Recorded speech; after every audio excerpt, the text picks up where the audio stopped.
Wow, wow, wow.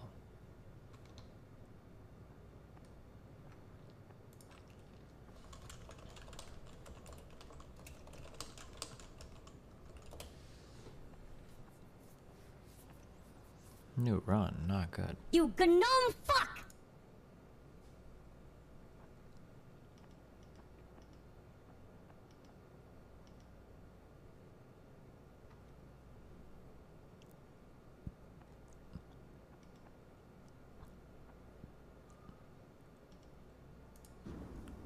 I just think we're so blessed. Inferno, best of three. I mean, again, they're the two best teams in the world right now. And to get to a third map, I just think it's everything you could possibly want here. Vice, I don't know, the bell is ringing. Might be the train bell, but certainly ringing for Astralis right here. 1 versus 4, and he's going to get a headshot. Oh, what? No way! I just think we're so blessed. Inferno, best of 3. I mean, when the employee says you can talk to the manager.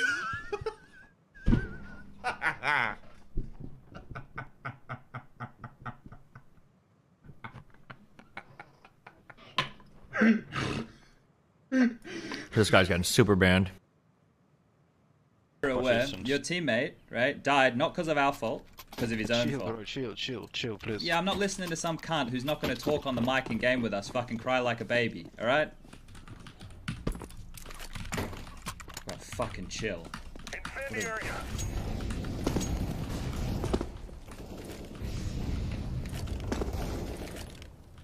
Grenade out.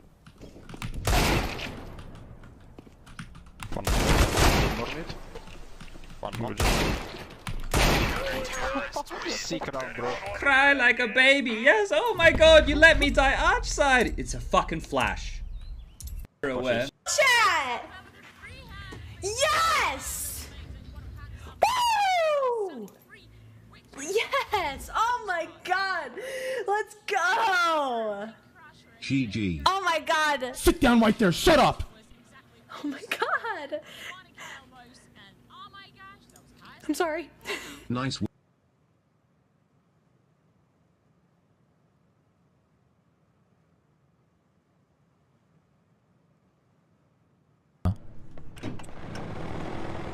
Pause champ.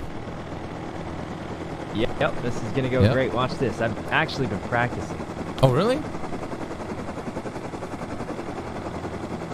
Oh, that was awfully close. Yeah, watch this. Oh my god! Oh my, Saikuno! Saikuno! Oh, we're good. Oh my, are you sure? Saikuno. Oh my god, that fire does damage?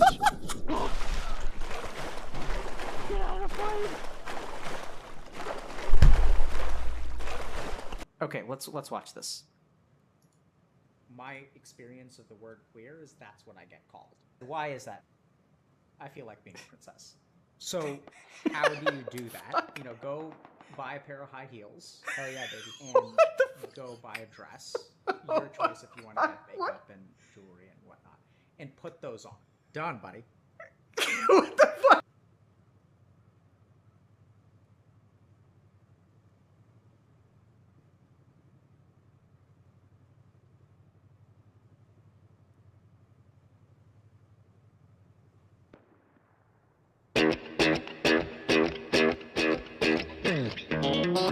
Sorry, I wasn't talking to you.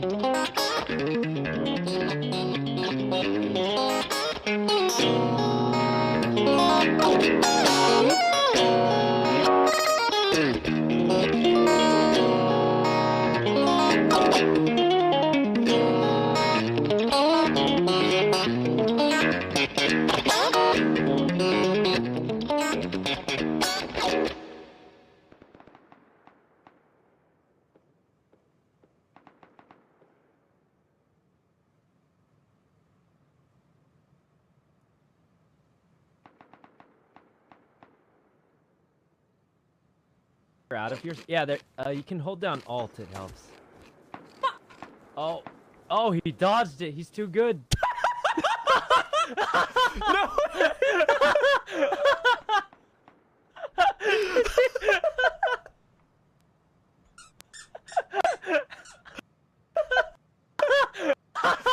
Too good. Oh. Oh, oh, he dodged it. He's too good.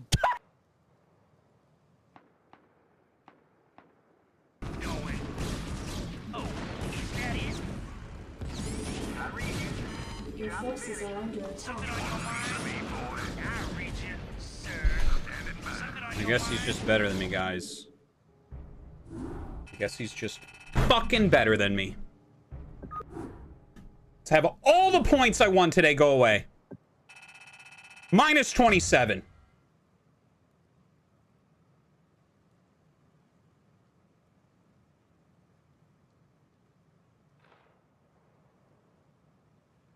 Now we're down points for the day. I was up at fucking almost 2,200.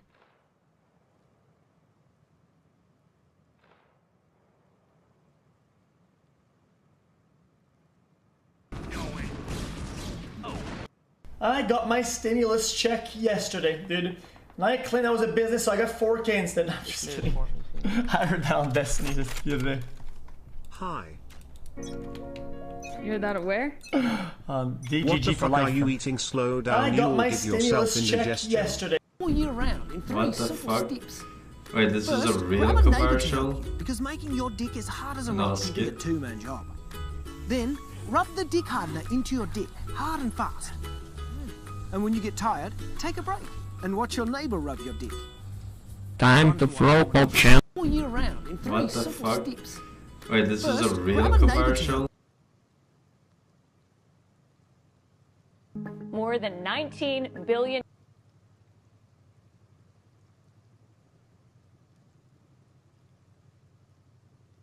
All right, let's go live. We are live. Hey everyone. Thank you for joining us. We are now being joined by the one and only Sam Seder, who's in the waiting room. I see you guys all in the comments. I want this to be a camaraderie evening, so please keep that in mind as I don't. frame I your don't questions. at all. All right, let's do this. Virgil, Hey, I could Sam. hear you. Oh. I could hear you, Virgil. I heard what you said. What did I say? You don't want this to be camaraderie. Hi, Bree. How are you? I'm doing well, Sam. How have you been? I am tired. Fair enough. Oh boy.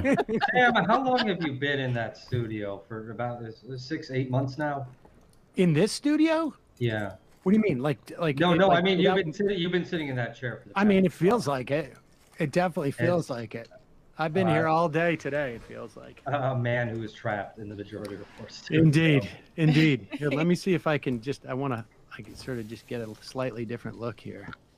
You can box that out like that, right? That's pretty Oh, cool. right, because it's not your show. Right. Yeah, you're in our zone right now, brother. I feel the least about the Force of Vote stuff. So maybe you want to flip me and Sam, so I'm at the bottom of the screen. I don't know how to do. Oh, wait a minute. Oh yeah. Jeez. Right. So then I'm more technology? I'm more splitting the difference between the two of us and you. Yes, Virgil's our judge. Did Ben really quick? Did producer Ben want to do something with this, or run the stream or something like that? Or? No, everything's going as planned, Virgil. So Okay, everything's going as planned. Okay. This has been my favorite part: is listening to you guys squabble beforehand. we're ready to go. Virgil's gonna play moderator of sorts. But I wanna start just by asking you, Sam. The name of our show is Bad Faith, and so I want to get your sense of where the bad faith breakdown came in the midst of this entire Force the Vote debate. Because I will say, I first heard of it from you on your show. The very first time I heard of the idea was from you, and you were, giving it plaudits at the time. And I thought, well, if Sam Seder likes this thing and it's a Jimmy Dore idea, then it must be something I should look into more closely. So what happened? Well, I think if I remember correctly, that's sort of how I presented it when we talked about it. And if I remember correctly, what I felt was at the time, and I remember the original video that that Jimmy did about it, where he was talking like, there was a spirit of, of camaraderie, I guess, on some level that he was appealing to, if I remember correctly. And at the time I said, this sounds like a good idea to leverage the vote for something. And I think if I remember correctly, don't hold me to this, but maybe I probably should have checked that video. But I'm pretty sure I said at the time, I'm not sure that Medicare for All vote is the best idea. You might want something like committees or something like that. But the idea of leveraging... Why would you care about anything else in the world besides my one pet issue that I can virtue signal to every single person on Twitter? Committee? What is a committee? Committee, that doesn't sound like Medicare for All. Unless you're talking about a committee for Medicare for All. What do you mean committee? The vote, I thought, was a good one. And I think at the time, I may have said on the video or not, my feeling was like, I'm going to look into it. I'm going to ask around a little bit if this is, people think this is a good idea, and if they're looking for something else. And after that, if I'm pretty sure I have the sequence correct, I did ask a couple of people I know who are sort of not necessarily directly involved in that, but sort of peripherally involved and might have known about that. And I heard they were going for other stuff. I think ultimately that turned out to be the PAYGO thing. And I don't think after that I said anything about it because I still felt like it's not a bad idea. If I close this game, it's going to like save my progress, right? It should. Of leveraging the vote. And so I think sorry, go ahead. And then I think it wasn't until I saw Jimmy turn it into, the next thing I saw about it was Jimmy doing a video saying that AOC was the thing that was the person that was standing between us and Medicare for All. She was a sellout. She was a fraud. And I realized like, oh. Okay, so Sam, just to I was an clarify, idiot. I want to clarify. You said you talked to some people who were peripherally related, who said that they didn't think that force the vote was a good idea. Well, no, it wasn't they didn't think that force the vote was a good idea. It was more like I was checking around to see if there's other things that are being leveraged. And there was, and the answer I got was yes. And and I think I had conversations with people who were like, what happens after let's presume for a moment that, and one of the things, I had trouble with subsequent to it was just sort of like, what are the mechanics of this? Like exactly like what is the, what? Real quick. Somebody linked me yesterday, like, Destiny, build your base like this, and you were floating above a base that you'd built in, like, creative mode. It was like it's kind of a square with triangles around it. Can somebody link me that picture again? I'll love you a long time. It was in an imager yesterday. Follows from the force the vote. And at that point I decided, okay, not a great idea, but I'm not going to, I'm a very much a, let 1,000 flowers bloom type of guy. Are you able to tell us any more about who it was you were talking to? No, but it's not earth shattering. It's, it's very peripheral people. And, we all have our sources. Some are on the record, some are off. And Sam's in a group DM with Bernie Sanders. But I can tell you this, I will say this, just for the sake of your audience, it was not AOC and it was not anyone at MSNBC. So there's the two sort of like, well, because Sam, there are. I mean, I don't know whether to credit this or not. But I read some of the comments on YouTube, on Facebook, and some people were saying that on Twitter rather, that there was they had sources that suggested that there were some folks in Congress or on their staffs that wanted to kill the force the vote movement. And What? Okay, you make $30,000 a month. You make $30,000 a month doing fucking news podcasts. Why are your sources? There are people on Twitter saying that they know people that are trying to do something. You don't have any real media contacts at all. You spent all that fucking time going to fucking Harvard to graduate, and you couldn't get a single fucking person that works in media. What do you do? What is your job? I just wasn't sure if it was someone affiliated with a congressperson or not. No. Okay, so the question about step 2, I think, is that I'm glad you brought that up. because I think the point at which it became kind of bad faith from my perspective was largely around folks who are making this argument that we don't know what step 2 is, right? And to me, it's obvious. You withhold the vote in exchange for any number of concessions, which it's always been, my argument has always been, it's a floor vote on Medicare for all, because I think that's what draws the greatest amount of spectacle. That's such an insane... We're going to withhold the vote to confirm what, like Pelosi as the majority leader? And then somehow that's magically going to get all the God, I wish I could get this woman in a room for like 30 minutes, just ask her, like, what the fuck is the plan here? Like, how is Pelosi going to magically bring all the Republicans and everybody on board or whatever? And all that, like, for, like, what are we even talking about here? And it's an issue that is number one in the minds of Americans right now. It's 15 not. million people have just lost their employer-based health care in the middle of this crisis. We all know how exigent the issue is. But in addition to that, as soon as David Sirota put out his excellent article about what all the other asks could be, including getting rid of Richie Neal, including thank you, getting rid of PAYGO in its entirety, I said yes, and I included all of those asks and linked to Sirota's article in the article that I wrote very early in all of this, I think in mid-December. And so it was always about a lot of asks, including the ones that you just said were going to be the priority instead of Medicare for all. So if the issue is step 2, then that would be the same if you're asking for these narrow PAYGO exemptions that they got, and it would be the same as we were asking for more. Right. So it seemed to me that the what is step 2, which is what AOC said to Justin Jackson, right, in that Twitter thread. That's where the tone shifted from my perspective. These guys hate AOC weighed now. in that Twitter thread and offered up a bunch of responses that didn't seem especially credible. What is step 2? We just have to fight for $15 minimum wage. That's priority. That's when the tone shifted away from the Progressive Caucus more broadly, and Mark Pocan specifically, to why is it that we're kind of being fed what feels like a misdirection?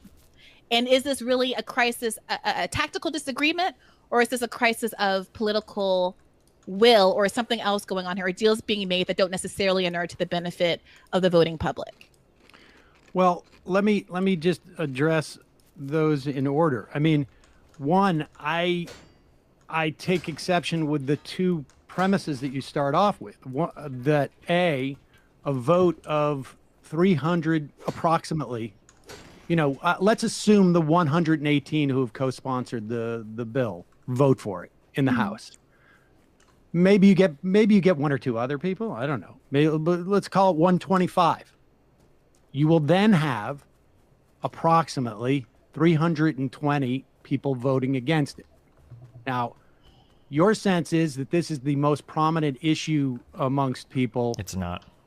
I guess presumably because we're in a pandemic. I don't know that it's any less pressing because we're in a pandemic. I think if we have Medicare for all, it certainly would have made things a little bit easier. But I don't know that would have had a material difference. But we just tested the premise of whether and I have no doubt. I've seen all the polling.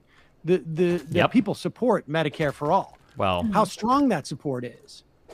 If in the nature, let's say the vote happened this week, they lose 325 to 125. Your argument is that this is going to make people rise up because of that. And I just don't see any evidence of it. We know that Bernie represented Medicare for all. And he got in the Democratic crushed. Primary. He got crushed. That was not sufficient for him to beat Joe Biden. Yep. We know that 3 years ago, there was a vote that was shut down in the Senate. I don't know if people remember that, but that, I think, so I'm not convinced that step number 2, frankly, does bring about what you suggest it does. So because you laid out a bunch of things, I want to address them. And so I'm not convinced that of that step number 2. I mean, it's an argument. Like I say, I don't think I ever came out and directly, attacked, forced the vote. Frankly, I mean, I think I commented on it subsequent to the attack that Jimmy had on AOC. I appreciate, Sirota's article and what you added to it. If you go to forcethevote.org, none of that's on there.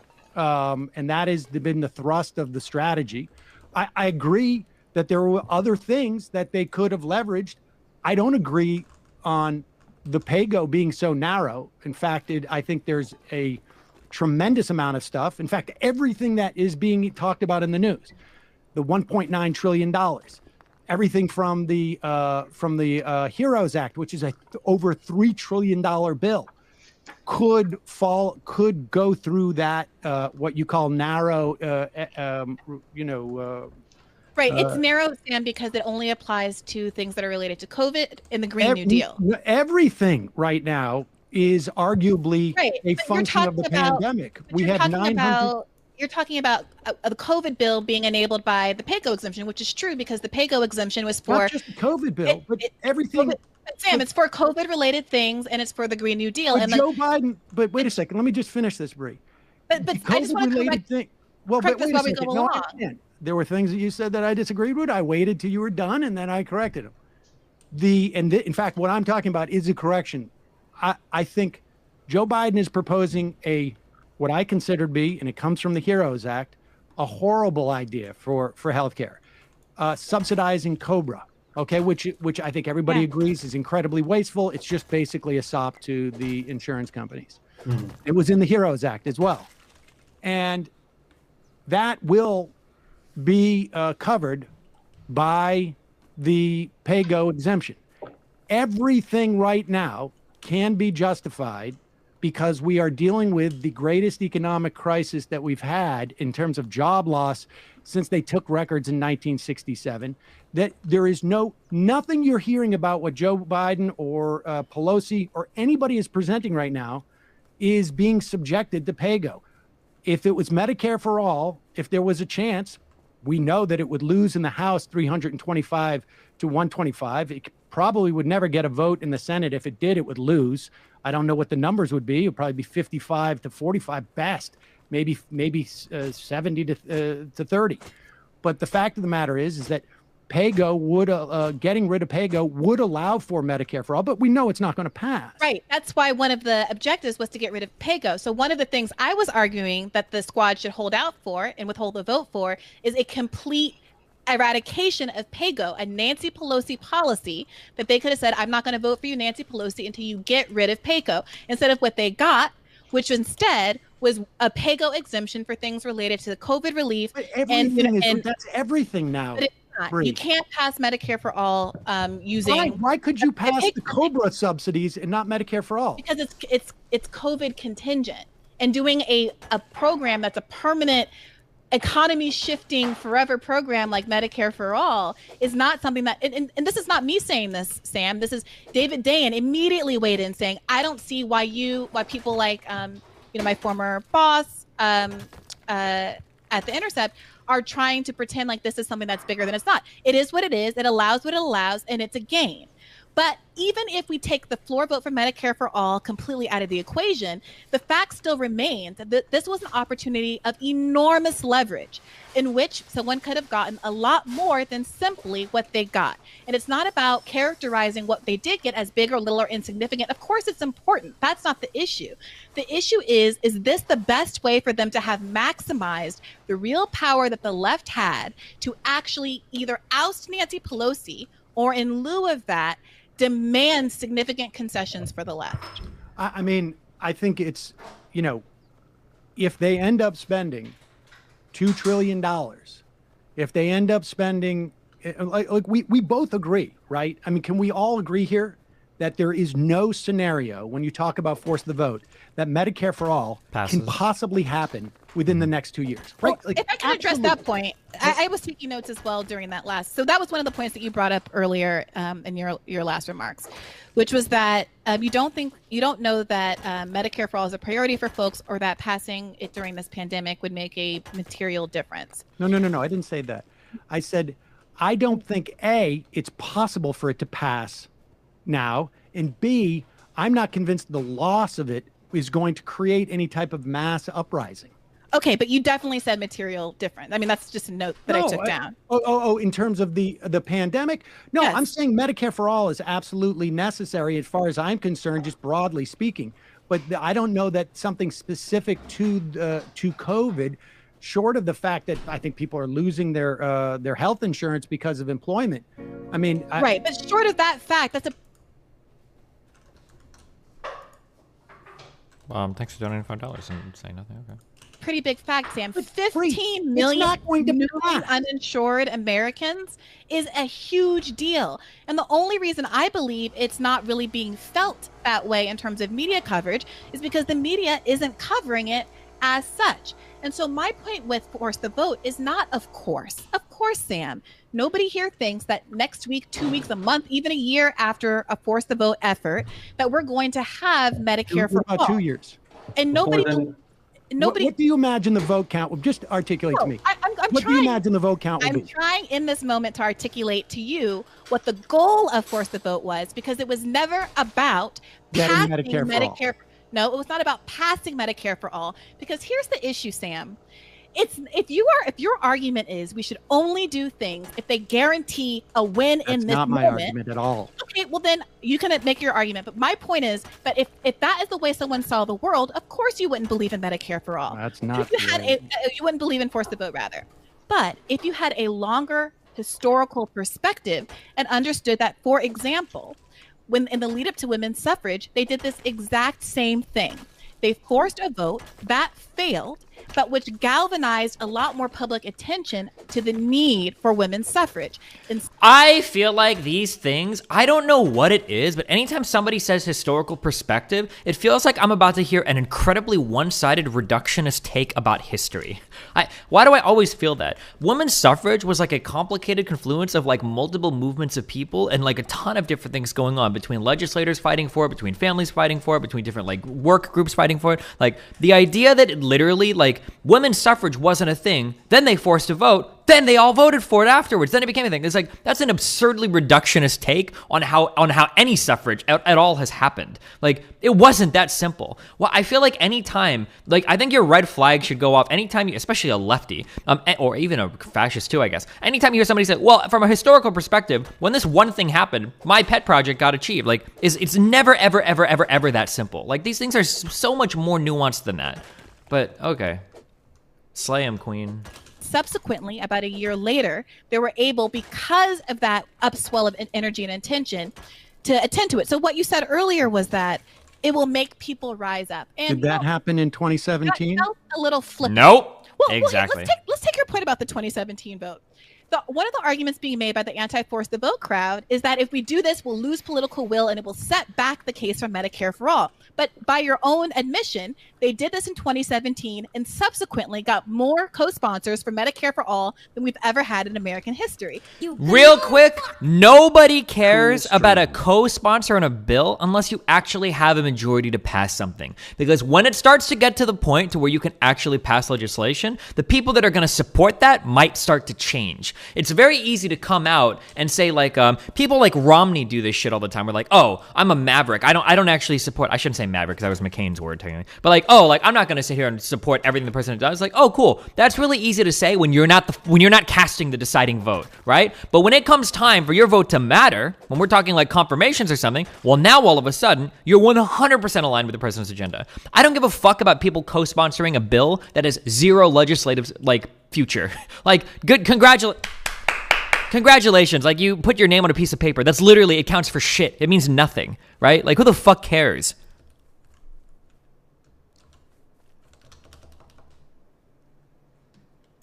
So the argument that somehow this is going to cost us politically, I think, is really unfounded. Now, I can't prove to you it's going to cost us make that anything. argument. But Sam, let me just finish this, since I let you finish as well. I can't promise you any outcome.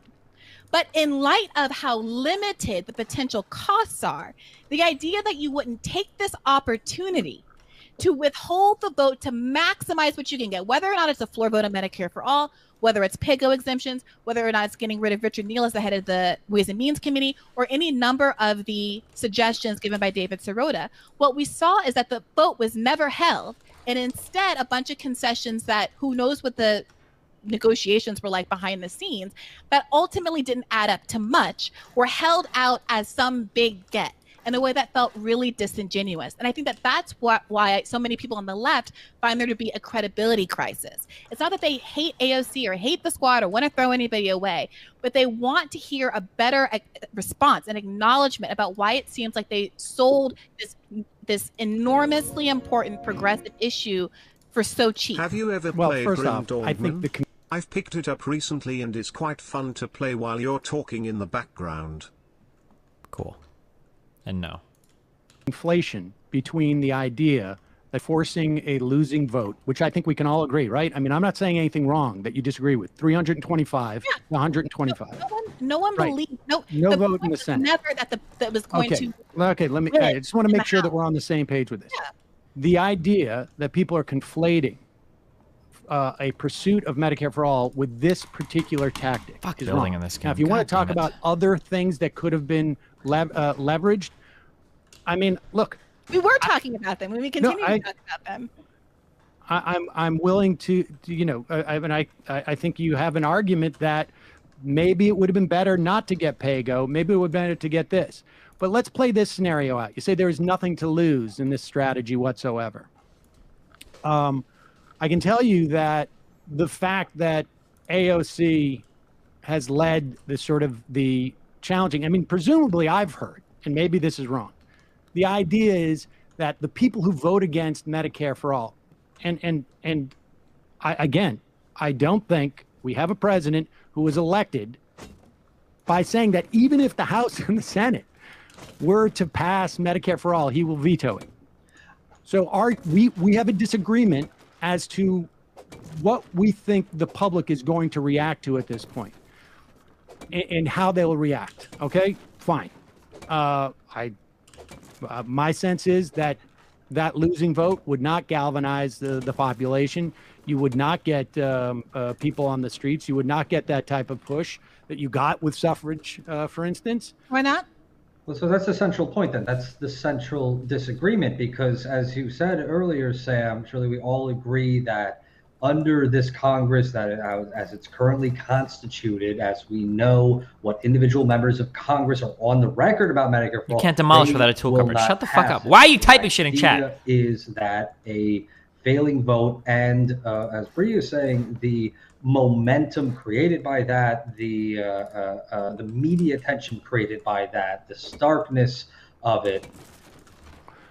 These guys are so stupid. What are they talking about? Fucking, you think you're gonna get more media hype behind a dumbass fucking vote in the fucking House than you were around like Bernie Sanders? What is wrong with you? How stupid are you? How delusional are you that you think that your political agenda is shared by just ubiquitously by every other American in the United States? It's so stupid.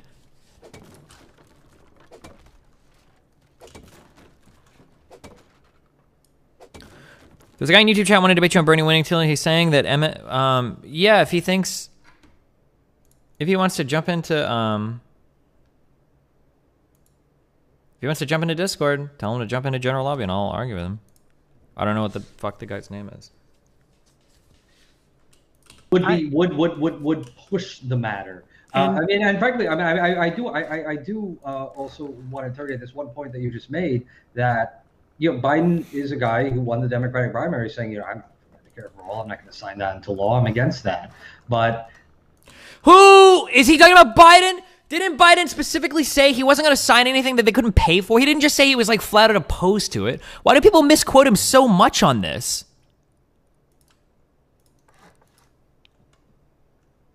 I don't know why I asked you that. I know the answer to that. Okay.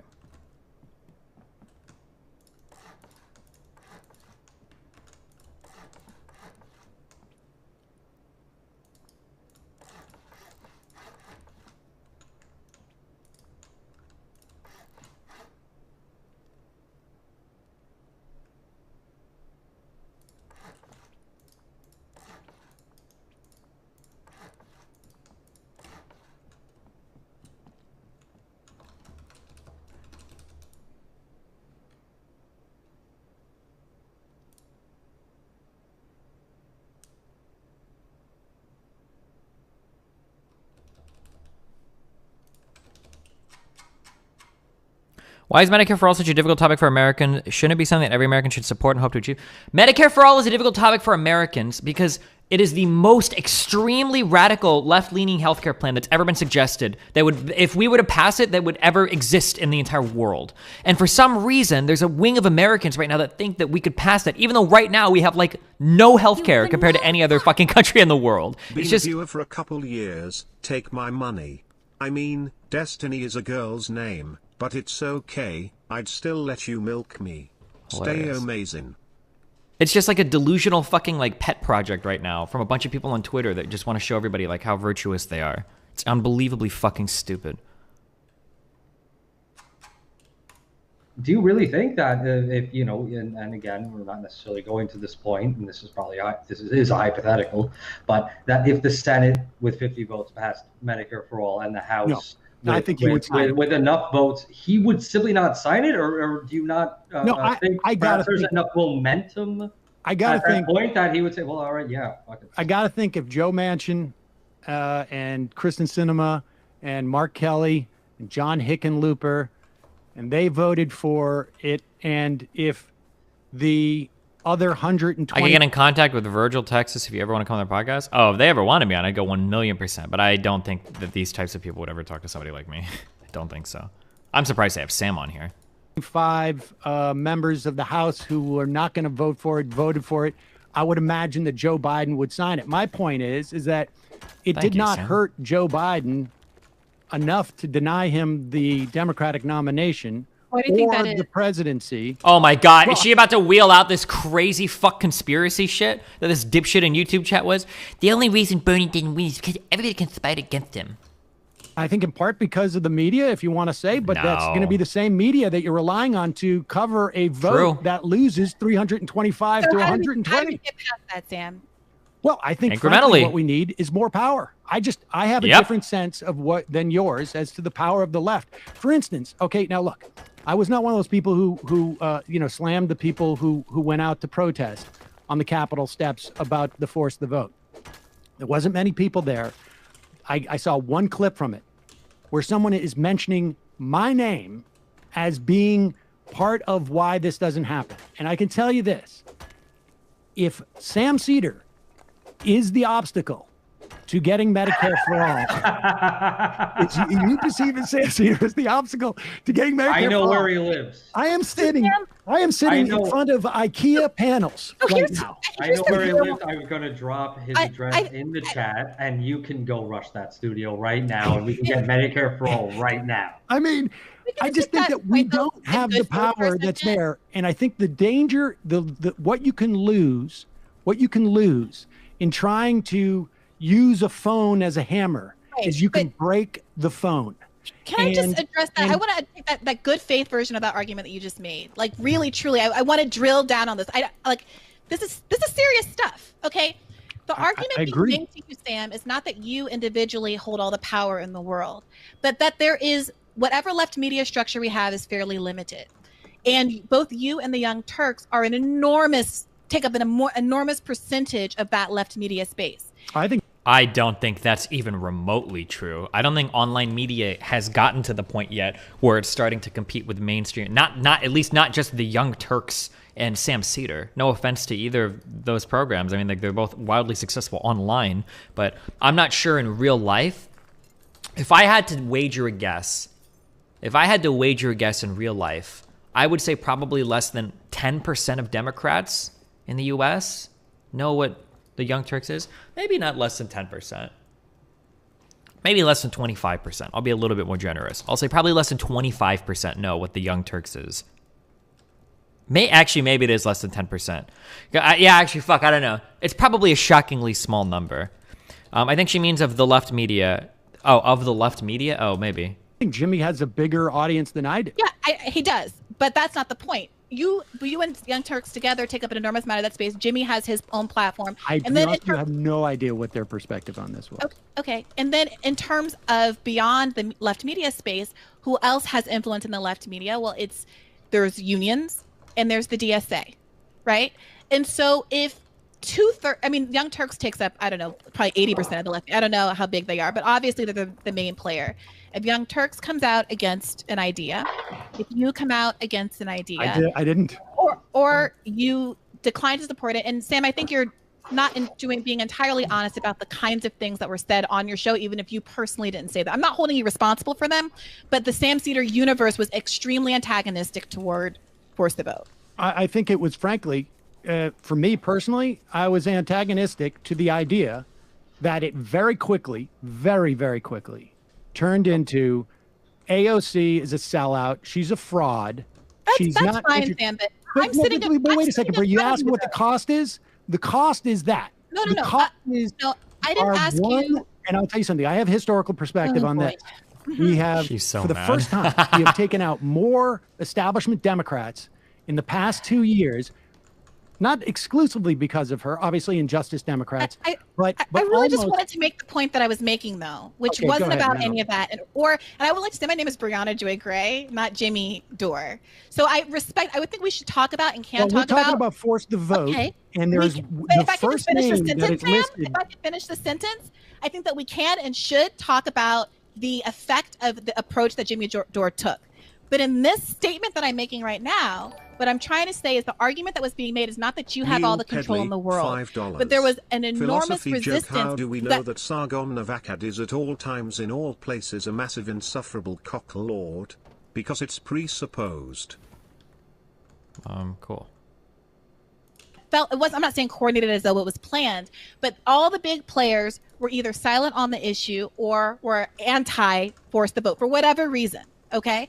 And what that does ultimately is take what could be a spiral of energy and natural enthusiasm that came up around the idea and deflate it.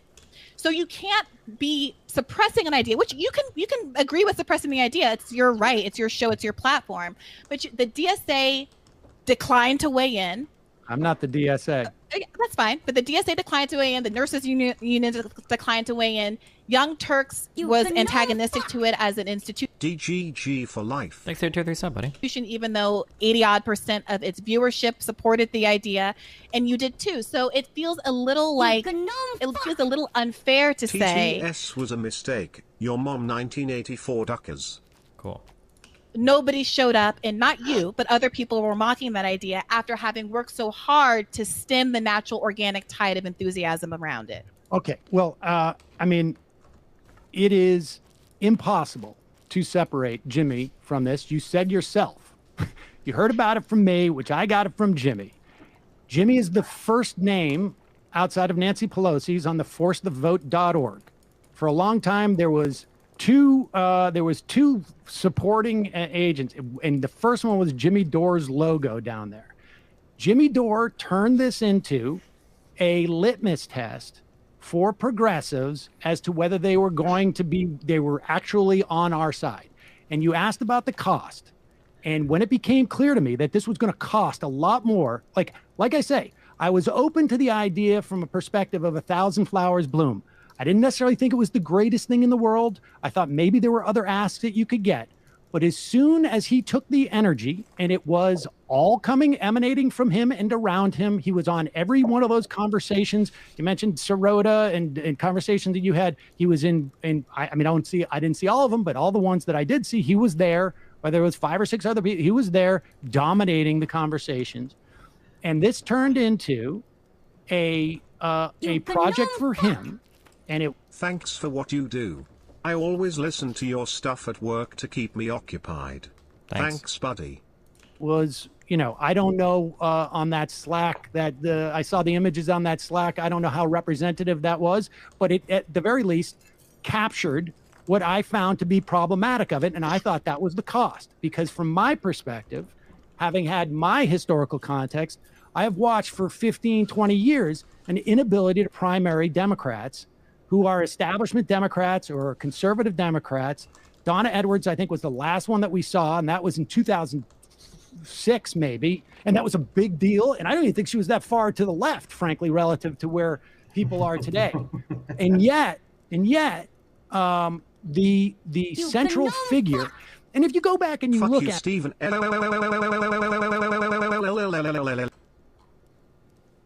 too, like things like if you look at the reporting on the Energy and Commerce Committee that AOC was shut out of because she was doing that primary.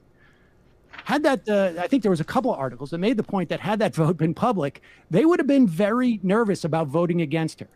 And that means that the value and the power that she has to do with her Twitter following, her capacity to raise money, her popularity on the left, and to go after that and fundamentally undercut that. Thanks, there's somebody. And if I have power, Jimmy Dore has more power.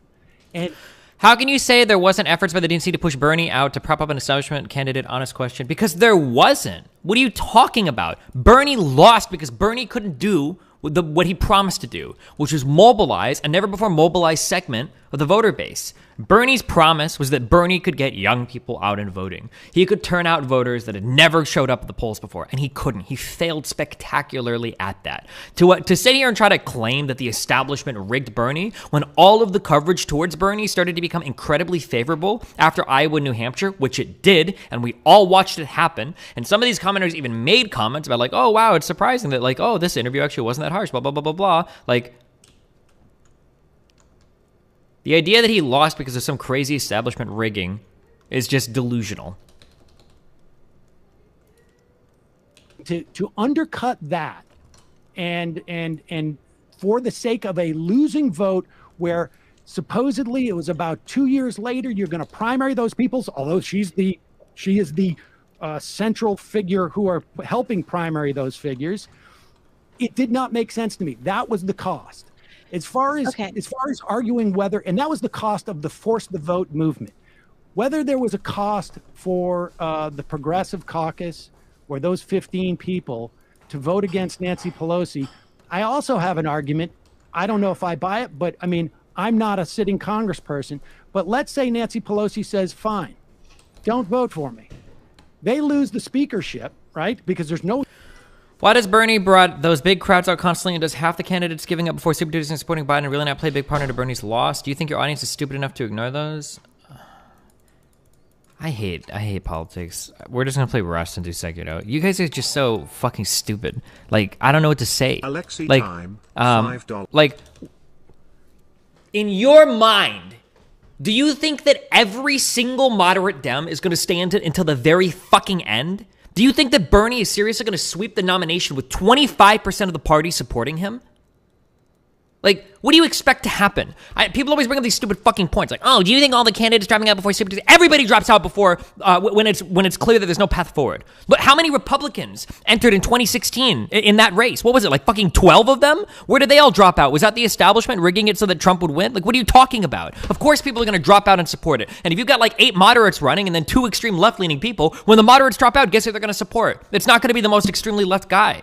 Like, for all the crying and bitching and moaning you guys did about, oh, Bernie's the most popular among people of color, blah, blah, blah, ignoring the fact that all of those polls were heavily weighted in one direction because Hispanics under 35 that don't vote were the ones that supported him, and the fact that the part that Bernie got crushed the hardest in is when it actually was time for black people to vote and not just fucking suburban white kids.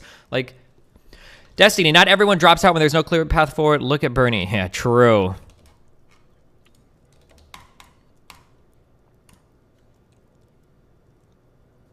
The party clearly huddled around a proven Democrat and former vice president and master of the Senate. The party huddled around the guy that was crushing it in the primaries. Like, that's it. Dr. Zayas, $5. Bernie can still win, guys. 42,069% of Americans support Medicare for all.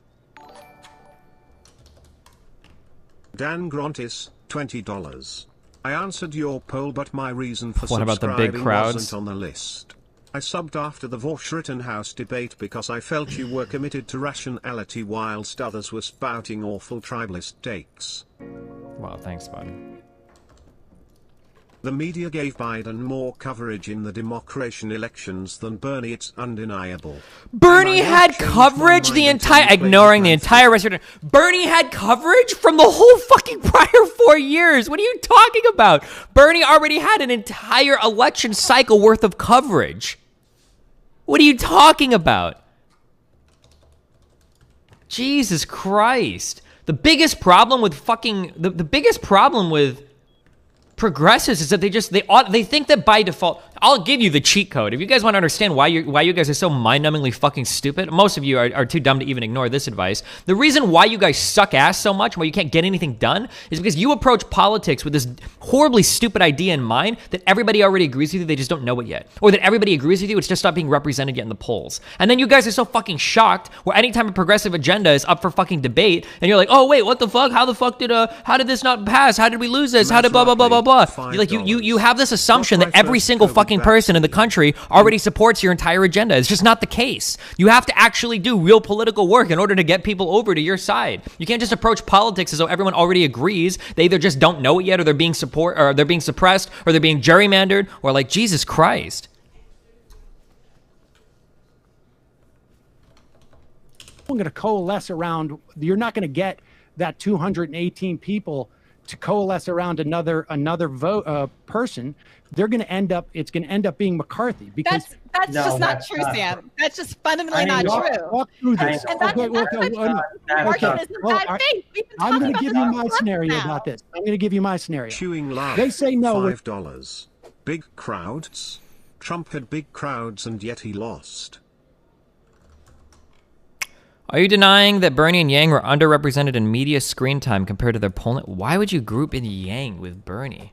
And I don't even know if that's the case at this time around, if Bernie was underrepresented. I don't even know if that's the case. But I do know, and I would bet my fucking life on it, which is easy to do because we can't run it again, but I do know that Bernie had plenty of name recognition in the Democratic Party. He literally had an entire solo cycle. He literally had a solo fucking news cycle, basically, of him running in the primary before this, in 2016. If he wasn't able to do it then no amount of fucking media coverage would have changed it in the future. Like, I'm sorry. End of story.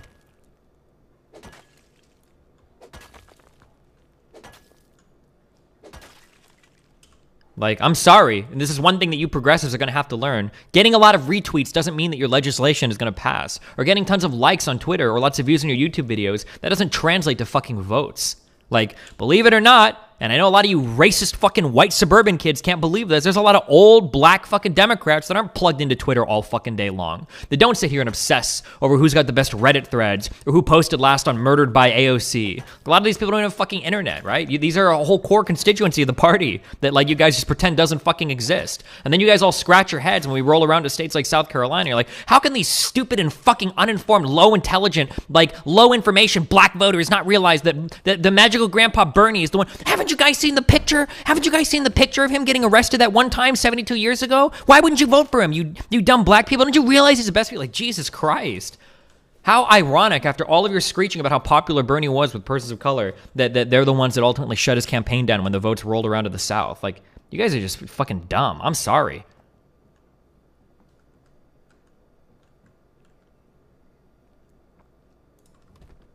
Ooh, this is nice.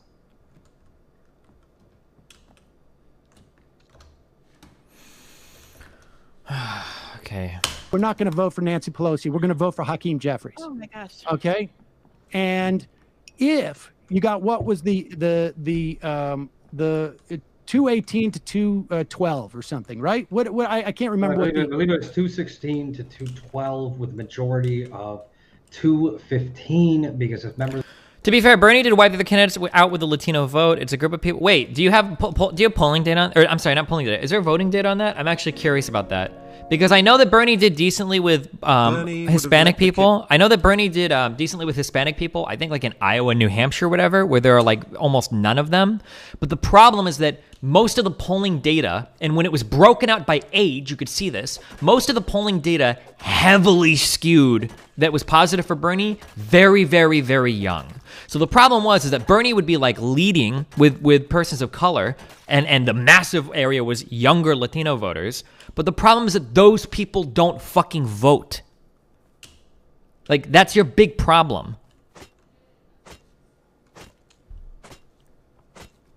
And then Bernie doing well with like Latinos in like California or whatever, like isn't really as relevant because California is probably going to go blue anyway. It's unlikely that that California is going to be like a swing state or like a battleground state going forward. Jadesi4, $5. She's so dishonest. 80 of less than 3,000 of TYT's audience that participated in a poll liked the idea. They have 5 million subscribers. Bernie would have let the kids out of the cages already that Obama Biden built in their administration. Once Bernie lost, it didn't matter what was going to happen. The status quo was going to remain the same. What do you mean? What does status quo even mean to you? What do you think Bernie can even fucking do on his own? You realize he's just the president, right? If memory serves, 429 votes were cast, requiring a majority of 215. So you Democrats now need, had at the time, I believe, about 219, 220. the progressive holdouts, let's say there's 10 of them. Okay, they vote for Hakeem Jeffries. It has to be less than that because the majority crime is not family is stealing the Omaha mayoral election. The media is covering it up. True. Majority of people who are voting. It's the majority of people who vote for a named candidate, right? You know this. Yes. So I'm thinking, okay, so let's say Nancy Pelosi calls their bluff. Don't vote for me. And they vote for Hakeem Jeffries. It goes into, enough of only like 4 of them vote for Hakeem Jeffries so that there is no majority. They have to revote, right? Yeah.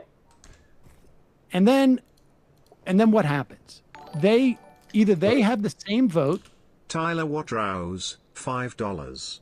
You as toxic to the left as Doy. If you went on Chapo you would get smacked. Look at Chapo on Skullduggery podcast. They represent your views and get own. That's great. Anytime I've had the displeasure of talking with somebody from the Chapo podcast, I think it's only been one guy a couple times. They've turned out to be not very intelligent, but okay, dude. That they had before, or they switched to Pelosi, or they maybe other people vote for Hakeem Jeffries. So but let's it goes to a second ballot. I guess people are saying Felix isn't like the best of the Chapos, but a second or third or fourth or round. Wait a second. round of voting. Second round. Now you have 15 people who vote for Hakeem Jeffries, 215 who vote for McCarthy, and 205 who vote for Nancy Pelosi. What happens then, Virgil? Wait, hang on. Why would the memory serves McCarthy got 212 votes? So you're not saying that number goes up? No, I'm suggesting in round two, one of two nobody things has can to happen. nobody can marshal a majority, so it goes to round 3. No. You don't need you need a plurality of names. That's not true. It would That require is not true. Democrats would have to vote for Kevin McCarthy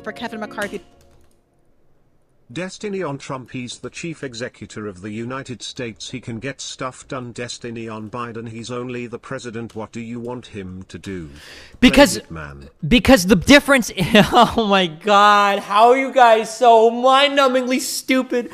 The difference is that Trump had the broader support of the Republican Party, but even Trump couldn't get his whole agenda done. When I was criticizing Trump before in the past, my criticisms were that things that Trump could do unilaterally were very scary. So for instance, him stacking like the DOJ with attorney generals and shit that would only agree with him, or the relationship that he had with the FBI, or him firing people from the DHS. These are things that Bernie could do. You want to talk about that? Sure. But Trump could not unilaterally pass policy that would make significant changes to the United States, like Medicare for all.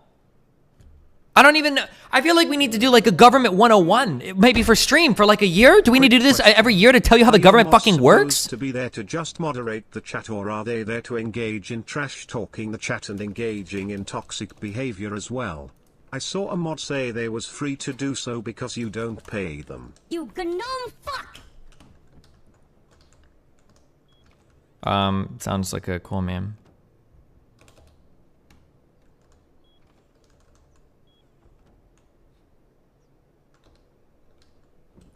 to be speaker, or a large number will have to abstain altogether. Yes, or abstain. Under your scenario, Sam, you need a majority of the people voting for a name. Okay, so let's say not voting present, which means that if every single Democrat shows up and they vote for someone, then unless they have a majority within that caucus, I'll say it's not a majority, and this is again assuming the Republicans voted as a bloc and they are a minority, and no Democrat is going to vote for McCarthy, obviously, then it's just going to keep going to successive ballots. Right. And this is not an unprecedented situation. Right. It's simply a situation we've not had in 100 years. And importantly, I feel like it's not unprecedented. When did it last happen? 1896, I think. So yeah, you know, there's.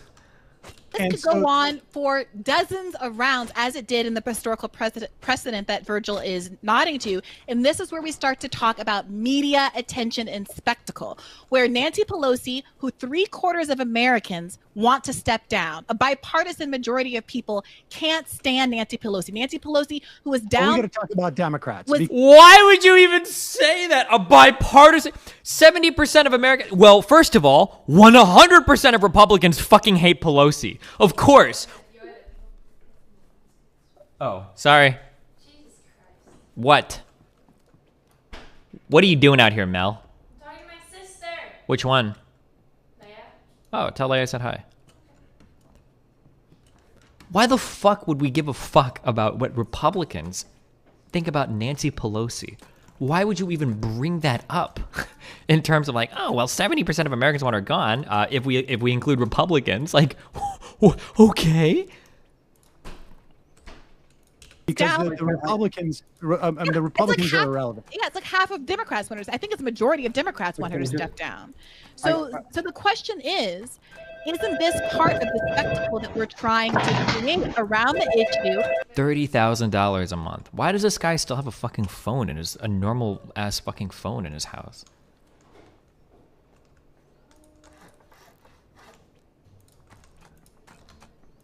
Of why 15 million people just lost their health insurance and what the government is going to do about it in this moment. So we don't end up in a situation where Joe Biden is saying, let's do more COBRA payments. Let's give more giveaways to the private insurance industry. And even if it doesn't result, obviously, in Medicare for all tomorrow, what it does is finally force has the best chance of forcing a conversation on this issue that I can imagine happening at all. So unless we give an alternative of how we're going to force the subsequent things that moment. followed that vote probably would have sucked up a lot of that attention. Yeah, now, you didn't know that, of course. You didn't know that, of course, before the force the vote. But presumably, over those days, you would have probably still paid more attention to the insurrection in the Capitol. Right. Now you don't know that because you don't know how things are going to play out. And they could have scheduled the hearings for any time also. Well, I'm saying the spectacle that would have come from that vote on the 4th would have been would have ended, of course, on the 6th.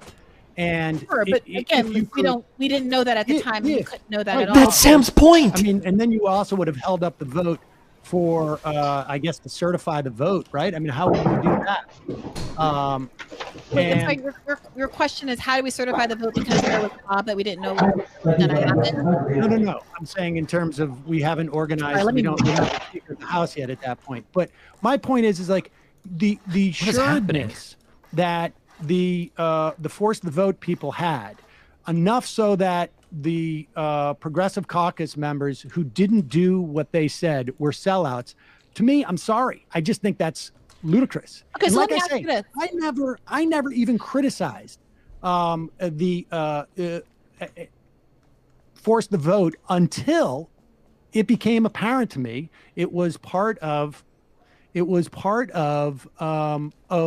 Jimmy's sort of project, to attack the Democrats and particularly the progressives. I mean, he did that when she was elected before she even won the general election. He attacked AOC for endorsing Andrew Cuomo in the general election. I mean, then I realized I'd been duped. My name's Brianna, and regardless, Jimmy Dore could go and kill 15. You brought up the DSA, you brought up nurses, you brought up the media, you brought up David Sirota. Honestly, Sam, if I could just get this sentence out. We can talk about Jimmy Dore can go and kill 15 kids tomorrow, and I still believe in force the vote. So there are ways that I think we can talk about the effect of Jimmy Dore's argumentative style on this discourse. Well, it's not an argumentative style. Okay. It's not, I don't mind his style. I think that when you put out and make the argument over and over again that she's a sellout and they're a fraud, I think that does damage. We can and we should talk about that, but that's different than making an argument for why force the vote is good or bad. And if you're asking why I didn't support it, that's why. because Okay. I didn't want to associate myself with a Okay, attack. so that's honest. That's honest. Oh, yeah. So you're not saying that you actually think that force the vote was an ineffective strategy or a bad idea. You didn't like that it was I thought it was associated with middling. Jimmy's door. I thought, like I've said this 3 times on this, and I thought it was a middling idea.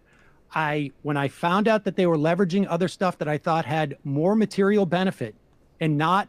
But it doesn't have more material benefit. Because they could have asked at least for you to get rid of all You of and I have a Paygo. disagreement. I believe that exempting PAYGO. But they didn't exempt PAYGO. Excuse me. At a time where we desperately need funding, we need. Lefty supporter here. Thanks for providing some practicality into the discourse that many of my fellow lefties seem to lack. Thanks, but I try. Expansion on all sorts of things, ranging from expanded unemployment insurance. We need checks. All of that. I think that was a valuable get. It was valuable, but it wasn't a get. Huh? It was valuable, but it wasn't a get. You have no knowledge if their failure to force the vote resulted in getting those things, if those things were already planned concessions or not. Moreover, part of my demand was to get rid of PAYGO entirely. So if we're talking about the material value of either of those things, yes, your demand was you. Look, I'm saying there is an argument, okay, but neither one of us knows how much you could have leveraged at this point. Well, here's you want to argue that you think that their negotiations, that their ask wasn't big enough. Fine, I don't have a big. That is what I'm arguing. Here's why. But as to why I wanted to distance myself as fast as I could, because I'm not going to be part of a project that disempowers for what I think is a highly speculative tactic that I think is dubious, frankly. But again, I was perfectly willing to just let 1,000 flowers bloom. Like you said, there was no strategy on my part to go like, I'm going to support this so that Bree signs on to it, for instance, and then I'm going to pull the rug out. Buddy in chat, hope you're doing well. Could we have a fund with Destiny crushing Trump supporters and alt-right media? I miss the days of Lauren Southern-like debates. Nice. And to say that Jimmy's not associated with force the vote. I didn't say that Jimmy's not associated with force the vote. To say that he wasn't the biggest advocate or the person most close to associated. Very central to it. It was his idea. That is why, when he started to use it as a leverage to disempower the progressives in Congress, I decided I'm done. So I'd like to address that point, if I may. I don't believe that Jimmy is trying to disempower the progressives in Congress. What I believe Jimmy is doing, whether or not you agree with him or the tactic he's using, is trying to use his platform to pressure the elected officials, the progressives that we have worked so hard and have this unprecedented number, to your point, in Congress, to do the thing that we want them to do, which is to use power when it falls in their lap. Now, in this instance, we didn't need to get a majority of progressives in Congress to enact the plan. That was the whole spark and magic of it. That with a very small number of people. Well, let's take that first premise, though. Take the first premise that you made, the assertion that you don't think Jimmy's agenda is to disempower progressives. Sam, I'm sorry. Which way is this going to go? I feel like I'm in the middle of a point. I feel like I've been letting you. Okay, go. If I could just finish this point. I have like a whole notepad of notes that I'm trying to catch up on from the various. This is why when I do debates, Brandon's right. Sam just talked a ton. This is why when I do debates, I like to go point by point by point by point, rather than like you monologue for an hour, then me monologue for an hour, then you monologue for an hour, then me monologue for an hour. It's really, really, really frustrating to argue this way. Issues that you brought up that I think are important to address. Jimmy's perspective, if I don't want to speak for him, but it seems obvious to me what he's doing is to be the farthest, angriest version of the left, to create political pressure on progressives to do what they said they were going to do when they ran for office. One of those, AOC in particular, since she's come under focus, said that she wanted to oust Pelosi. She complained just this past January, a year ago now, that it was regrettable that the Democratic Party was so moderate, so to the right that we couldn't even get a floor vote on Medicare for all. That's almost a direct quote.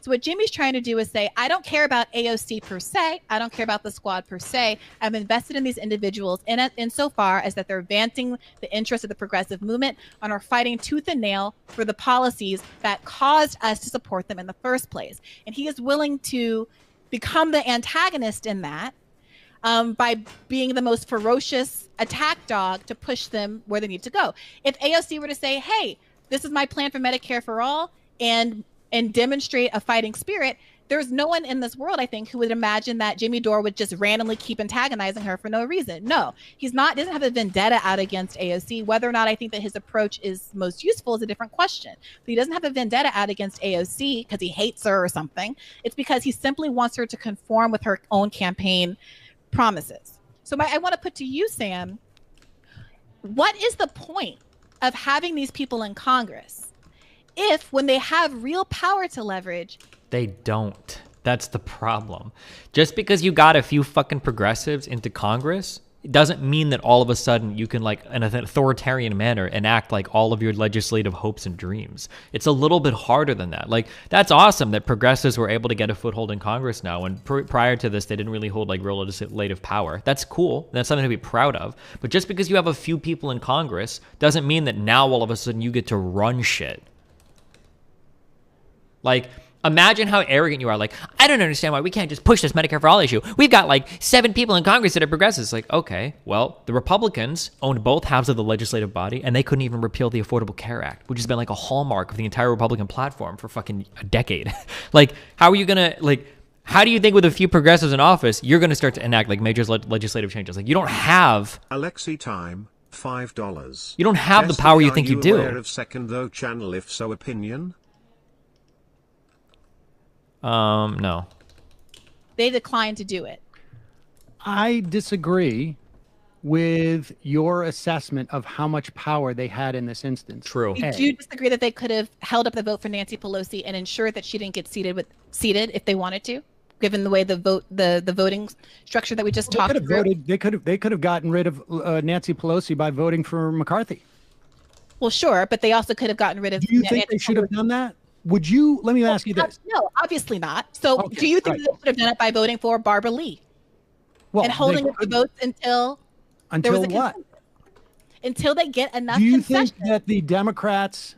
Do you think the Democrats do you think the Democrats in Congress and do you think the Democrats in the general population, if let's say AOC and Tlaib and Omar and I don't know, Bowman and one or two others, Cori Bush, if they were preventing Nancy Pelosi from becoming Speaker of the House, where do you think public opinion would fall on this? With them, because 3/4 of Americans revile Nancy Pelosi. Dude, I hate this fucking moron. She is so unbelievably fucking stupid. She's so fucking stupid. She's not stupid. No, I can't tell if she's stupid or if she's unironically just bad faith as fuck. Why is it that when we're talking about votes for fucking Democrat leadership, why the fuck are you including the opinions of Republicans in here to make a fucking point? How much of a dishonest fuck are you? Holy shit. That's the whole point. You think that Democrats would do that? No, I think you and I have a different assessment of what would happen in that scenario. MSNBC and CNN and mainstream Democrats are going to very much side with Nancy Pelosi. I think the American public is going to aggressively side with the squad. I'm sorry? How many mainstream Democrats do you think there are in this country? What do you mean? The mainstream Democrats don't like Nancy Pelosi. I'm talking about pundits. I'm talking about people on TV. Oh, now here is the delusional fantasy where it's like, oh, well, actually, literally nobody likes Nancy Pelosi. The only reason some people do is just because the media pushes her. What is Nancy Pelosi's favorability even? You shouldn't give these people anything because when you see how blatantly somebody will misrepresent, like, oh, well, 3/4 of Americans don't like somebody, then like it's pretty obvious that.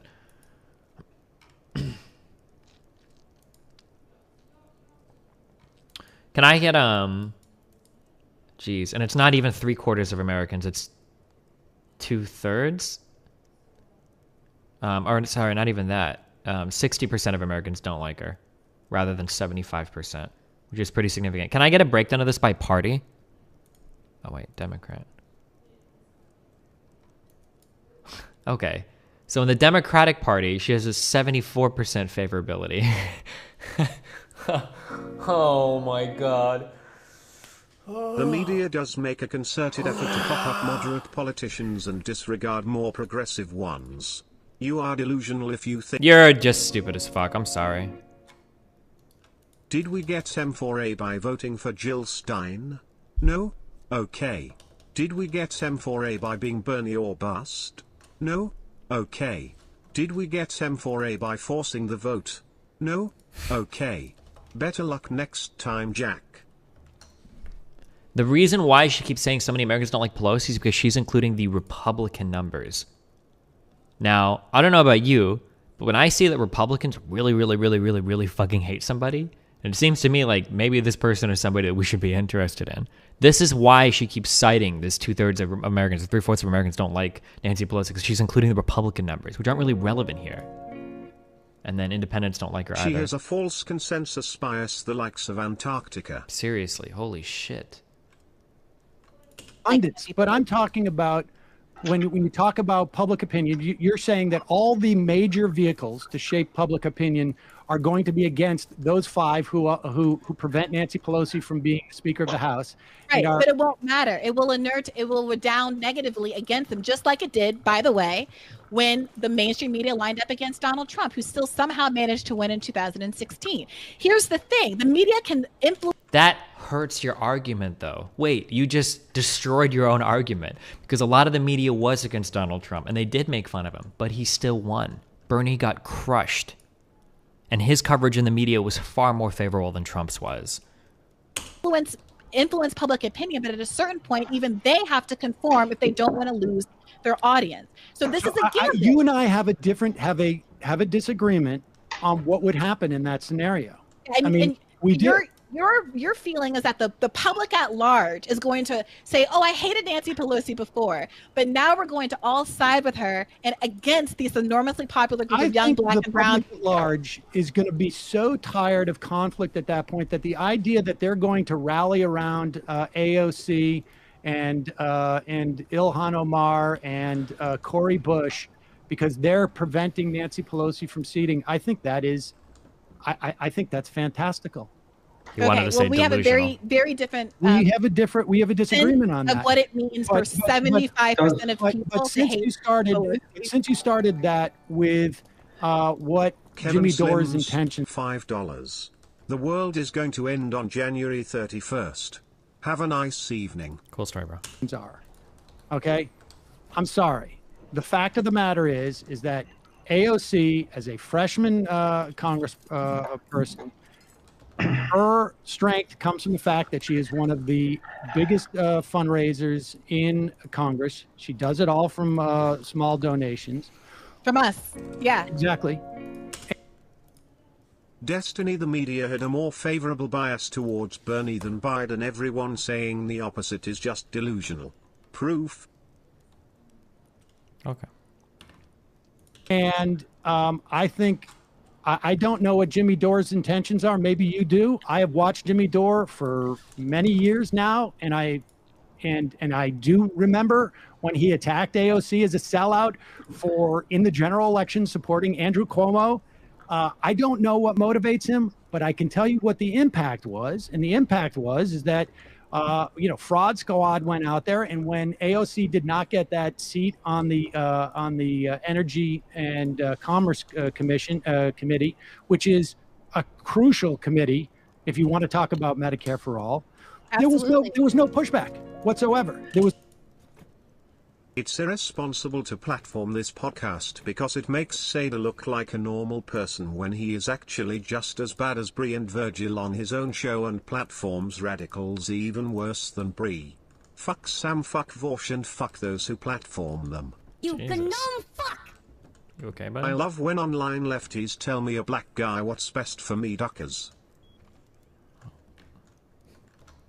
There was no, and so we didn't have her back there. And in other words, basically, why did we have her back there, Sam? They were able to disempower us by not giving us a voice on that committee, and they got no pushback from it. AOC, the fact that AOC is reliant on her base for her power is a reason why AOC should listen to her base and not Nancy Pelosi. You have it I'm not backwards. convinced that the base is so big. You have 41,000 people who signed that petition. Well, which is it, at Sam? forcethevote.org. There was 100 people out there. You can't have it both ways. Is it that Force the Vote made it so that no one had AOC's back when she was denied the energy and commerce position? Or is it that AOC's base is still with her and Jimmy Dore's base ought to have impact? Wait, what is this? So I go to support a piece of legislation in Congress turning the U.S. into a Nazi country. But when I did that, it made me immensely unpopular, because, but, the Nazis that support me, are very important. It's like, well, hold on, wait. Well, which is it? Is it that there were so many Nazis that it made it unpopular? Wait, what? That doesn't even make sense. Of course you could do something that makes you incredibly unpopular without having a massive popular supporter debate. Like, I don't even understand what the fuck her point is here. Sexier story for the media was about, the fraud squad hashtag. First of all, the media barely covered that to begin with. The lefty media was interested, the internet was interested, but as with most things, it takes a big splash. It takes AOC herself to draw attention to the issue, which, by the way, the only reason, I want to be clear about this, the only reason we're talking about AOC and why she's such a focus of this is because she inserted herself into this conversation in the thread with Justin Jackson. So I think there's been a lot of bad faith discourse about the focus on AOC. I do think there is now at this point some undue focus. Mop hair looking ass, working class looking ass duck Z. Good one. Civil rights to human rights, $4.99. Bro doesn't understand polling. Just because something has strong support doesn't mean that it electorally motivates people. Sure, that's true as well.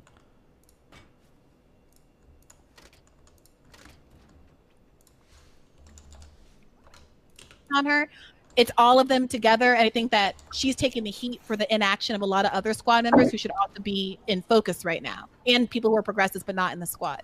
But right now, we should be rallying about getting Katie Porter a waiver so that she can sit on the Financial Services Committee. That could have been one of the demands if they had decided to force the vote.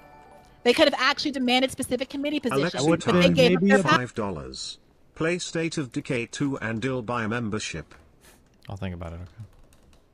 Okay. That would have been a better maybe thing to ask for. I don't know. Well, Sam, I don't know what you were asking for, but part of the Force the Vote campaign I was a part of explicitly said that we were going to ask for committee seats. Well, that same thing that you were part of was basically saying fraud squad, and I want to know if she moves from the States to Europe, the Netherlands dikes will break.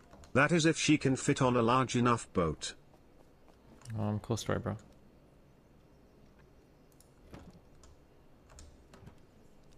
Nothing to do with that. Sam, the fraud squad hashtag didn't even emerge until after the vote came out, so I'm not really sure. I'm sorry. Listen. What I was talking about.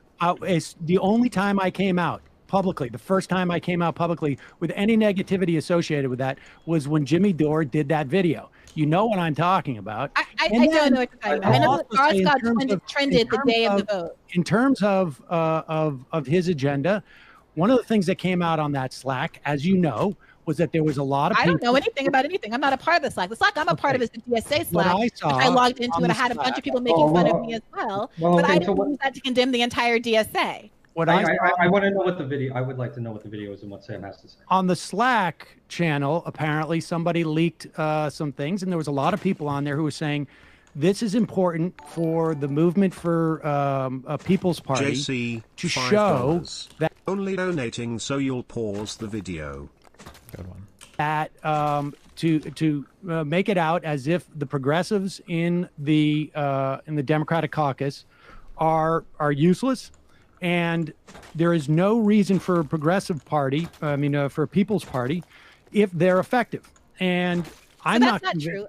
What the Slack said was wait, I thought she just said she wasn't in it, and now she is going to tell it. Now she's going to correct him. Wait, what the fuck?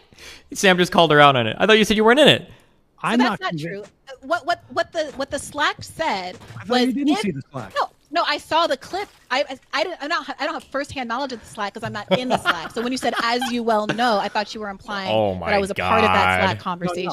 No, I'm not part of the Slack either. I just saw those. Well, pardon me, but the screen grab that was circulated by Ryan Grimm on Twitter said that if the squad doesn't do this, if the squad doesn't use their power. It's a demonstration of why we need third parties. And we can use this moment to demonstrate why we need an outside pressure from someone like the People's Party, because people who are a part of the Democratic Party are obviously unwilling or unable to flex the kind of muscle that we need to move the progressive movement forward. Now, you can frame that as, I'm trying to kill the squad so that we can get. Well, I think that's very consistent with what Jimmy's been doing. He's been pushing for a third party for the past 6 years. And so, I mean, first it was the Green Party, and then it was, and frankly, again, I remember what Jimmy's prescription was. People can go and look at the debate that I had with Jimmy Dore in 2016, where he told me that Donald Trump was going to get nothing done and it would bring us Elizabeth Warren. That was his argument. Plus, he didn't know what a filibuster was. And if we're talking about, I mean, you made some assertions about what Jimmy's intentions are. This is my understanding of Jimmy's intentions are in this context. And frankly, honestly, I felt like I got completely duped and did not, when I actually was, took Jimmy's first video and proposal for this, I was far more, I was naive about thinking that I should have known. And I have to say that I felt deep regret about that because I was duped. And I realized, and I don't know, he wasn't trying to dupe people. I think it's just in his nature. And it turned into something that became extremely corrosive as far as I'm concerned. And it undercut what little power I think progressives have in the Democratic Party. So you agree that progressives had the power to hold up the vote? Why do we keep going back to the same thing over and over and over again? What's the chances of Trump creating a third party and splitting the GOP? I don't think he's going to do it, but we'll see. The power to hold up the vote. So do you think that do you also agree that they should have held up the vote in exchange for something more, whether it's committee appointments or full elimination of PAYGO? I mean, I don't know if frankly, I don't know how if you could organize people around the idea that this one person should get on a committee or not.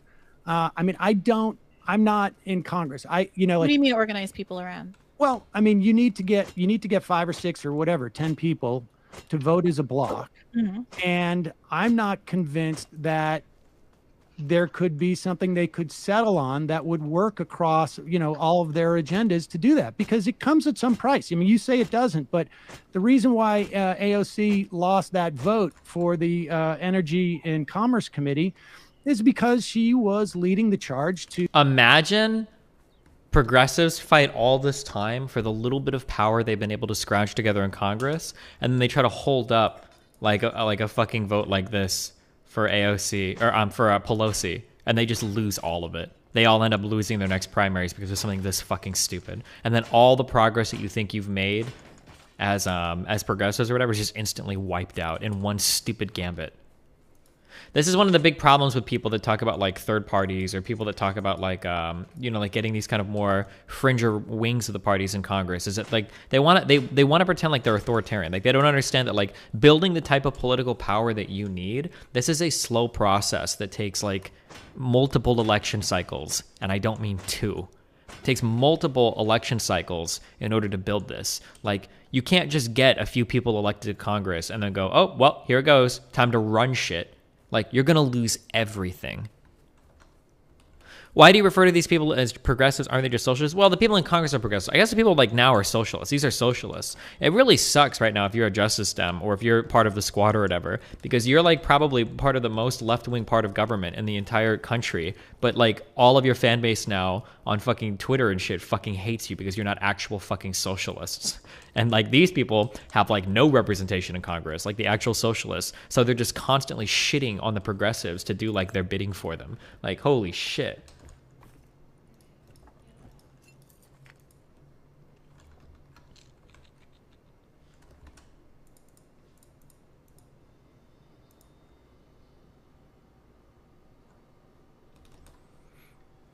Look to the left. Ranked ban reasons for 437 unbanned requests. What is this?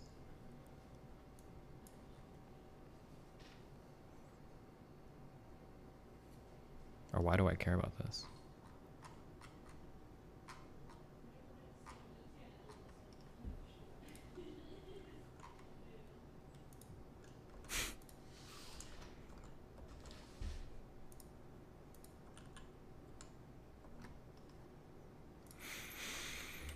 What is this? Interest in. Okay? I would rather have the authoritarian dictatorship of Recep Tayyip Erdogan rather than the authoritarian dictatorship of Fethullah Gülen.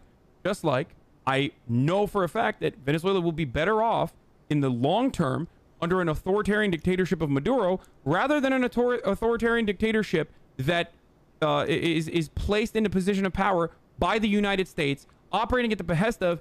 Oh, is he talking about... The Biden administration said they were going to recognize Guaido or whatever, right? As the leader?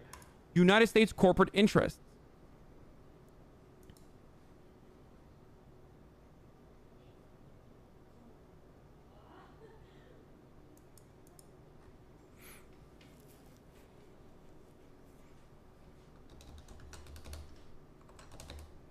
Maduro seems like not such a good guy. Other but, sitting Democrats, and they don't like that. And yet, Guaido is unironically the legitimate president of Venezuela. Is that true? I know that it's contested, but I haven't looked into the Venezuelan stuff anywhere near as much as we had the Bolivian stuff. So I know that the U.S. and owner Trump tried to recognize him. But I don't. In terms of how the elections played out or whatever, I didn't follow that as closely. A woman who, I'm sorry, I forget her name, the moderate who ended up withholding the vote this time ended up getting a seat on that. She voted against Pelosi last time and lost a seat on the judiciary that she wanted. Right. This time around, it was reported by Politico before that she had been quiet about not voting for Pelosi. Right. So there's Did Connor Lamb suffer any repercussions for not voting for Nancy Pelosi or any of the other, I believe, 5 members of the right side of the Democratic caucus? Did they suffer any? I don't know offhand. I don't know either. Yeah, so there's a lot of assumptions being made about why any of this happened. But what is assured, what we know for certain, is that until 4 or 5 members of the Progressive Caucus, the Squad, whatever you want to call it, agreed to vote for Nancy Pelosi, there's no way that Nancy Pelosi could become Speaker of the House. And my main crucial point, and I think that what really can't be ignored, and what really got lost in a lot of this discourse, because people weren't arguing the merits of this in good faith.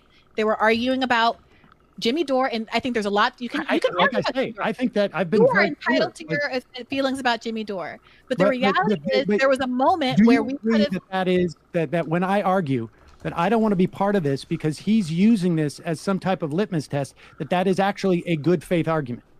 I think that you're being honest about that. I don't think that reflects especially well. You can think it's a dumb perspective on politics and whatnot. I don't not believe you. But do you think it's a good faith argument? Because you just said that is not a good faith argument, and I just want to be clear. No, I think that people are not arguing in good faith about them. They're conflating. I think that what you said is true and honest, but that has nothing to do with the merits of good force the vote as a tactic. Well, as a tactic, if it existed I'm really glad you said that, Sam, because I think that's really honest of you to admit that your opposition is because Jimmy Dore is associated with it, and you don't think that Jimmy Dore is pushing it in good faith.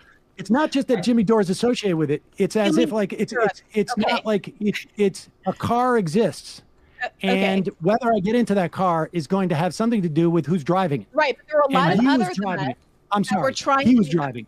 He was driving. I mean, a lot of why Jimmy was so focused, so central to it is frankly because people like you on your show spent countless hours clipping his stuff, talking about it. The sequencing is wrong there.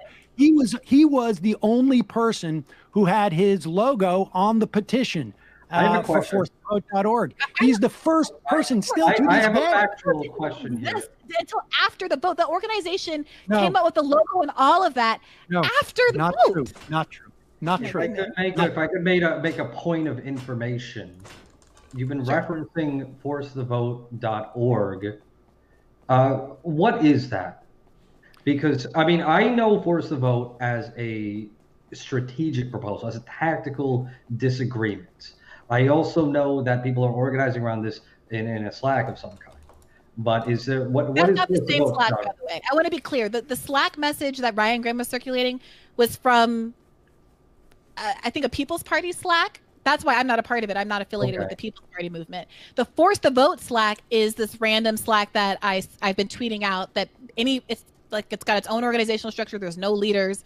They've just been trying to figure out what to do with this moment to try to fight for Medicare for all. Those are completely different Slacks. So my point, my question then is: are we talking like are we talking about a strategy, or are we talking about something weightier, something more organized than that? I mean, as a strategy in a vacuum, I was, again, supportive, maybe not necessarily for the ask, in particular ask, but the tactic itself, I was supportive of. When it became hijacked, if you want to say, or simply it was already being driven by that person, and it started, instead of traveling to a distance, it became something to hit pedestrians with, however you want to do this metaphor, I decided I don't want to be sitting in that car. And I think it became even more, and then people were attacked for not wanting to sit and associate themselves with that. The tactic in a vacuum can be effective, but if it's being wielded in a certain way, I'm sorry, like then as soon as it becomes a tactic as a way of establishing that and essentially, disempowering the most progressive wing in the Democratic Party, I'm not going to lend what little, Greetings, fellow Q-truthers. We've rallied our forces and gotten a few of our brethren elected to Congress. At long last it's time to leverage our vast political power and #force the vote on the storm.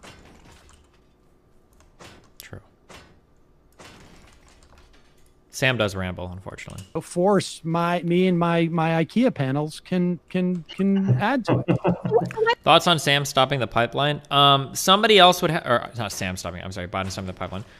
Maybe somebody knows more in chat. My understanding is that there's no reason to stop the Keystone Pipeline. That there's already like tons of pipelines that run through like a lot of these water tables that people are contesting.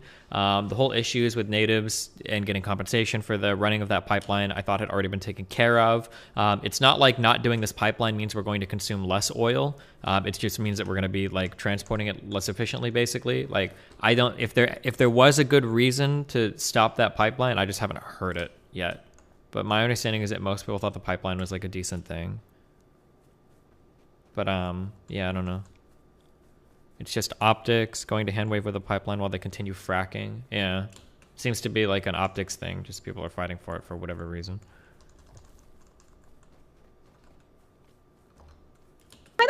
Why not take the reins, Sam? Because my approach to it was, I saw the response that Jimmy was getting. I think that there is, frankly, value in having... Someone in my chat typed in like an hour ago that there was no point in watching this past 20 minutes because they just repeat the same shit over and over again. And it's kind of sort of feeling that way. Dude, is this really it? A more aggressive approach exists in the world. I think that everyone can't be the reasonable person in the room. We need to have anarchists. We need to have people farther to the left. Listen, I have exerting pressure and threat. I have anarcho-communist on my show. I appreciate that. I appreciate that. But my argument. But wait a minute, Sam. It has nothing to do with ideology. So my response was to say, okay, if people don't like Jimmy, let me write my own article, and people can engage with the idea separately. And you know what all the responses to my article talked about? Jimmy. And so I tried to show leadership. I tried to show how you could be interested in the idea without some of the bombast that Jimmy was bringing to the equation. And I think that you, since you were the one who first even brought the idea to a lot of people's attention, could have taken leadership and said, I don't like what Jimmy's saying, but here, I'm going to be the focal point. I'm going to be the spokesperson for this issue. And I think nobody would have had a problem with that. I think, like I say, the idea of forcing the vote on Medicare for all, it became a different, in my mind, the ask was not the best ask, but this thing had progressed.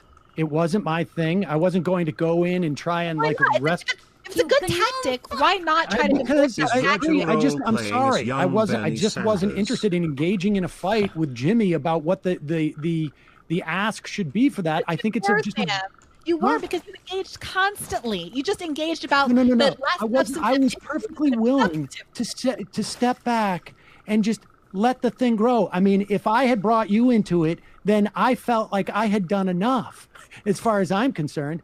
And when it became clear to me that this thing was being wielded in a way that was going to be destructive, I didn't want a part of it. And when it became clear to me that it was a continuance of what I perceived to be Jimmy Dore's, project, and then I struck back at Jimmy Dore. I mean, this feels like is the people who said, "Oh yeah, I guess I like Medicare for all, and I like a lot of what Bernie's saying, but his supporters are just too aggressive, and I can't get on board." Well, yeah, but I wasn't one of those people, and that's not my point. My point is that I think Jimmy Dore teaches people to be stupid. And I think Jimmy Dore is out there. I just watched. I mean, if we're going to get into this, I just saw a video of him talking about the Boogaloo Boys. I'm not without really having done any research on. No, but I think this is reprehensible, and I think this is really problematic. Okay, I think this is how because if my if this is perceived as being like inconsequential, I want to try and put it in context so I see it as more consequential. Okay, when there's a guy out there saying, hey, maybe we should embrace the Boogaloo Boys because this guy with a weapon is talking about taking out government, a civil war, but he also... This guy with a weapon trying to take out government, that could be said about a million left-wing groups in the world. Excuse me, but this guy's a Boogaloo Boy. This guy's a Boogaloo... Sam, we all saw the video. Holy shit, wait, she's like horseshoeing right now. She's unironically horseshoeing. What the fuck? You're not going to sit here on our show and misrepresent. I haven't seen the clip you're talking about, but I did see the Boogaloo Boy clip. I haven't seen you should look at the clip. You should watch the clip. So I don't want to talk about stuff that is not germane to this issue and is not being represented on the book. You asked me why I didn't get involved, and I'm telling you. That is fair. We are all very clear that you personally don't think that Jimmy Dore is a worthwhile vessel for this.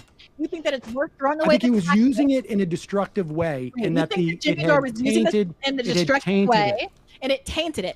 So, what I'm saying, and I hear you. I think that everyone understands your point of view. I think the argument that you're having with everybody about Jimmy Dore is proof of my that he tainted it. I'm trying desperately, can I tell you, to stop talking about Jimmy Dore because 15 million people lost their health insurance this past year, and I can't get you to focus on that issue for more than 5. Dude, I don't know what it is. I can't. When these people raise their voice, I feel like I'm watching a play every time, where they just like start screaming and shit, like "Yes, Queen!" Like when I see this, I feel like they're in their head. They're already envisioning like the fucking Twitter threads and shit. Like, God, people are gonna think it's so epic when I do this. Like.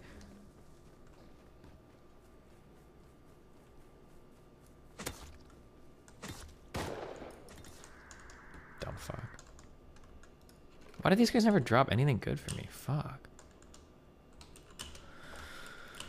Hey, no, because you want... Listen, I can focus on Medicare for all, but that's not the same as force the vote. It is, Sam, because no, it was a isn't. tactic Only that you admit, in Sam, your mind and maybe in some minds of Sam, others, but not in my mind. The tactic that you just admitted was a good tactic, but for Jimmy Dore, which could put us on a path. I said the ask was not good, Bree. The ask. A losing vote for Medicare for all is not going to do what you think it's going to. True. And you just sat here and waxed philosophical about how important PAYGO is, and you're right. So why not ask to get rid of PAYGO entirely instead of these narrow exemptions for COVID and for the Green New Deal? Because everything that passes in the next 2 years is going to deal with COVID, and Nancy Pelosi is done after this. Yep, she's already gone. Yeah. Pelosi's gone in 2 years anyway. Why would you waste so much political capital on this? Thank you.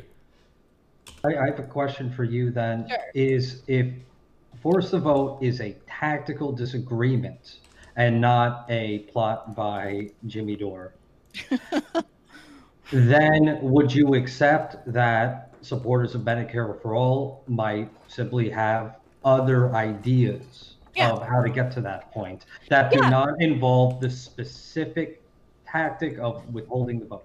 Yeah, so we talked about this a lot, Virgil, and I think what a lot of people wanted to hear was what that is. So we, as you know, had Michael Leidy on the show, who was Bernie Sanders' healthcare National outreach director. Yeah, National. He has DSA affiliations as well, and he was very candid with us, and I really appreciated and respected his issue. And so my tempers really went up around this force the vote. Like I got really invested when I asked the question, what's the alternative?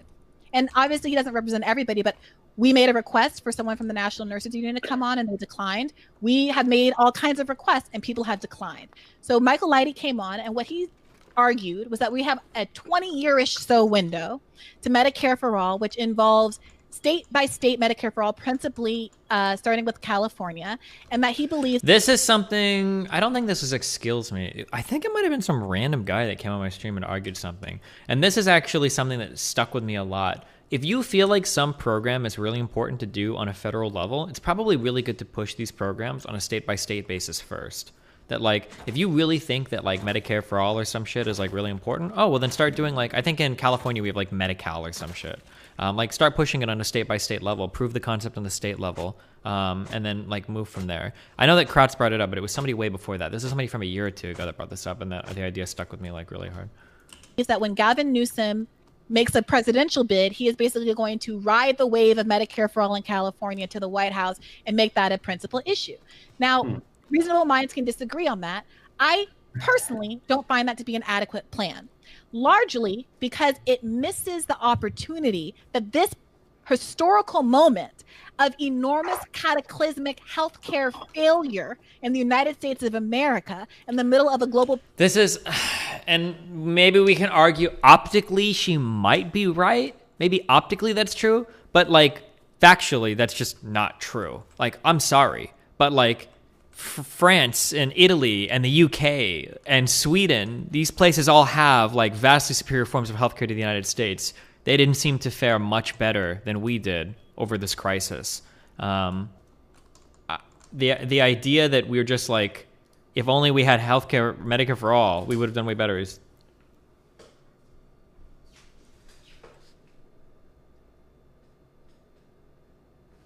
just not true.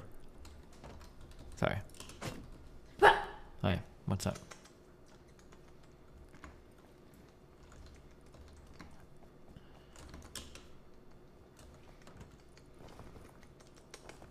What are you up to? Why aren't you streaming it? I will now. I was talking to Leia.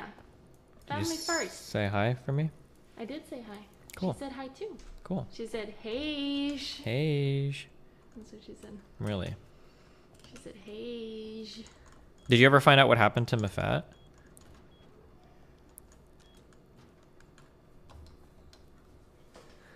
Dumb fuck. Do you really think I'm that stupid? Okay. Oh, hi. Hi. Okay, have a microphone.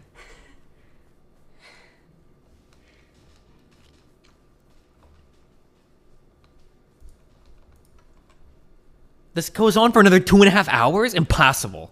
They must get somewhere in this argument. Pandemic, which is likely to last 2 years, it misses the opportunity to leverage that to create the kind of political pressure on our elected officials so that it is toxic. Don't care plus you're a boomer. Cool.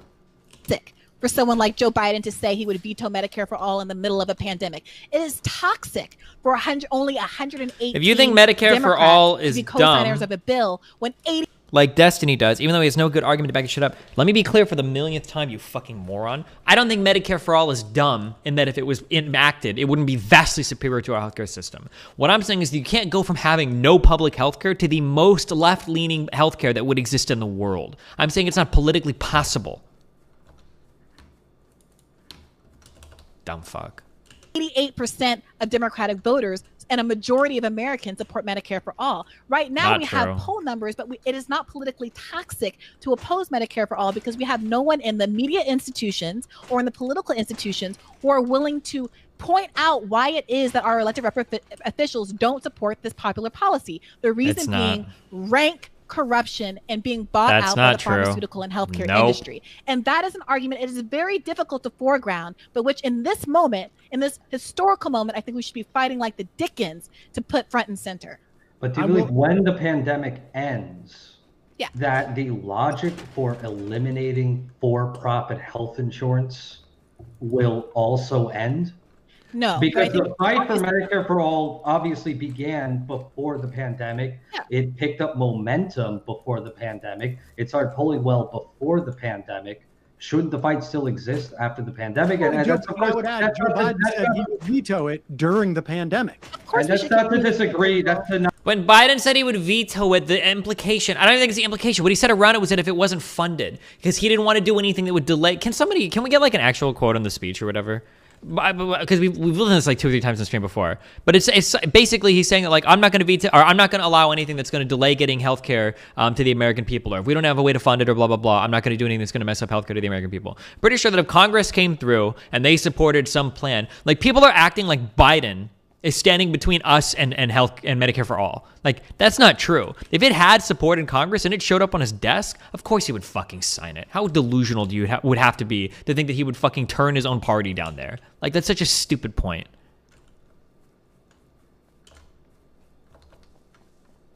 Wait, why are people getting muted? I would veto anything. Okay, so this is the quote, I guess. It'd be nice to have a video, but I would veto anything that delays providing the security and certainty of healthcare being available now, Biden responded. If they got that through and by some miracle, or there's an epiphany that occurred and some miracle occurred that said, okay, it's passed, then you got to look at the cost.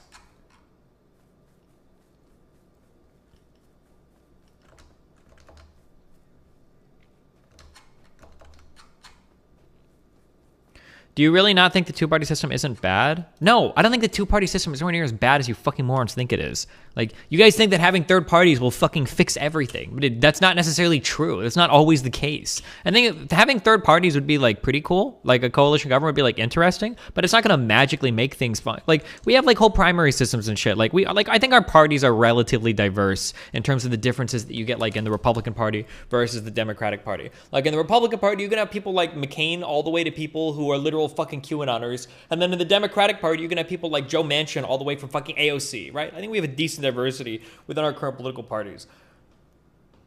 If you want a coalition government, you can do it, but it's not gonna be like the silver fucking bullet solution to all of our problems like some people seem to think it will be.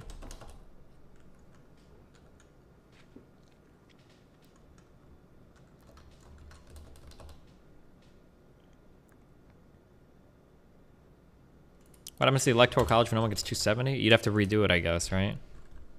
Do you think first past the post is bad? Yeah, I think it's a dog shit way to vote on anything.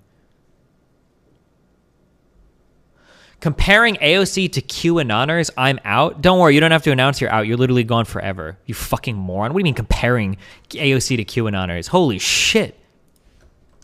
What a delusional fuckwit.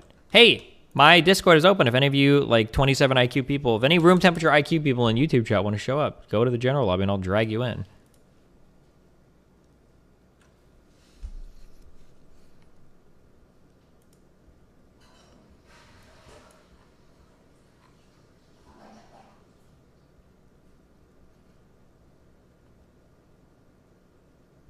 Do I count?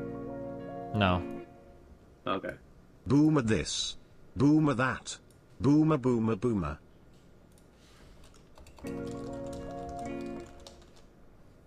Right-wing moderate fascist here. I don't understand why the left wants Big Daddy government to hand them everything. This world is about survival of the fittest, and if you're too weak, too dumb to achieve anything, then no one should help you in your struggles.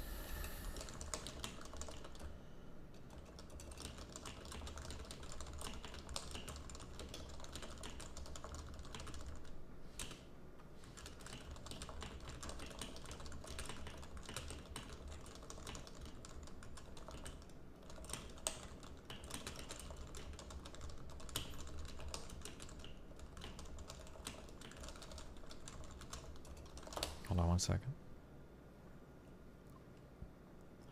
Help train his serious problem. He's just grinded all his scrap for 3. I don't know why he gambles in this game. I don't know what the fun is. Wouldn't be able to know how to make a burger. The labor theory of value is cringe. It's not really rooted in empirical fact. No, you're right. Totally. Unlike what? The marginal utility theory, which is totally rooted within empirical fact. Thank you for describing to me how, you know, our current popular economic understanding of value is totally rooted within empirical fact, right? No, it's not. So shut. Okay, Nico, don't post videos anymore. Stop. Not to Wait, hold on.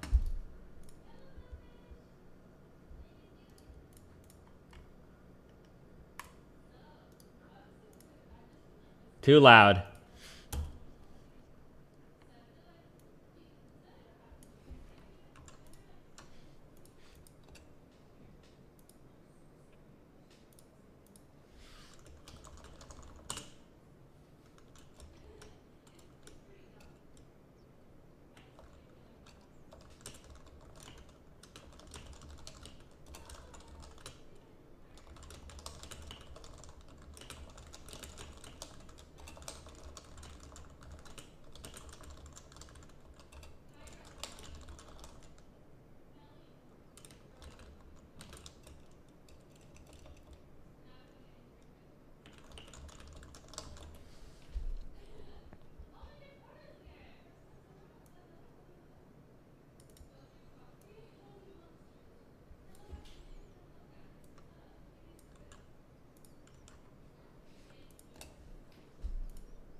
Oh, okay, sorry.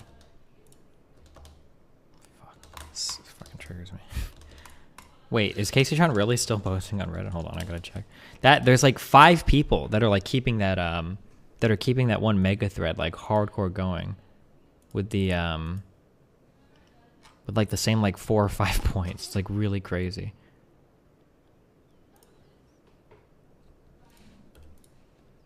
Two hours ago. Holy shit, she's still in that thread.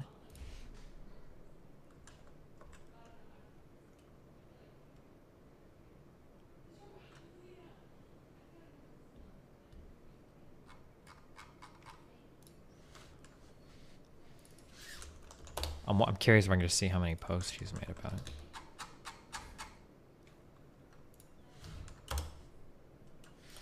Why does Twitter do this to anyone else? I always have to load tweets twice. It's so annoying.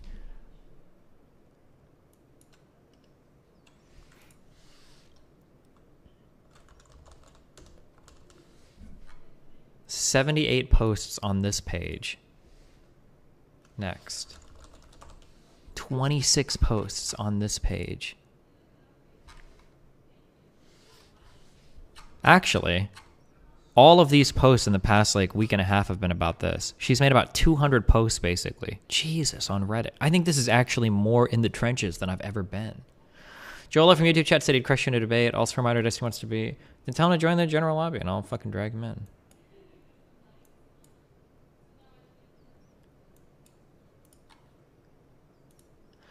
I see this argument all the time from tech people. Building gargantuan AI models may be computationally environmental and financially costly. But if those models want to solve cancer... YouTube chat said he'd crush you in a debate. Also reminder he wants to be on the Destiny in Moderation episode FTV. If those models can go on to solve cancer, isn't that a better balanced world? No, a thread. Let me point out how Silicon Valley loves this narrative. They use the same argument to justify the existence of billionaires. If someone can amass that wealth and then use the money for good, then it must also be a balanced one.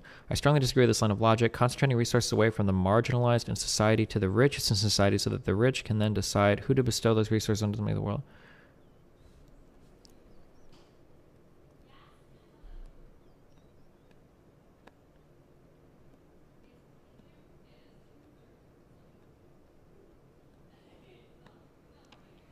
On top of that, name one technology in history that has been successfully redistributed completely equitably from the bastions of privilege and power to the have-nots in society. We've yet to achieve this with even the most basic haven't we kind of done this with vaccines?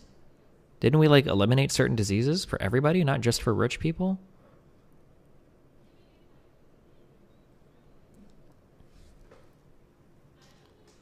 What about stuff like insulin?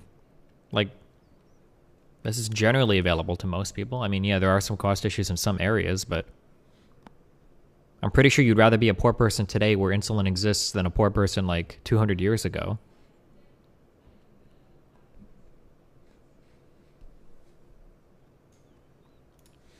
Tran put in her Discord announcement a clip of you telling her Discord to report it to get you banned, and another announcement saying report you to Twitch on Twitter saying you harassed your sister. She's forgetting her Discord to get you banned. Yeah, she's been doing this for a while. I basically stopped talking about or harassing at all. Anything related to Casey Tron. I don't think I was harassing her before, but if I keep seeing things, then I'll just start reporting her for harassment, I guess. I just got blocked by her sister for correcting her, trying to frame you as a woman beater with an out-of-context clip she found. Yeah, they're actually going harder than most of the Nazis that I debated. I think in her arguments with Melina, Casey Tron's sister was calling me like a racist woman-beating like person from... It was insane. Spectre, $5. At Destiny, could you tell YouTube chat him not a furry, thank you. Ilund score. You know, a person that runs around having to constantly tell people they're not a furry kind of sounds like a furry, my dude. Oh, and a pedophile. Oh yeah, people seem to think that Nicole was 15. I keep seeing that oh, he shared those nudes of that 15-year-old girl Nicole and called her ugly. Nicole is my age, or like a year younger. The idea that she was underage is just not true. This is, well, I mean, I'm sure she was underage at some point in her life. We all were. But I mean, like, in the times that I knew her, like, she's never underage. Like, what the fuck?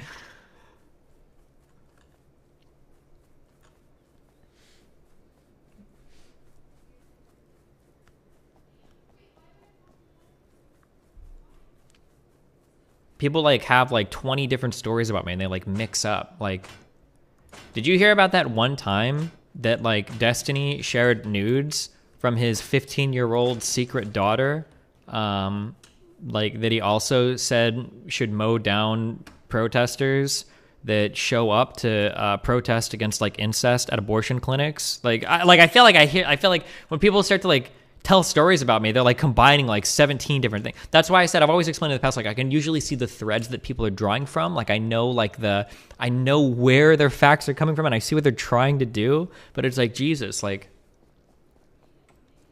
oh, okay. Where is Dan at? What the fuck is up with these shadows?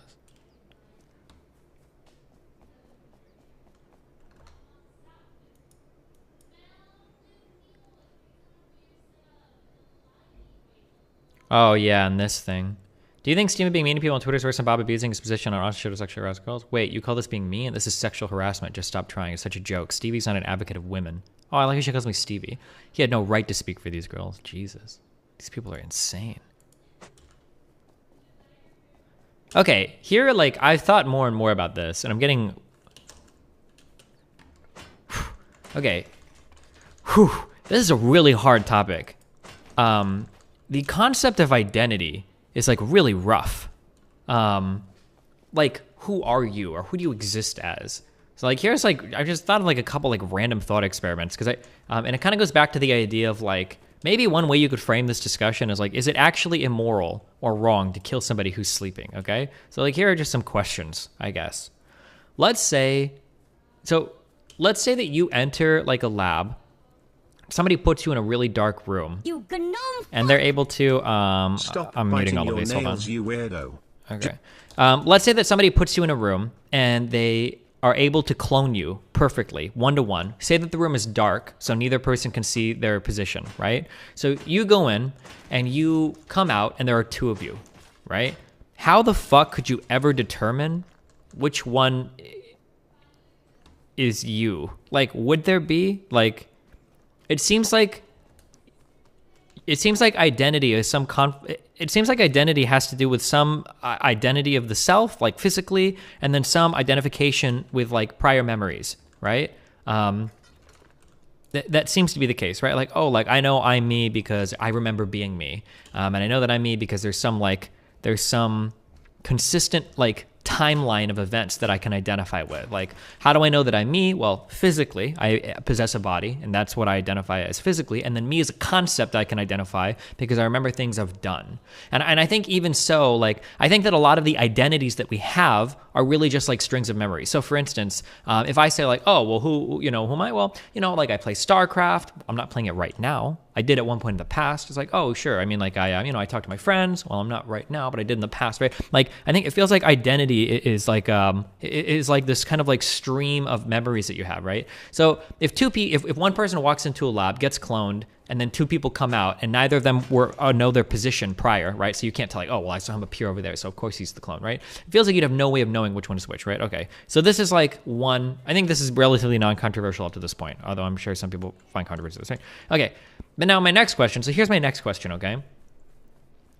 If you go to sleep, and then you wake up in the morning, my question is that like, is stopping that stream of memory, is halting your conscious experience, is that like essentially dying? There's some dumbass scientist that shoots me up here every time, I don't know. When you wake up, right, have you essentially been dead for some essentially been dead for some point of time, right? And then the next question is because if you stop that stream of thought and then you wake up, my question would be like, what's the difference between you waking up versus you waking up as a clone, right? So let's say for instance, let's say that you go to sleep, and while you're sleeping, let's say that 2 clones are made of you and 3 people awaken the next day, right? For the 3 people that awaken, like you and your 2 clones, none of you really knows, which one was the original, because you have no way of knowing. Physically, you're identical, and you contain the same like string of memories. And then, yeah, I don't know. I feel like that's a weird thing, because like then the second kind of question then is that let's say that like one person goes to sleep, let's say that you clone this person, then let's say that you kill the original person, and then the clone wakes up.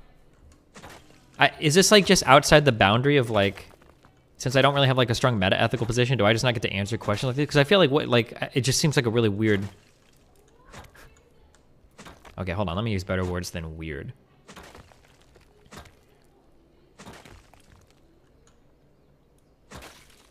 You can do this literally moment of conscious to moment of consciousness. Yeah, well, that was going to be my next thing, is almost like derivation or whatever. Where I wonder if you could go to arbitrarily like finite moments of time and say that you exist as a different person from event to event to event.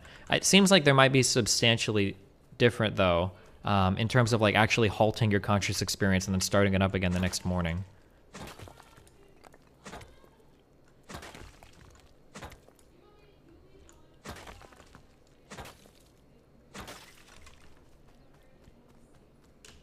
Because this kind of ties into my idea before, is what, like, is it actually immoral to kill somebody in their sleep? Because if you go to sleep and you wake up, and it's essentially indistinguishable from some temporary death and resurrection, if you kill somebody while they're sleeping and they're not having a conscious experience, is it actually like wrong at all? I don't know. Sorry. Okay, back to this. Disagree I understand the question. with the point of that yes, this is a critical juncture, but that the fight obviously won't end. So the point, and I'm really glad you asked that, because we've talked so little about what these hearings could really look like. So part of the ask is for vote for Medicare for All, because you can demand as part of your request the hearings on Medicare for All, and you can make requests about how long those hearings are, how many days they are, what the structure of them are. All of that is exclusively within Nancy Pelosi's purview. Oh, hold on.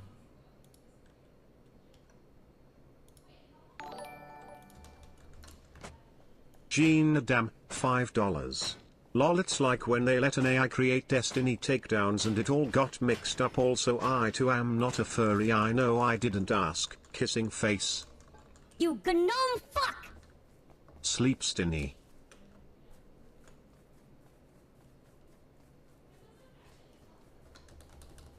Cool. Wait. Alexi time, $5. No, because when you are asleep presumably you will wake up if not killed. Cool. Destiny, my bad, I should have added a loud warning. I apologize to you and chat. You missed the best part. Hassan told me to shut the fuck up. BC, I said the labor theory of value is cringe. Forgive me, Imazuma. Did you find anyone to debate on force the vote? Not yet, but thanks, bud. That's why this was such an interesting tactical pressure point, because Nancy Pelosi is invested in keeping the job. She's the one that's number one invested in that, as opposed to other things that she can't grant. Like, she can't make Biden push through a $15 minimum wage tomorrow. She only has what's in her procedural capacity, and structuring the hearings on the vote is in her power. So I went back and I looked at the Medicare for All hearings that they had in 2019, and I thought, why weren't these a bigger deal? How could these be better? How could we maximize, to Sam's point about how hard it is to get media attention, how can we make this better and have more of an impact than it did the last time we tried this? And one thing that I noticed was that there was absolutely zero conversation about corruption. They had all of these corporate moderate Dems, and Republicans obviously as well, lined up with their experts and their witnesses to explain why we couldn't have Medicare for All.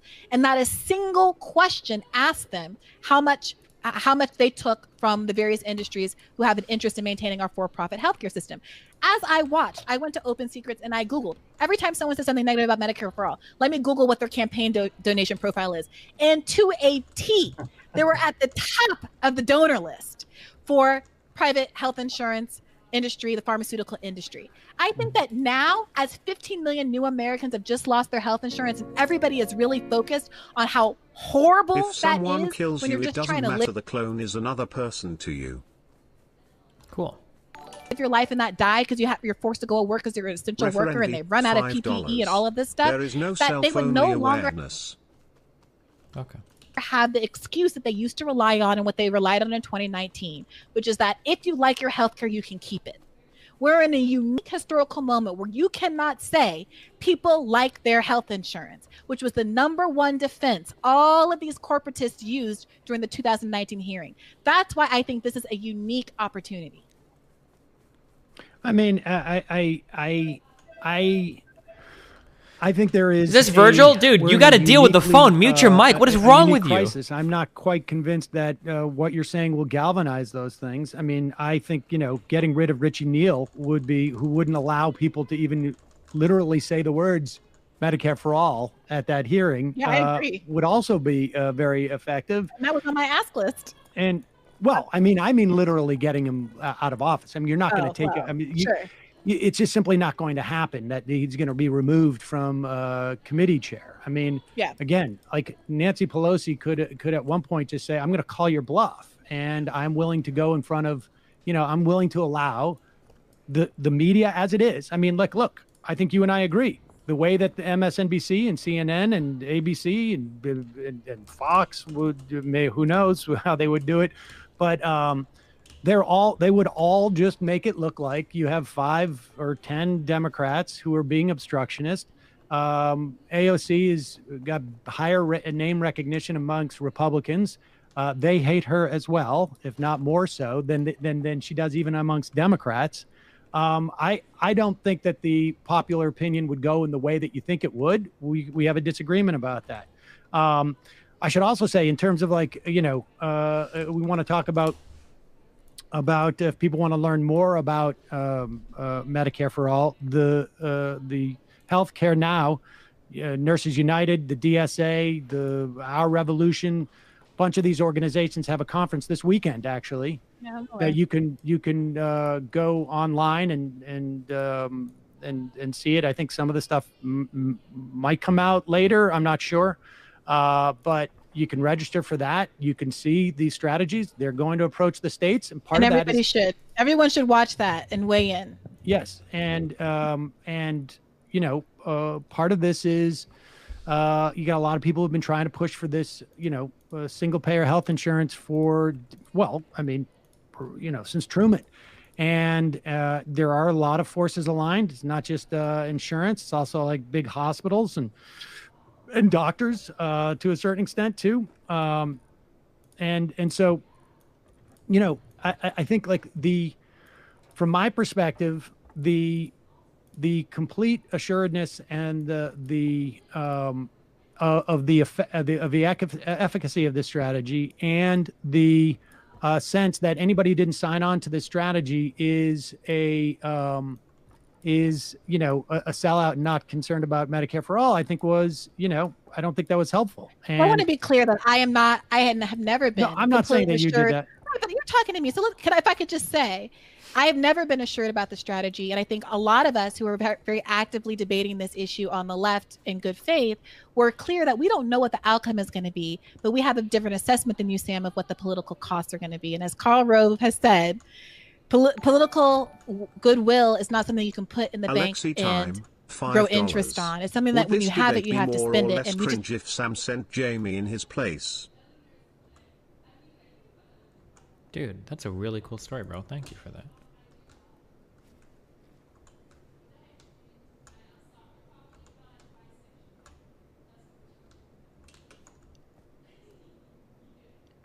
Wait, why can't I?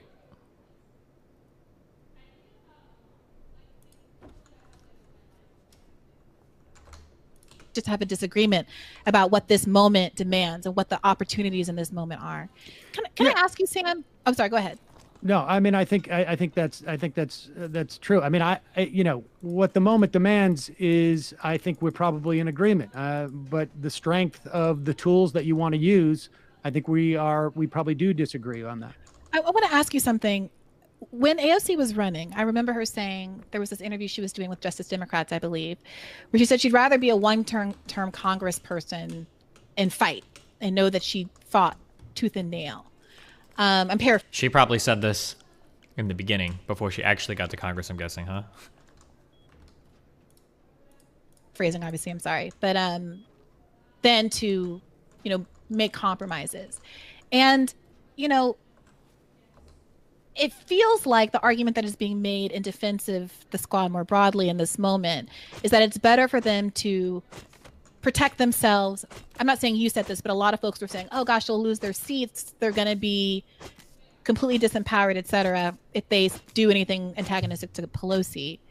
Do you think that the way that she and the squad have behaved suggests that she no longer feels like it'd be worth it to shoot her shot and be a one-term congresswoman? Do you think that she's changed? I hope that that's not her perspective, because, like I say, she was instrumental in getting rid of Elliot Engel.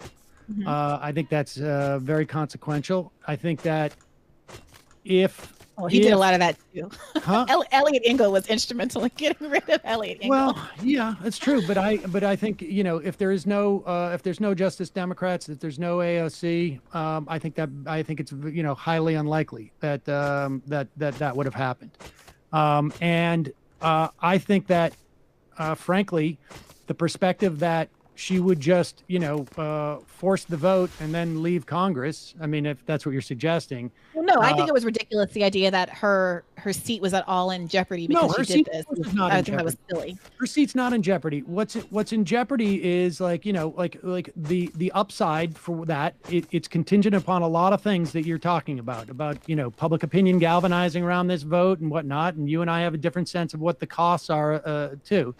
And I think, you know, I may have a wider berth for accepting that someone could you know, that idea is that someone else could perceive that idea is not as strong as I do. But I think that one of the things that you should always assess when you get into a fight is your chances of winning. And in every fight that you lose, there are costs, and there can also be benefits in losing fights. And I think my sense of what was to be lost was greater than what was to be gained. And I suspect that was also, you know, the progressives' perspective. You don't think that the PAYGO exemption for the time being is relevant? Nope, that's not what I said at all, Sam. That's not what I said. They could have gotten more. Yes, they could have gotten more. They could have gotten more. It was incredibly important, which is why they should have gotten more. Maybe. I think this is going to be sufficient for the next 2 years at least, because I think we're going to be, like you say, dealing with this pandemic for a long time, and just about everything in our society is impacted by it. But I want them to continue to amass power. I don't think they have much. I don't think the left has much. I don't think at this rate, we can't actually be dealing with the pandemic for that much longer, right? Like, isn't it? What are our daily infections up to? At some point, everybody's either going to be infected or vaccinated. In the U.S., we probably already have, if I had to take a total bullshit guess, I would estimate in the U.S. we've already had over 60 million cases, probably. Not cases, probably over 60 million infections. And that's in 1 year. If it continues in its current trend, maybe another 60 million. That's almost half the population either infected and then plus vaccinations. We're sitting at 15%, maybe 45 to 50 million.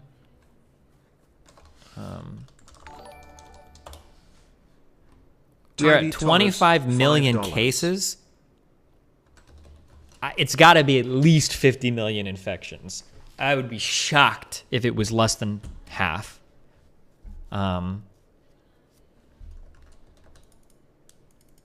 So my guess is that, like, if we're at least 50 million, it's one out of 6 Americans have been infected. If we do get 100 million people vaccinated by, I think Fall was optimistic, by the end of the year, plus new infections, that's got to be like 200 million. We've got to be hitting that herd immunity by the end of the year. How much more actual infection rates compared to measured cases? Well, you've got to consider that, like, there's probably been a ton of people that have gotten sick that haven't gone to the hospital. Also, in the beginning stages of the pandemic, we didn't really know how many people were infected because people weren't getting tested for it. So, like, I imagine it's probably around... Well, actually, wait. Why the fuck am I guessing? There should be, like, some study that estimates, like, what is the estimated infection rate right now? Oh, people are saying 100 million vaccines is almost guaranteed to happen within 100 days.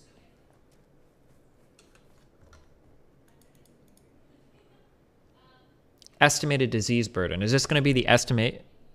Oh. Is this just for the US? So the CDC estimates 80 million infections. 83 million infections. Okay, so that's way higher than my bullshit estimate.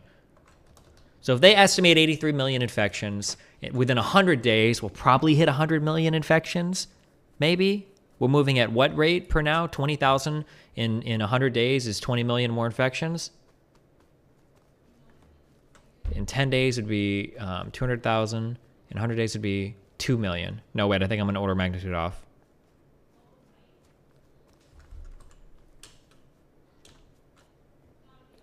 Wait, how many infections are we at per day? Let me check. Hold on.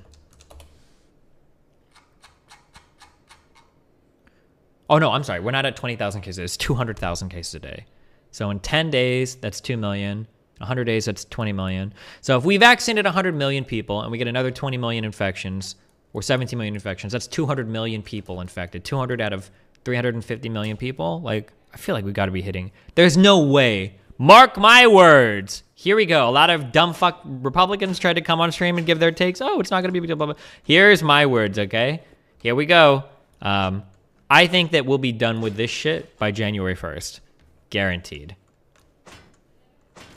No possible way. Between how many active infections there are, how many unmeasured infections there were, and then the rate of vaccination, I have a hard time believing that in January of next year we'll still be like, that's a pretty cold conservative take. But who's Coke Man wants to argue with me? Who the fuck is that? Hold on.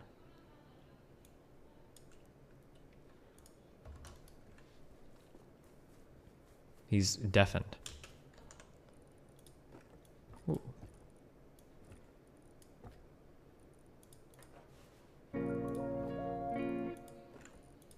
Destiny, here is a link to what's considered the most Can you hear me? accurate projection Yeah, model holy on shit, real you're very loud though. infections.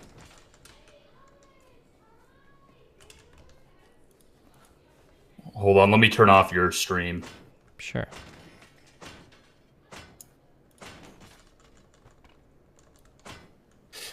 Okay.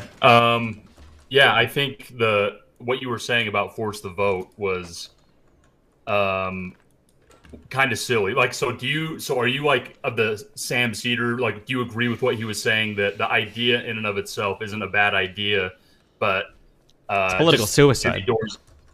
Jimmy Dore's just okay, wait, so why is it political suicide to call for a vote? Because in your opinion, there's just literally no reason for it. You're calling for a vote. You know it's going to fail. Are you just trying to like? Okay. Yeah. But let me ask: Is calling for a vote in every case? So let's just start there. Is calling for a vote in every single case just because you know it's going to fail? Is that always a dumb idea every single time? I mean, I'm not going to generalize and say every single time. Probably not. But this time it seems like it would be. Yeah. Okay. So the best argument, I think, for forcing the vote, I agree Jimmy Dore's an idiot. Like, and obviously, sure. same with I don't even Joy care Gray. about. I don't care about either of these people. We can just talk about the concept of forcing the vote without any names attached to it. It seems like a dumb idea. Okay, good. So perfect. So do you agree that? Okay, so first off, you're not really even in favor for Medicare for all. So I think that's why. Well, no. Firstly, that's not true. I don't know if it would be the best idea versus a public option, but compared to our current healthcare system, I would take it in a heartbeat without even a second thought. Okay, so if I assume that you're on, so I'm in favor of Medicare for all. That's why I think forcing the vote could be a good tool. Let me explain why. Number one, you get Congress people on record for not supporting Medicare for all, essentially. Why is that good? So, because you can primary them in cases where... But you can't primary them. Justice Dems and progressives can't win any primaries outside of the bluest places. And the only Dems that aren't going to support... the only Dems that aren't going to support Medicare for all are going to be Dems in vulnerable districts. So you're never primarying anybody that's voting no on it. So what's the point of this? Okay. No. Okay. So I agree with you that in swing districts, maybe primarying... like, I wouldn't want to primary Manchin. But in districts that progressive Democrats can win, I think primarying their more centrist opposition would be a good idea so that we can get more progressives in Congress. Is that something you disagree with?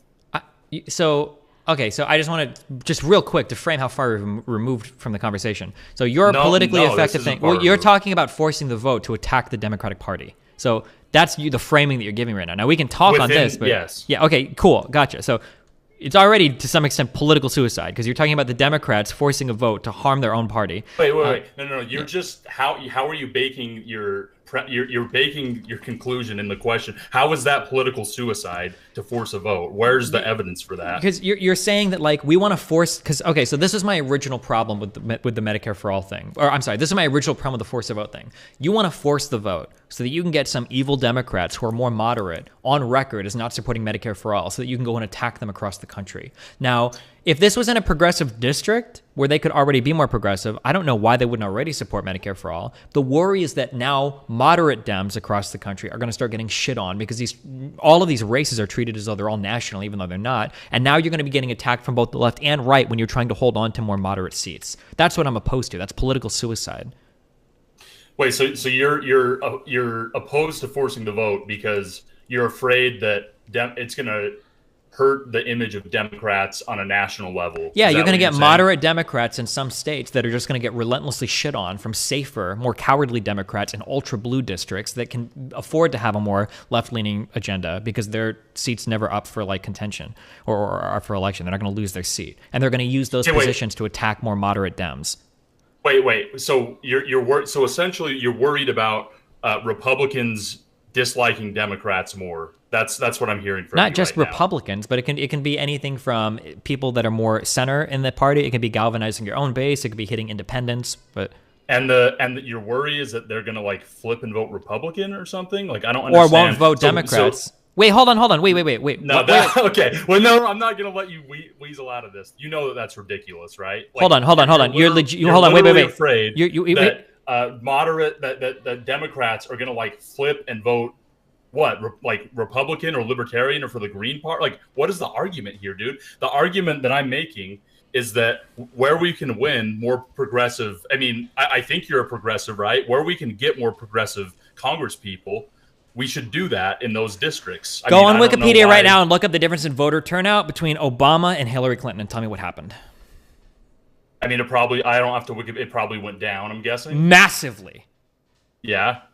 So why are you laughing at me like this is such a ridiculous concept when I'm explaining to you a political reality? You're delusional. I love that. Like, oh my gosh, dude, I love that. That's okay. So because Hillary Clinton, the voter turnout went down, you can blame that. You can make an analogy, or you're saying that's analogous to what we're talking about. No, right what now. I'm saying is that you're making it sound like it's a given that every Democrat is going to turn out and vote for any Democratic candidate, or that no votes are unswitchable. That's an absurd concept. Winning different voter bases are like. How do you think the whole? Why are you saying "Oh my God" when you're fucking like clueless when it comes to how this electoralism works? Like the entire Rust Belt breaking for Trump, like different groups of people either being encouraged to vote for certain candidates or being depressed and not voting for certain candidates has been like a huge story of the Biden election cycle or of the 2016 Trump election cycle. Talk about a straw man, dude. Oh my God. Okay, so I'm trying to just I'm trying to understand what the fuck you're talking about. Like, so you're saying we're talking about the presidency in regards to Clinton and Obama, obviously.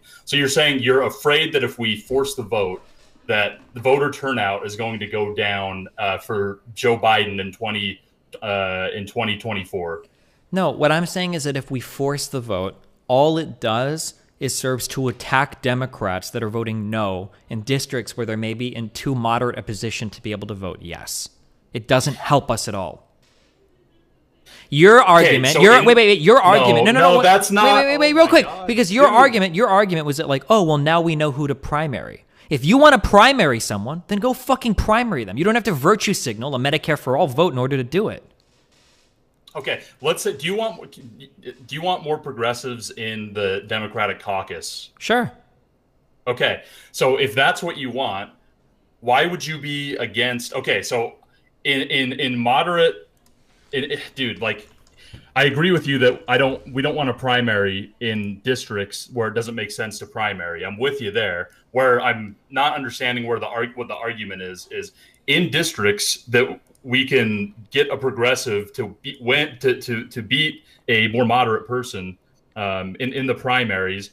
That forcing the vote could be a tool, a talking point to use against that moderate person so that we can actually get a progressive elected. I mean, is that so? No, you already know if somebody supports Medicare for all or not. Just listen to what they say. You don't need to force a vote to do this. You can primary anyone you want. And the evidence is pointed against like progressives. No, that's not true, Destiny. So number one, a lot of times politicians will dance around the Medicare for all. We saw this all the time in this past election. There were candidates who flip-flop constantly on Medicare for all. No, okay? not really. Yes, Look at Ossoff and Warnock. These are two candidates in Georgia that were very clearly against Medicare for all. They came out and they said it. Right.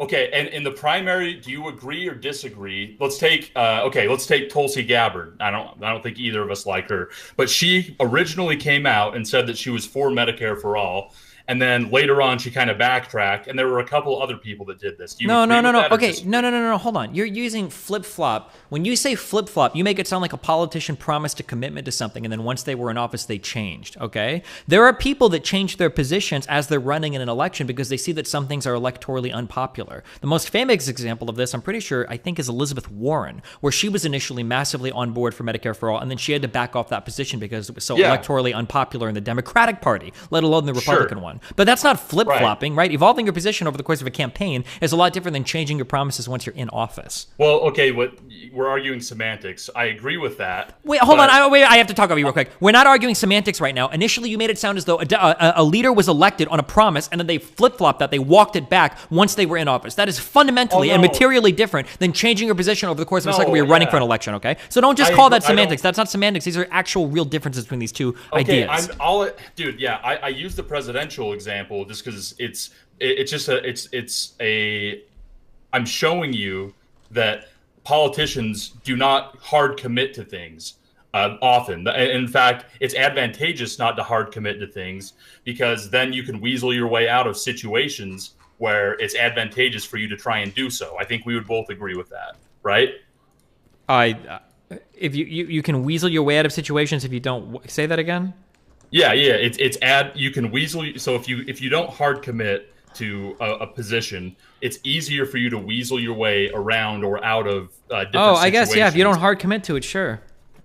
Okay, so what I'm saying is that by forcing a vote, we can essentially make politicians commit to one side or the other side so that we can use that information against them in primaries where it's advantageous for us to primary more moderate Democrats. I mean, what you can already, this is my problem. Can you please answer this question without weaseling around this? Why can't you just go primary them now? Why do you need to do a vote that could potentially damage your entire party? Why, if you want to go primary people, just go primary. Because again, a lot of these politicians haven't, so they can use Medicare for all as they can weasel around it. Whereas, so like, I'm trying to think of an actual. Wait, hold on. So you actually think that there is some like moderate Dem, and the only reason why he hasn't been primaried yet is because he hasn't come out with a position on Medicare for all? Come on, dude. Don't just come on, dude. That's exactly what you're saying. You're saying, that's not yes, it is. Your argument verbatim is that we need to do a Medicare for all vote so that we can find out what people's actual stated positions are so that we can go find them and primary them. Dude, you're straw manning me so hard. I'm not what saying part? that's Okay, wait. only... What part? Destiny. What part of that am I wrong about? That's literally your argument. You got it. That's not my argument, dude. My argument is that's not the okay. So first off, you said that I think that that's the only reason that they're not being primaried. Of course, I don't think that's the only reason. All I'm saying is that this is a tool in the tool belt that we can put there so that we can have more effective primaries against some senators, and there's not that much downside to why not just, when you're in a primary like that, why not just ask a person or say like, oh, would you support Medicare for all? Why not just do it there in the primary? Why do we have to force the vote across the entire country and make your entire party look like a laughingstock when you force a vote on something that gets destroyed? Okay. Dude, holy shit. You bake so much shit into everything that you say. You know that. So how does it make us a laughingstock, first off? Because we're going to throw out all this political capital, forcing a vote on something that's going to get fucking crushed. Okay, wait. What? Okay, this is good. What political capital are you talking about holding a fucking vote in a Congress session that's already going? Well, we've already seen people like AOC literally get kept out of certain committees because of them like leading votes or threatening the Democratic Party in other ways. Okay, So you might be that's- compromising. You might be compromising what That's good. little power you actually have as progressives if you're going to try to force the floor to take a vote on something that you know is not going to pass. Okay, so You're also giving ammunition to Republicans in the future that are going to say like, "Oh, we know it's not going to pass." You had a Democratic. Stop gish gouging. Sorry. Okay, you're right. Go ahead. So you're saying that AOC. Okay, that's a fair point. I don't agree with it. Like I understand. I do like AOC was left out of. Can't remember the committee. I do remember that. I don't think. Dude. Honestly, do you think that if she forced a vote she was left out of the committee without forcing the my point is like, dude, they hate her anyway. Like obviously Pelosi fucking hates AOC. That's not true. Like, well, hold on. That's not no, true. that's very no, true. that's not true. That is not true. Dude, Initially, articles. that's great that there are articles. Initially, when AOC came into Congress, she was incredibly combative with other members of Democratic leadership. That is true. However, AOC has taken strides to increase how the rest of the Democratic Party views her and to increase how she's viewed among Democratic leadership. That is true. Like, for instance, firing her ex-campaign manager that was firing off shots at other Democrats because they weren't, like, left-leaning enough. Or making more efforts to be a little bit more moderated in terms of how she views politics rather than just attacking every single person. And you can see this reflected in the way that she acts on Twitter, even. It's why she's been getting blown up now by fucking socialist LARPers on Twitter. It's because she's not as extreme as she was when she first walked in. She's not the most popular person in the Democratic Party amongst Democratic leadership, of course. But to say that she's, like, absolutely reviled or hated, it's a lot less than when she first came in. Dude, okay, so Pelosi, are you saying that you think Pelosi likes AOC? I don't know if she likes her, but I know the relationship is a lot better now than it was before. I mean, Tyler, $5. maybe I don't know, but so I guess say you're right. I would admit to you that there are trade-offs to doing it, but I also think that there are like advantages to forcing the vote too, like I talked about. Like I don't think that AOC is going to be put back on a committee because she didn't force the vote. Personally, I guess it's possible, but I just don't think that the mainstream Democratic establishment likes AOC or any of the squad or progressives in general. And I think they're going to try and hold them out of these things as much as possible. Of course, because they're not electorally popular. So of course they have to be careful not to let that party, that segment of the party, set the tone for the rest of it. Because every other Democrat that's running on a more moderate platform across the country is going to be attacked based on the most extreme things that's being said by the squad. Even the Justice Dems themselves know that they're not as popular. That's why they went from endorsing like 80 candidates in 2018 to like 17 in 2020. Even they know that their ultra-progressive messaging isn't going to work across the country. Dude, and that's all well and good for right now. That's all fine and dandy, but progressive politics are becoming more and more popular as time goes on, and they will continue to do so. You don't know that. So maybe, I hopefully. just don't... But you have to slowly build on that power. You can't pretend that just because you've got like fucking 15 people in Congress that now all of a sudden you can basically hold the whole thing hostage and get your entire agenda passed. That's not how it works. Yes, but it's a tool. So what you just said is that you have to slowly build, which I agree with. And I do think forcing the vote, again, like I said, it's not the whole thing. It's not going to change everything, but it's a tool in the tool belt that you can use to say your current senator or Congress, House representative, they literally voted no so that you could have health care during the coronavirus pandemic. I think that's a fucking fantastic line to use against these moderate Democrats. Then why did Ossoff and Warnock win? Then why did Ossoff and Warnock win in Georgia? Oh, that's a bad argument, and you know it. Like, why? So because Georgia is a Georgia is a moderate. That's my whole point. That's my whole. No. That's my whole point, Destiny. I've said that 4 times, I believe now. Don't primary people where it doesn't make sense to primary them. But in progressive districts where they have moderate members of the House or the Senate, yes, you want to primary them. And yes, you want to have more tools to be able to throw on fucking ads like so-and-so didn't vote for Medicare for All. That's a powerful line of attack in districts where Medicare for All is very popular. That's my entire point. So okay, I mean, like I would have to look before. I think it was slightly a loser when people were running on that platform for the Medicare for All, when people looked at like the differences between running on it and not running on it. I know that there are people on Twitter that like to say, well, actually, everybody that ran on that platform won on it, blah, blah, blah. But the reality was that they'd like rescinded their endorsements of every person that couldn't win those elections. Bro, what? You are, dude, holy shit, man. You weasel around things so much. Hold on, dude. stop. Name Like, one thing I've weaseled around. What am I weaseling around? No. Name one thing I've weaseled on. Holy shit. Name one thing I've weaseled on. Oh my god, dude. Okay, so that what you just said. Okay, so first off, when you brought up Georgia, that was weaseling around things, because I've said this entire time that you don't primary in districts that it doesn't doesn't make sense to primary. Okay, but my initial argument was then that you bring up Georgia, and you know that I'm like my okay, so initial that's argument was number that if you don't want a primary, if you don't want to call out moderate Dems when you do like this Medicare for All vote, then why the fuck are you doing the Medicare for All vote? The people in the most bluest districts are all probably going to vote yes on it. The people in the moderate districts are probably going to vote no on it. Like, you're talking about this weird edge case where there's going to be some like moderate Democrat in this extremely progressive district whose opinion on Medicare for All is unknown, and this vote's going to reveal that opinion, and that's going to be the difference in the next election cycle on that person? Like, do you realize how much you're risking just for this one? I don't even know if this situation exists. You're not risking, dude. You're not risking like. So your idea that you're risking like a shit ton of like political capital is a fantasy.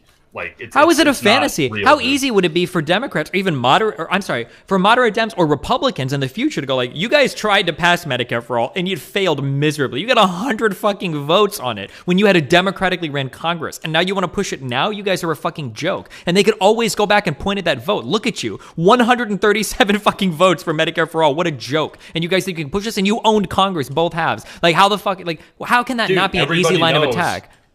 Everybody knows that Medicare for All is not it's not a popular thing right now. Like, it's just not.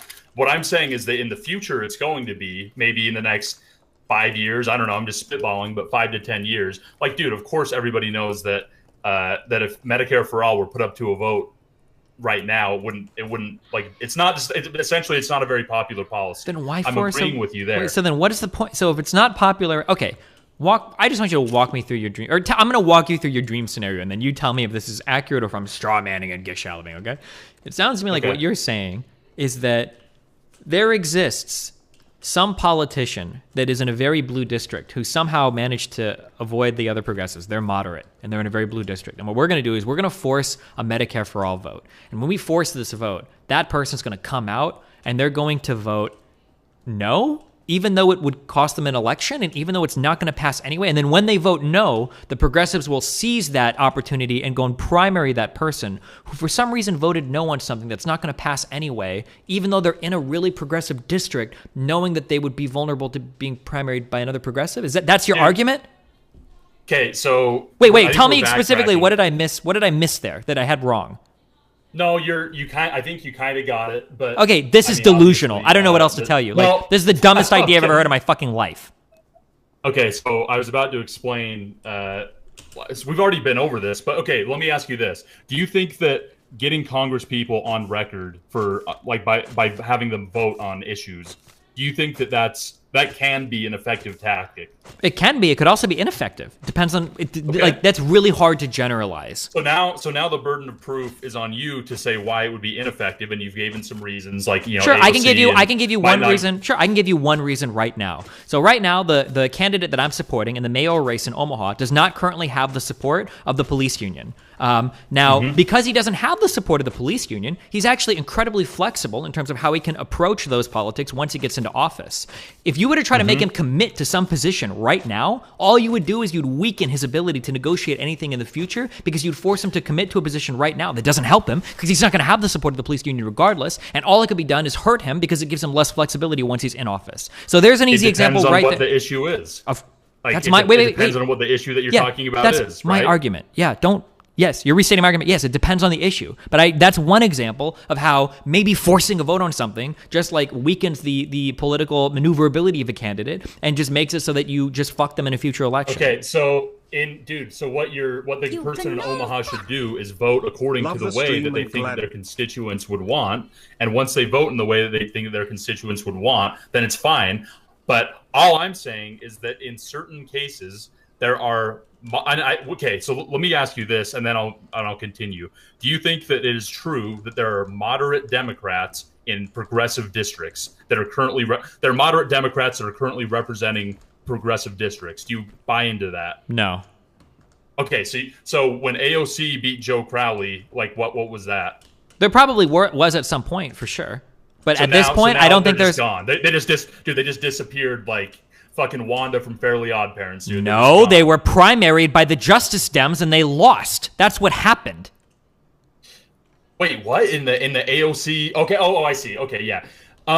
So the Justice Dems, they're not going to get any more gains or any more wins, even though after AOC They might if they can push a progressive ideology to the rest of the country. You do agree. Okay, so you do agree that there are progressive Democrats in moderate districts. I'm glad that we cleared that up. Wait, So no. all First I'm of all, saying you meant is that moderate that would Dems be a in progressive tool against districts, them. but you misspoke. That's okay. But what I'm saying is that it's possible that nationally, maybe you can move people over to the left, and that as that happens, one of two things will happen: either the moderate Dems that rule them are going to change their opinions to become more progressive, or more progressive Dems are going to primary those more moderate Dems. What's not going to happen is forcing some vote in Congress is going to magically change anything and get you any more political power.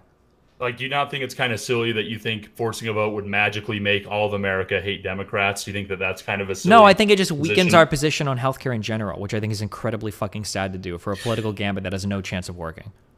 Okay, well, I mean, I think that that's pretty fantastical, honestly. What part of what but I just said was fantastical? That, well, just the whole idea that it's going to, so, because you haven't given me any, like, proof or any reason why it would weaken our positions going forward. I just Like gave that you thing one, and that it would be an incredibly... The mayor of Omaha thing? No, I said it would be a funny attack ad from Republicans to say that Democrats said that they could get Medicare for all, and when they went to vote, only 100 Democrats supported it in the House. Like, I mean, that's... how does that that's look good for cool. you? Like, so again, there's going to be trade-offs. I'm not going to be like dogmatic about it. There's trade-offs, and then there's good things. There's good points to doing it. There's some bad points. What are the to good doing it. points? I've broken this down like 8 times. Okay, for you. Like, I hate to do this because this is going to be like a huge dick move, but I'm going to do this because you seem incredibly confident in this. Can you name me a single Democrat that you think that is a moderate that's in an incredibly progressive district that would get fucked on a Medicare for all vote that would be primaried as a result of this? Okay, ask the question again. Can you So think you're of a gonna- single? You're gonna put me on the spot. Yeah, exactly. Oh That's why my I said I God. felt like a dick. But you feel really strongly about this. I'm curious. Can you think of a single Democrat that is in an incredibly progressive district, but somehow this moderate Democrat is held on? The Justice Dems didn't primary him, but if we were to force a vote on Medicare for all, this guy would be ousted from government.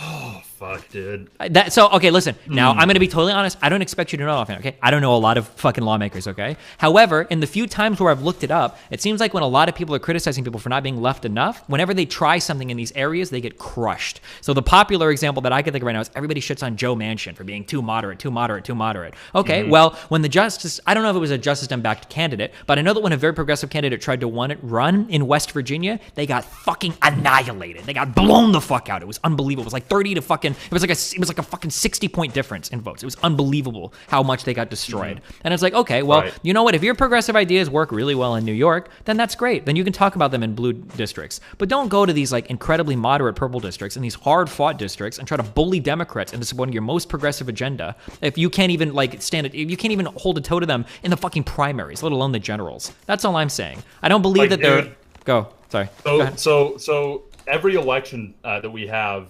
progressives out. There are some progressives that win in moderate districts in a primary, then go on to take the House. So I don't think that's true. Jamal Bowman, this last one. There might be like one or two, but I know that I had there were like 7 people did spreadsheets for me on this at one point in time, and the average like plus in the Dem direction for these people that were winning in these districts, it was like plus 30 districts. It was unbelievable. Like, these progressives exist, but they are in the bluest fucking districts in the entire country. It is unbelievably blue. All I'm saying, I'm not disagreeing with you that like progressives aren't that popular. I'm with you, dude. But for you to pretend that like that it's not a thing where you have moderates in progressive districts. Like every single election we have, that just gets proven wrong. But then, why did the Justice Dems support? Why did the Justice Dems support 17 candidates instead of like 79 from 2018 to 2020? If there's all these moderates that need to be primaried, why did they reduce by like 80% the number of candidates they supported? Like it's possible that I don't know the strategy of the Justice Democrats. Like probably to win elections. It's most people's strategy. Well, yeah, but I don't know like why they're pulling back. Maybe it's more effective to use their money on races that they have that are more likely to to win. But so a lot less. Is it a lot fewer races? Sure. Yeah, dude, sure, but. Also, Jamal Bowman is in fucking New York as well, so I don't think that's a great example for you. Yeah, that's my point, dude. That's been that's my point. You can't take my point. You're stealing. Point. You're redistributing your points from you to me. That's not fair. Okay, that's my point.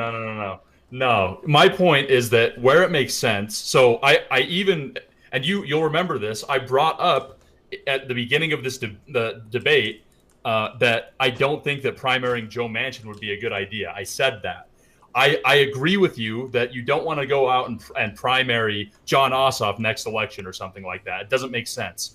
All I'm saying is that where we can get wins and where we can get progressives to vote for a progressive candidate, we should be pushing for that. And sure. The whole point that I've been making is that forcing the vote can help do that. That's all that I'm saying.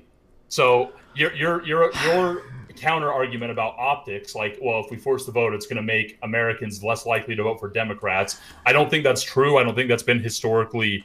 I don't think that's historically justifiable. I don't think if you look back, you'll be able to find a lot of examples of that. And I don't think that it takes a lot of political capital, if any. That's my position.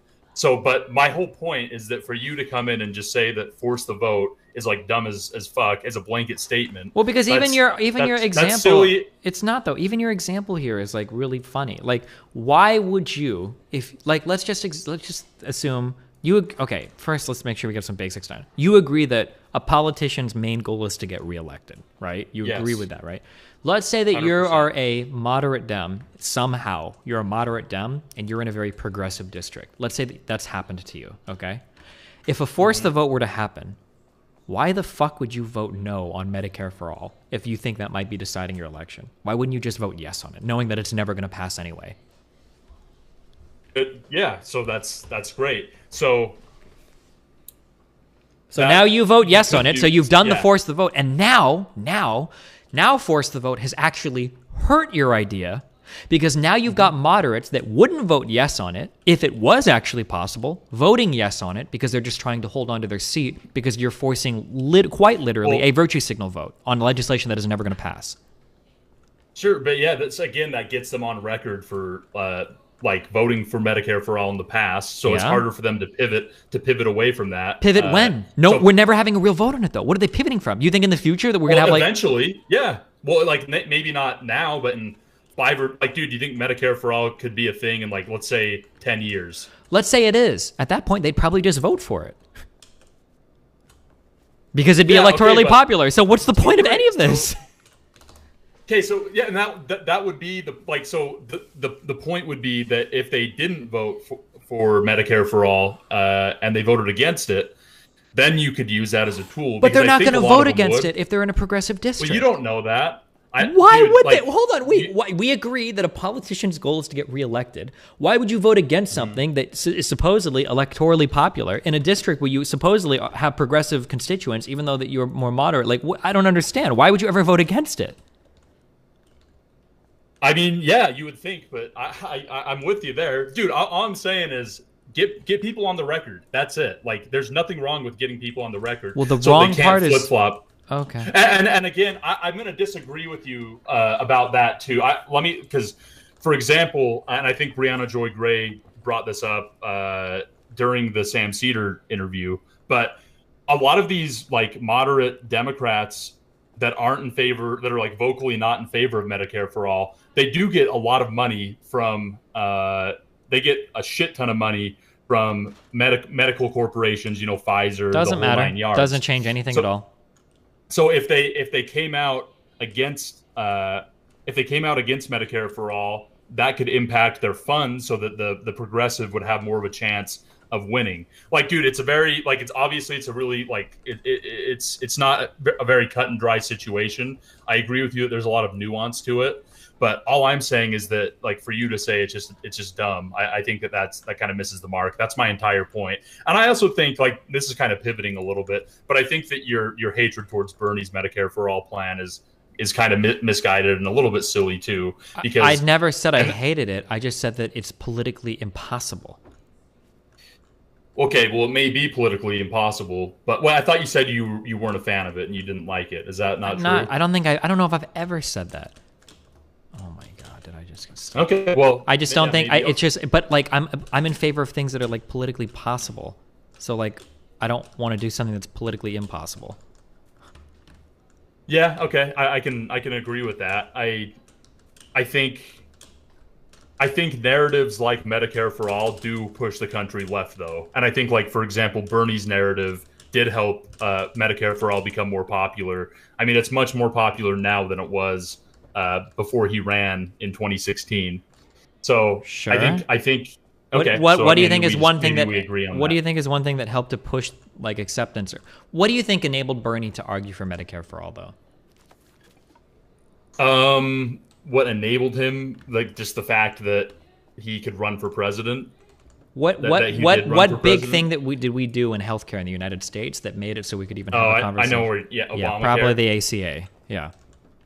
So like the incremental pushes are really important, and the idea that we're going to fuck everybody that's opposed to some form of incremental push because they're not going to come on board with the most extreme version of like a healthcare plan, I just think is a little bit silly. Well, that's kind of what I'm talking about. Like when you load like the most extreme version, like yes, but also that's how politics works. You go in with an extreme thing and then you compromise. Okay. Like if Bernie got I know elected, that this is what's obviously- I know that this is what's said all the time on Reddit. I don't know why people say this or where people got this idea from. Oh, dude, here comes the bad faith. I'm not being bad faith. The idea that you start with the most extreme version of a plan and negotiate back, this might work when we're trying to debate our mom on like what time she's going to send us to bed, but that's not how politics works. If you start with the most you're extreme, aware that that's exactly what happened with Obamacare, right? No. Let me give you one small caveat. You don't start with the most extreme version of a plan. You start with the most extreme version of a plan that's politically possible. If the most extreme version of a plan means that you can't even win a fucking election, then you're too extreme and you need to back up. Okay, so with Obamacare, Obama originally was his plan. Okay, so let me see if you can agree with this. Originally, Obama's plan was much different than the Obamacare that we eventually got. I'm right? pretty sure the original plan had a fucking public option and everything. Yeah. Yeah. So yes, and then we ended up with a Heritage Foundation plan, which wasn't nearly as good, but still better than what we had heretofore. So all I'm saying is that it's that talking like the narrative that Bernie gave was a good narrative. Not only did it push us, did it push the country more to be more progressive, because I think that they saw Bernie's idea and saw the math that he would talk about in the debates and like, yeah, maybe this could work. I mean, there's probably a lot of reasons for that. But not only that, but also if you were to get elected, you have a much stronger negotiating position than if he would have been but if he's losing his elections on this version of the plan, like obviously it's not good. Like to even use your own example there, like you're saying that like, well, let's look at what we started with for Obama. It wasn't Medicare for all. We started with something that was actually electorally feasible. We might have almost had a public option if it wasn't for Lieberman in the Senate. Like we could have had like a public option, like that was possible. But Medicare for all wasn't the initial ask, even though that would have been the most extreme version, because that wasn't politically possible. Mm-hmm. Yeah. Okay. I think we probably agree on that. So I think I've successfully convinced you that it's not as dumb of an idea as you're making it out to be to force the vote. Is that fair to say? I think that after our conversation, I think you convinced me even more that it's even more dumb than I previously realized. Oh, good God, dude. All right, dude. Okay. Yeah, fair enough, man. I love you. Stay safe. Be careful. Yeah, you too, dude. Bye. Bye.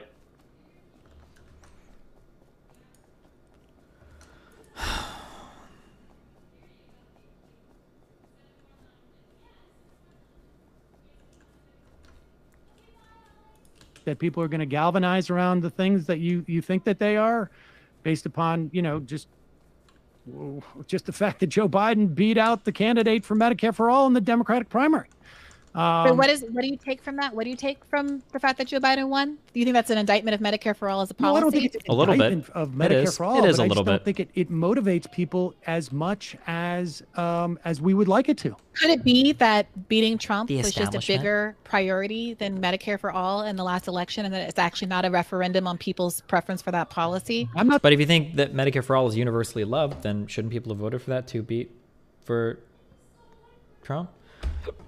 Hold on one second. Did you see this? What does this even mean?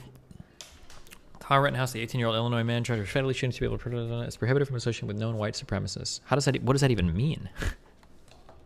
Prohibited from associating with, what does that mean? That's such a weird, I don't know what that means. Hold on, I'll be back 1 second.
Okay, I would like to officially. I took my computer out. I'm probably gonna sit it up after I finish Sekiro because I don't want to like redo my whole fucking. I don't know what all I need on my computer once I wipe it. I got the Lian Li case or something. I do not like this case. It is way, way, way too fucking big. Holy shit.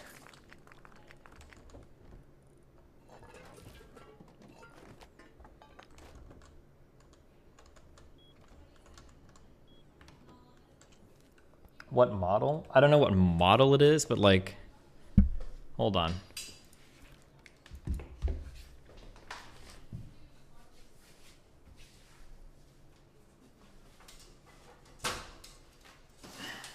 Okay, this is fine, okay? This, not fine. Look at how wide this is. What the fuck is happening here? This is okay, but this thickness is insane. Holy fuck.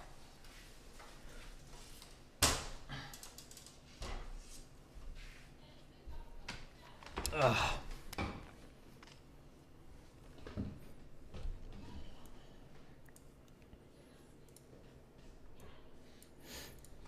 It's a two-chamber design because the power supply's in the back. Yeah. I'm not saying it's a referendum on people's preference for that policy. I'm talking it is a measure as to what they are going, how much they're willing to trade off for that.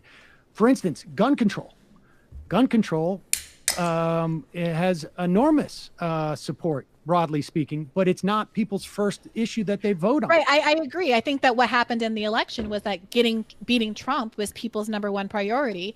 And for a lot of reasons we can talk about, including the media, the perception was that Joe Biden was the only person who could beat Trump.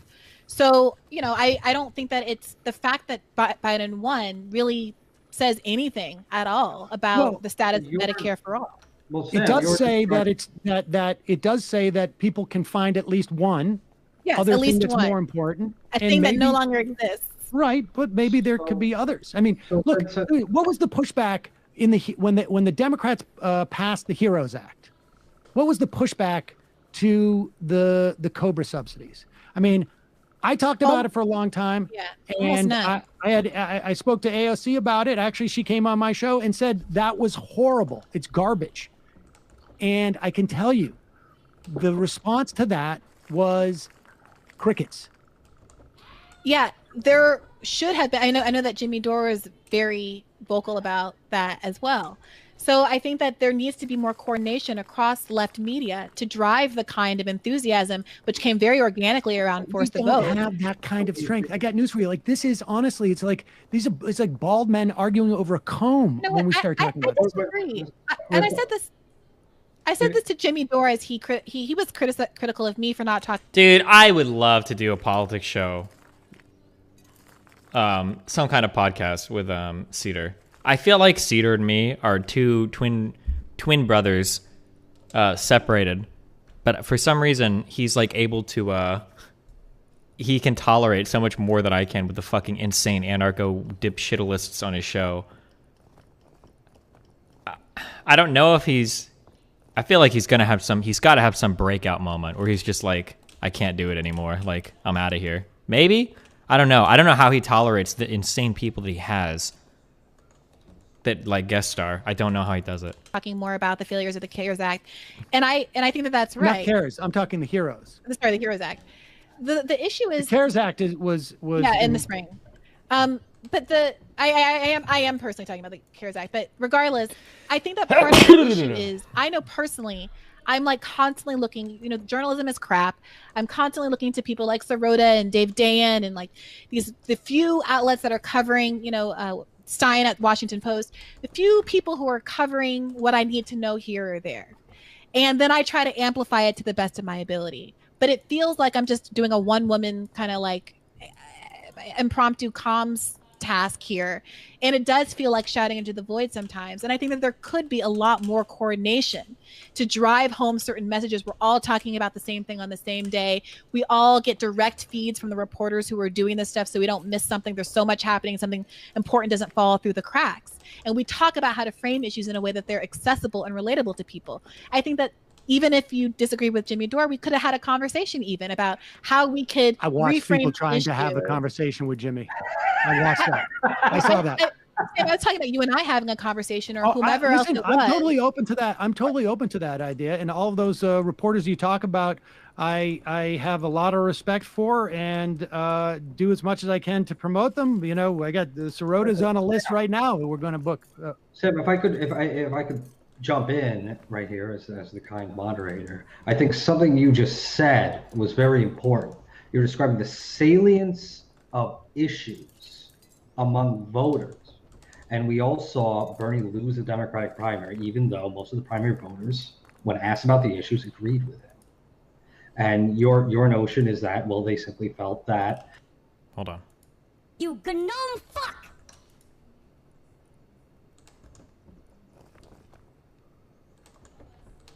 You can never build a fuck.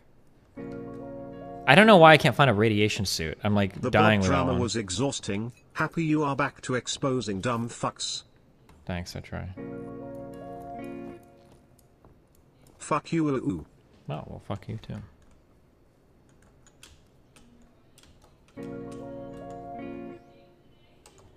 Ooh wins ooh ooh ooh ooh. Ooh ooh ooh ooh. Ooh ooh ooh ooh. Ooh ooh ooh ooh. Ooh ooh ooh. Ooh ooh ooh. JC, $5. YouTube chat best chat. Is it though? Sample, $10. Sample new to your content. How do you stay calm during leftist purity tests? I don't know why this is any less creepy than the fascist parts of the right. You gnome fuck! I don't know, my dude. Good question. Love the streams, buddy. Love you too, buddy.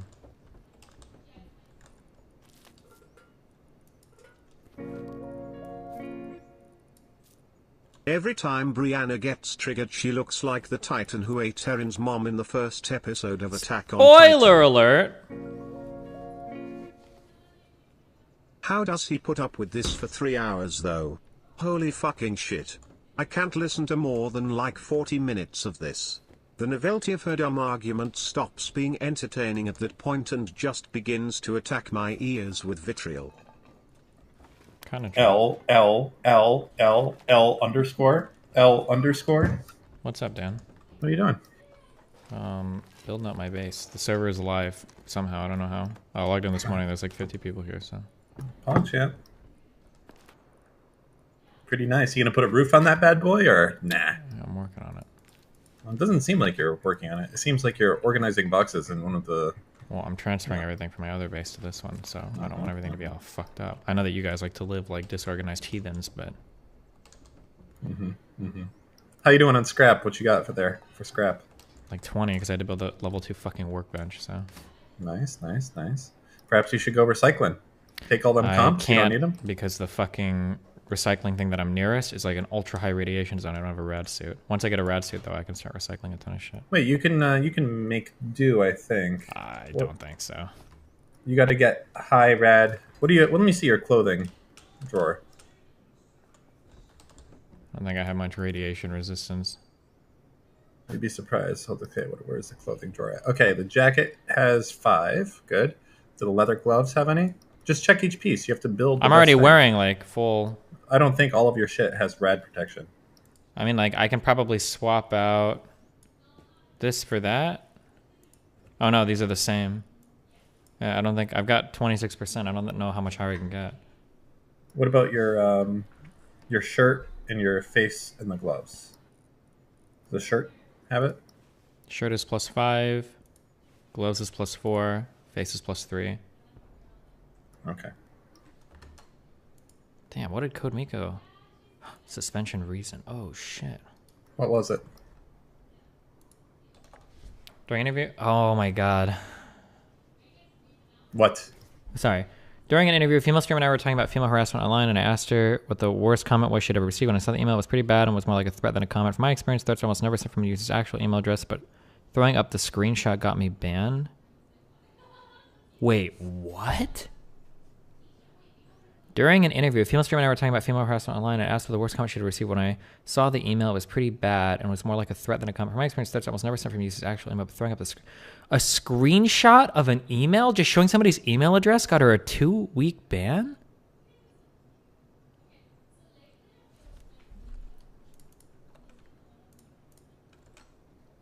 There's no way, right? Destiny, look at this. Guys, I didn't get a suspension because I was, but for accidentally leaking someone's email that contained a first and last name, who cares? So typical Twitch, bro. That's so weird to me. I know a lot of people have gotten mad at me for saying this, but I'll stand by this. Hold on.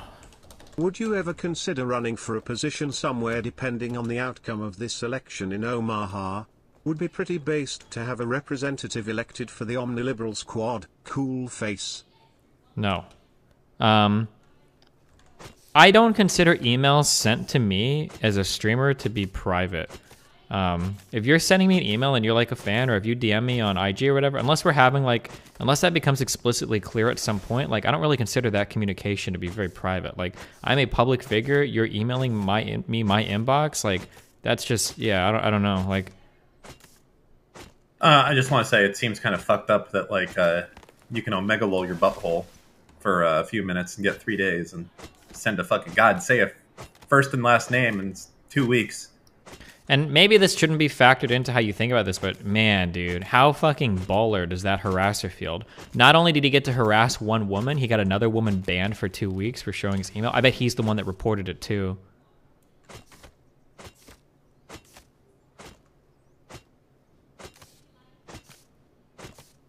All right, man. Hold on, I'll be right back. Fuck you, Dan.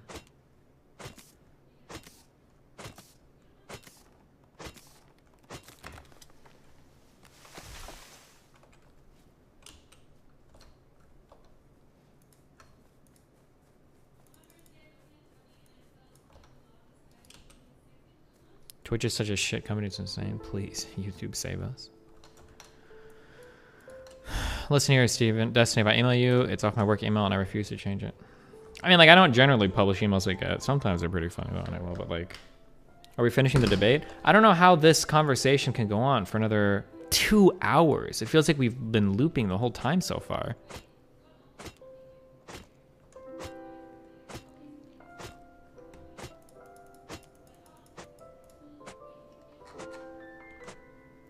Unless you actually own the means of production, you're not a capitalist, you're just an exploited worker under illusions about your role in the system.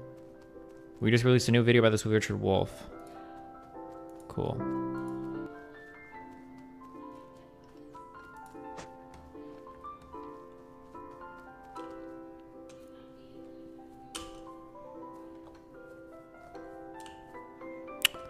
You know, Brie is a divisive figure on the left, right? Many of us think she's a fucking idiot along with the Cumtown crew. Sure, but Vivian, I love you, no offense, but you're also like an anarcho whatever. I don't know what your position is on like incremental change either, okay? It's not like you're in a much more, in a camp that I think much more highly of. You're cool individually though, but I'm just saying.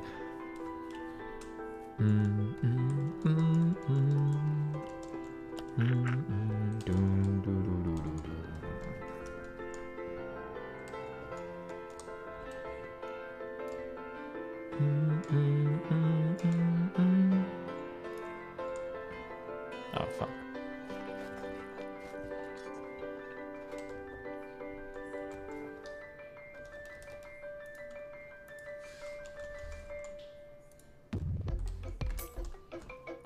Please don't tell me I took all my rope over like a dumb fuck. I think I did.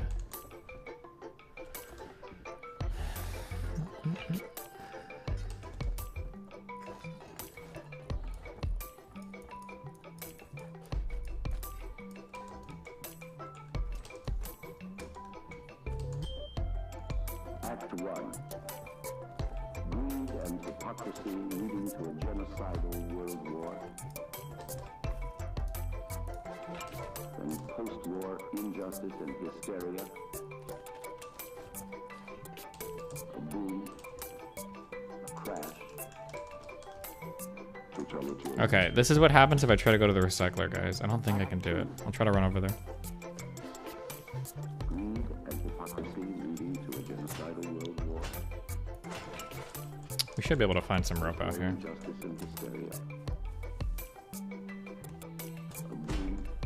For those of you that downloaded this song without the voiceovers, does it work? So I feel like it is it doesn't sound like repetitive because obviously you've got the voice clips, but I wonder if without the voice clips if it still works as a song.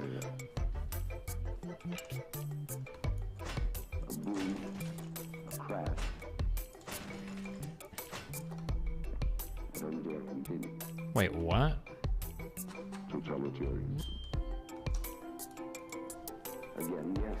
Verse folks were against FTV, but several Michael Brooks guests, like Cornel West and Richard Wolff, were for it. Where do you think Michael would have landed? You know, I can't say. I don't even know if. I think Michael Brooks would have been for it. It's appropriate to even make an assumption. I mean, I think, you know, this is a pretty cringe Michael question. had. I don't know. I think he would have probably been inclined to be supportive, but I think also I know that Michael had a similar issue that I do with Jim. Oh wait, what? I am protected. I thought I tried this before and I got fucked by radiation. Maybe it was because I was totally naked. Can I go down here now too? Wait, listen for her dipshit position? Oh, hold on. FTV, but separative, but I think also I know that Michael had a similar issue that I do with Jimmy, and I think that he would have seen that as being unhelpful. But I don't know. I think he would have started off against it and then this feels been so persuaded cringe for the Oh, reasons God. that you say. Like, I think that he would have started off distrustful of it because of Jimmy. And because I had several people like this in my life who like didn't like it, but then liked it after they read my article. And then I think throughout he would have tried to distance from Jimmy and been very critical of Jimmy. But I also think that Michael had this, we often agreed about this, the dumb left stuff. He thought that voting third party was dumb. He thought that all of that, anything kind of like withholding your vote was dumb. Like he didn't like those sorts of things. And this feels like that. It has that same kind of strategic valence. So it could go the other way. I thought about it a lot and I'm not, you know, nobody knows obviously. Right. But I thought about it a lot. I don't, you know, I Those are player characters, right? Ah, fuck. Damn, dude, they're like, the whole squad is up there. They got horses and everything.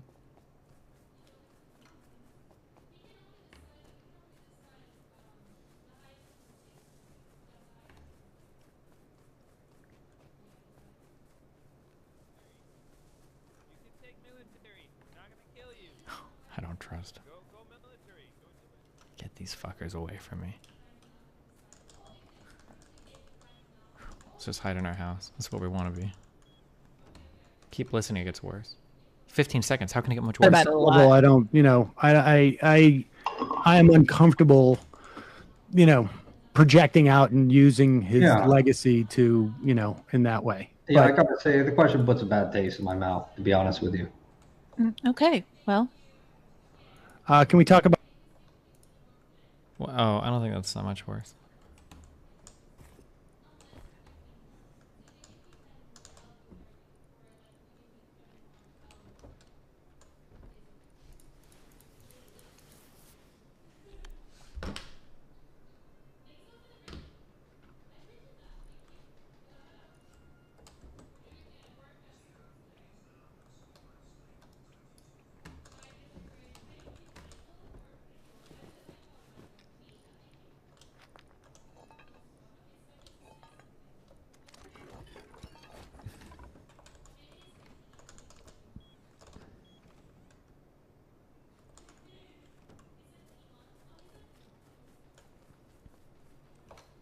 Okay, I can't listen to the rest of this. I feel like...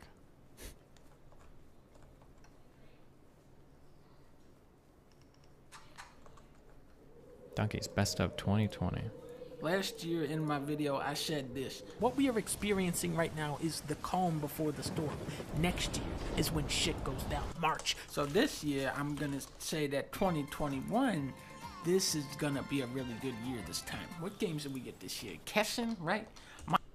Monster Energy Drink Motorcycle 3. Monster Energy Supercross 3, the official video game. It's always nice to see a new Strand game. Lonely Mountains Downhill is the game Death Stranding should have been. Dreams was a technological breakthrough, finally allowing gamers to make our own Rule games. $20. How do you attempt to change someone's position on something when they're not susceptible to reason? Do you just have to resort to propaganda and superficial aesthetics points at that juncture? Probably.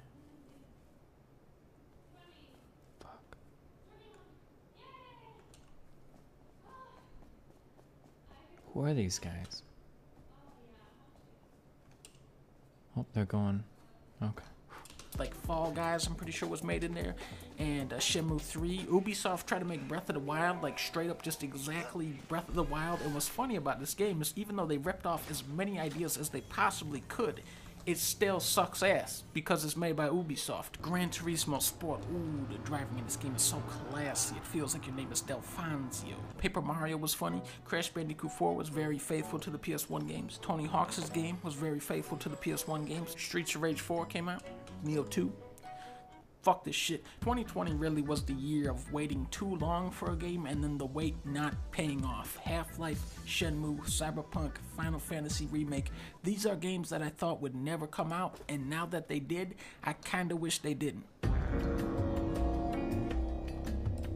Immunity from COVID from natural infection isn't nearly as good as immunity from vaccination. Please unignore me. Wait, what? I thought that the immunity from the infection has so far been like pretty good. Is there a source on that? My understanding is that if you've been infected once, you can get infected again, but you're going to basically be asymptomatic and have a hard time transmitting. Heroes of the Storm. But for real this time though, this game is great because it lets you play a game like League of Legends without having to actually play it.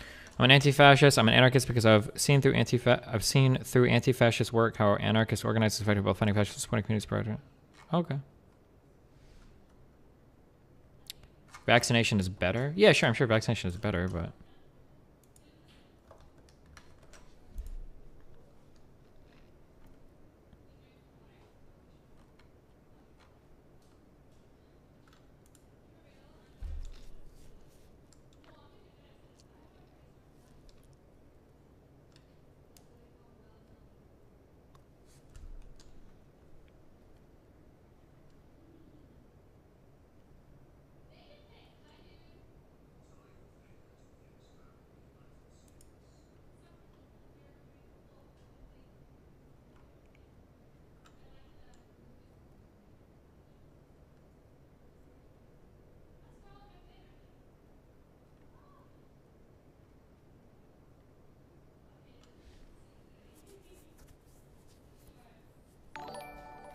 Okay, so this basically says who knows. Odit Bagnew, $5.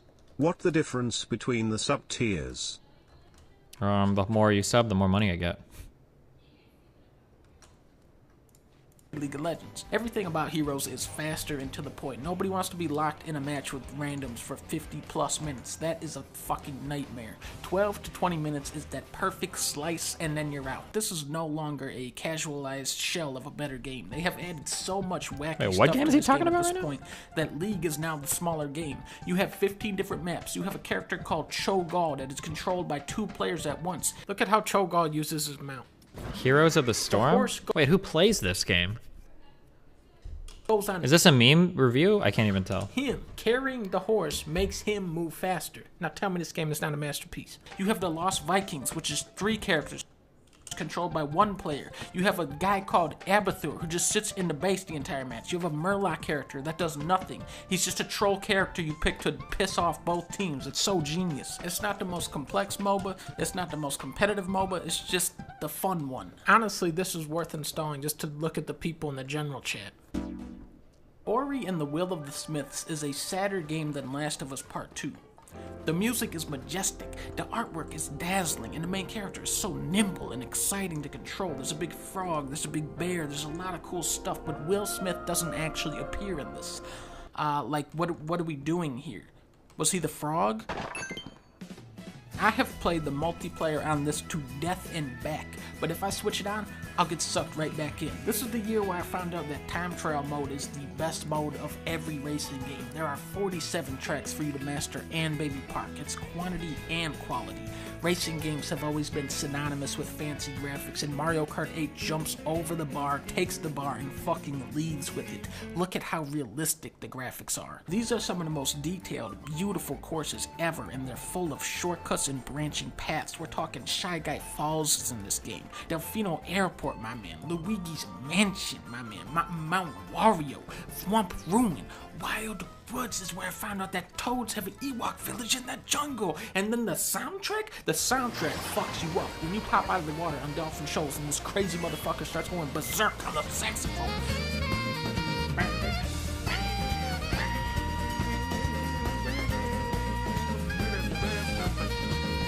Mario Kart 8 is drift-heavy arcade racing polished to an immaculate sheen, and if I don't get Mario Kart 9 this year, I will kill Bowser in front of everyone. And I don't give a damn. Bowser is going bye-bye. Animal Crush. Now the way this game works is that I played this for 100 hours and went, oh, that was a good game, whereas Leah played this for 500 hours and went, yeah, this one was pretty weak actually. I think we both expected more substantial updates to roll out over the year. It's sad to see how much content is pumped into the microtransaction fueled mobile game versus New Horizons, but when it first came out, we had so much fun playing this. Me and Leah would huddle up on the couch and play this all day, catching all the fish and the bugs for the museum, collecting all the different items to customize our house and towns. I remember I kept getting a rare item and Leah would go, what? How'd you get that? And then I had to go to her town, which took like 3 hours, and make her the rare item, and then she would give me like 20 items I never saw before in my life. It was such a happy, relaxing time. Everybody was playing this game and having so much fun, but then everything changed. Coach is dead. Road is dead. Tom Nook is arrested and dead. I go to the beach and I look for the stupid art dealer. He's never there. Going to the store and it's all items I already have. It seems like Animal Crossing is over for now, but it was fun while it lasted. Every time a new bullshit hard game comes out, you see the argument of, should these difficult games have an easy mode? Hades has a pretty interesting solution. When you start off, it is ridiculously hard. You stand pretty much no chance of winning, so it's on the player to gradually unlock the easy mode. The further you get into the game, the more currency you get to upgrade your dude. So you get that perspective and appreciation for overcoming tough fights without having to literally perfect them. There's also tons of wacky power-up combos for you to cook up and try to break the game with. I guess you could say that Hades is one hell of a game.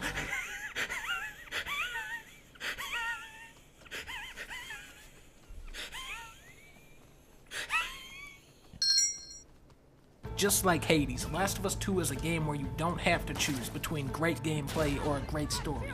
People are still looking at me like I'm crazy for liking this game, but give it a couple years and they'll be looking at you weird for not liking this game.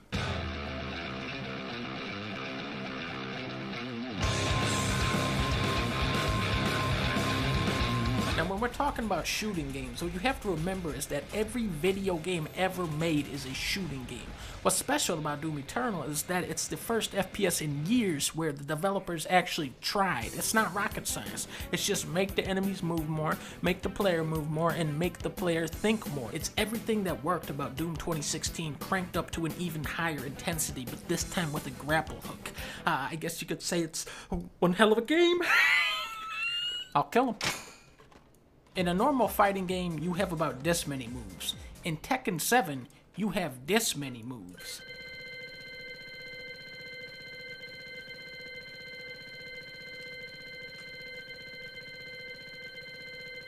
Why? This is one of the easier characters. The sheer quantity of moves is daunting, but it's also what makes the game so wild and unpredictable.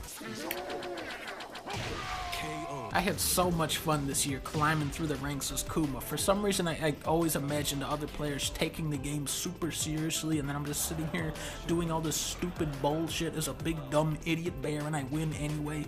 Just on Kuma, I could say this, I could say this, I can come down here, give him the slipperoo, go for the bongo flip, go for the disrespectful kick. I can just lay down and say, yeah, so many options, so much room to get creative. No way! You blocked that? I have nothing bad to say about Tekken 7. except that the single player really sucks. Please bring back the old school arcade mode.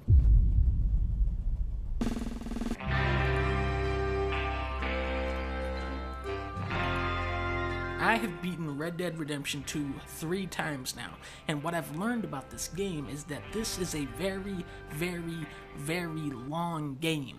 The end credits are 35 minutes long, okay? As a shooter, it's pretty repetitive. It has the world record for most trailing missions in a game.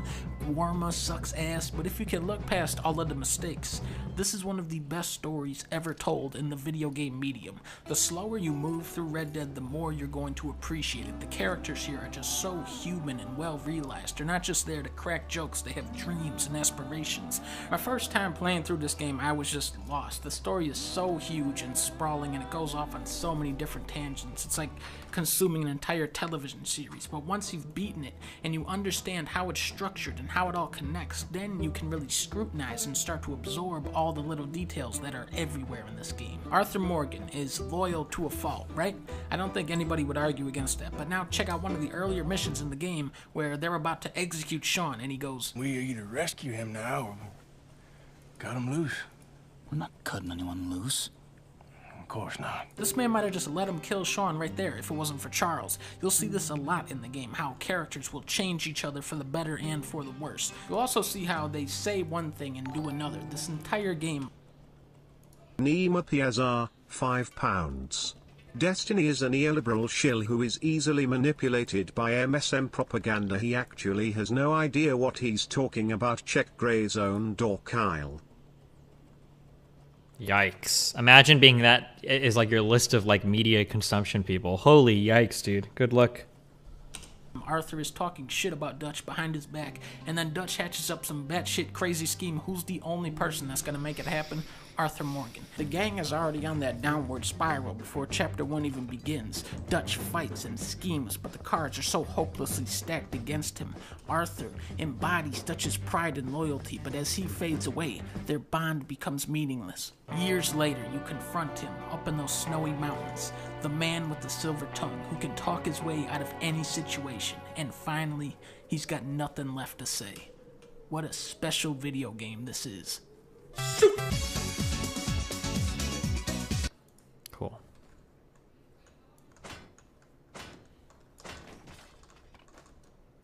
There must be a refinery somewhere here, right, guys? Oh, wait, you can make refineries, actually. Fuck that.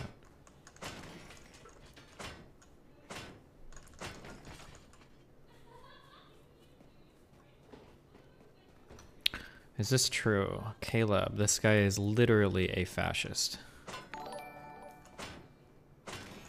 Joshua Dor Antes, $5.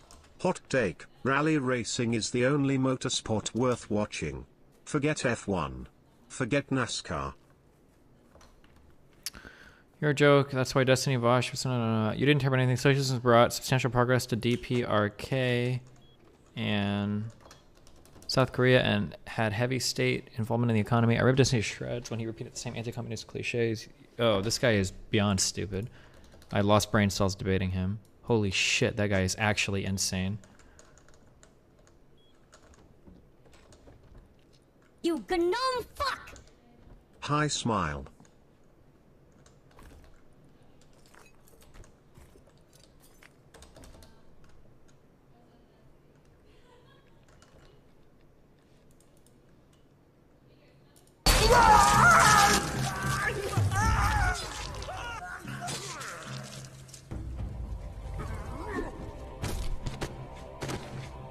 Are you okay?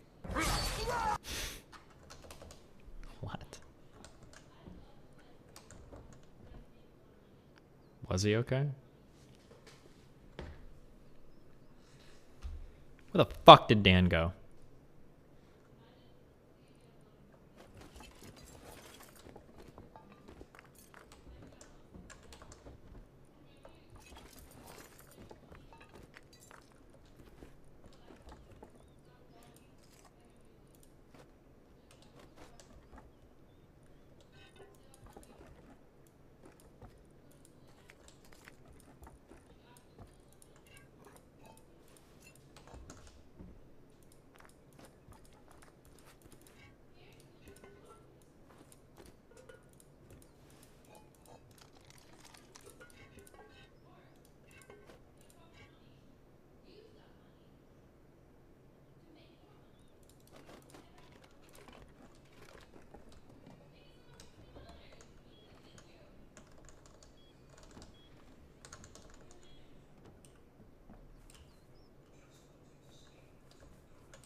Do you think you'll be partnered again? I don't know if at this point, I would actually really have to think about it. I'm not sure. I've been kind of lazy. I need to get that try streaming on Facebook set up. But the thing is that like, I actually, like I pull like a consistent at least 1,500 viewers on YouTube. And if I'm doing anything else, it's like more than that. Plus I get like a sizable chunk of donations from YouTube, like an okay amount. Not enough to offset what I lost in Twitch revenue. But like when I cover really big stuff, I get like a lot of the extra viewers on YouTube.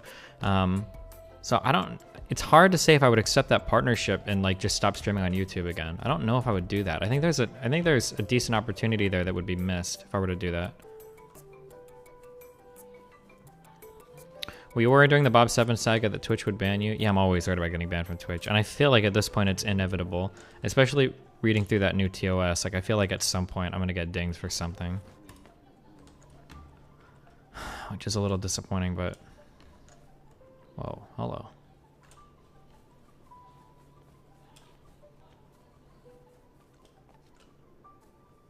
YouTube VODs are so much better, but how are they ad revenue wise? I don't get any ad revenue because inevitably we'll look at something that gets like copyright hit. It might even just be part of a game, so. What about YouTube partner?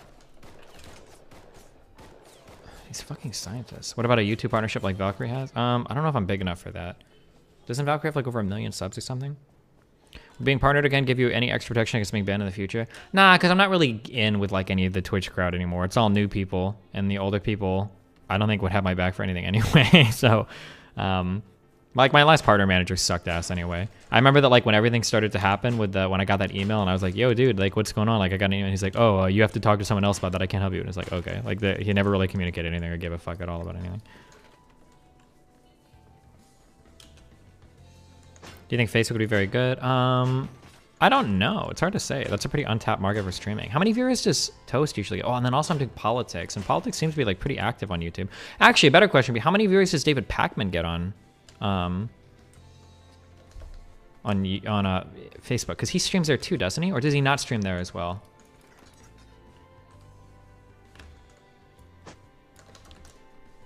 I know you feel bad about setting up a Patreon without any set goal for the Patreon, but it seems like a way to make up some lost revenue. I have to be careful. I don't want to like exhaust. I think there's going to be like an exhaustion fatigue if I'm trying to like solicit donations too much. Like I already turned down like a 5-figure partnership that I was going to do with that with the donation platform because I'm worried that if I try to do too many charity streams on top of trying to fundraise for my political stuff, it won't work. So like I don't know if... I have to be careful in terms of like how I monetize, because if it's like, hey guys, sign up for my Patreon and subscribe to my website and donate to my political stuff in Omaha and donate to this charity thing and like Ron21, it's a little bit too much. $5. Give us more love, Dukes Tiny 2.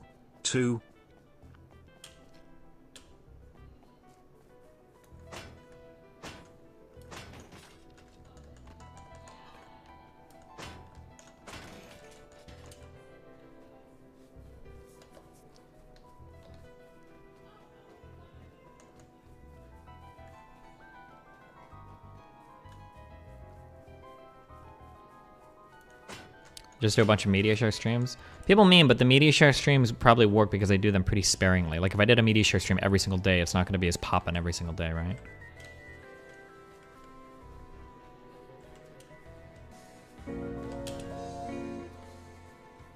Yo, Destwood and Train have your back. Also, you should make friends with Sikuno. I'm sure he would defend you poggers. No streamer will ever defend any other streamer publicly. Most streamers are way too fucking scared of getting like fucked. That's why the union thing would never work. I'm not calling out Sikuno specifically there. Like he seems like a chill dude, but I wouldn't expect any streamer to go out of their way to defend anybody else either. Least of all me. Shout out to Lemmy I Winks. Dude, these scientists, fuck off, please.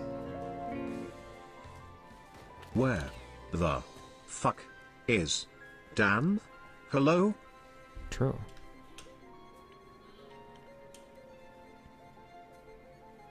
Some streamers would celebrate if you got banned, but I think Train would have your back. I think Train would talk about it for a little bit. I love Train, but realistically, I just don't think there's much you could do. Do you have an idea what the next topic of Destiny in moderation is? Not yet, no.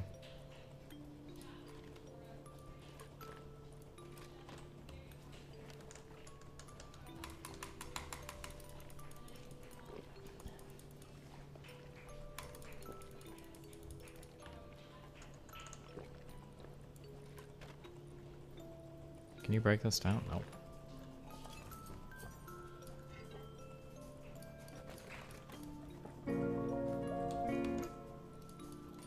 You are literally brain dead. The fact that you are not making a DGGL t-shirt is just pathetic at this point. How many times do I have to say that your merch stuff is just abysmal? Type 1 if you would buy a DGGL t-shirt. DGGL would be even more Pepe meme shit always than what I win. already have. But okay. Why should I buy individual stocks instead of investing in funds? Speculating seems dumb as fuck. Pepe wins. Buy individual stuff if you think you want to gamble more, I guess. I don't know. It's up to you.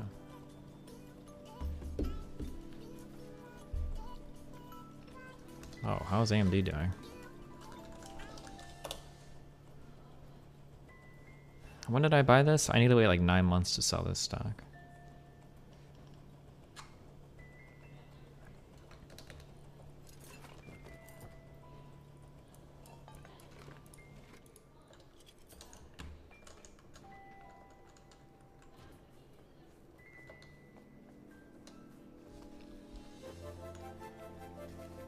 Do you think Bob is going to replay even though he might risk his channel with the new TIs? I think he's working on some type of reply. He has nothing else to do with his life right now, so he's probably working on something. But I think most people have moved on / don't care. And it would take something unbelievable for him to break through the recordings that I played prior to this. Plus, he still doesn't know how much else I'm holding on to. So I think he's working on something he shouldn't, but I'll probably just ignore whatever gets posted next. Would you be able to run ads on DGG for non-subscribers? No. Obviously it would have to be on top of the Twitch embed, but that could help generate some revenue, I think. No, I'm trying to be like responsible with how I manage my revenue, but I'm not like hurting, okay? I don't mean to give that impression, okay? I'm not gonna Hassan you here and tell you that like, oh, I can barely afford to live. Like, I'm still doing fine financially. But like I have to just balance out like my projects, right? Like I'm doing fine financially, but $60,000 still, that's a lot of money to me to just invest in a project that I'm not getting any return on, right? I'm just trying to be careful how I manage things. But I'm not at the point where I need to like figure out like alternative ways to like run ads to you guys and shit. Are you going to play Nier? Nier? Oh, that new Nier that comes out? Maybe, we'll see.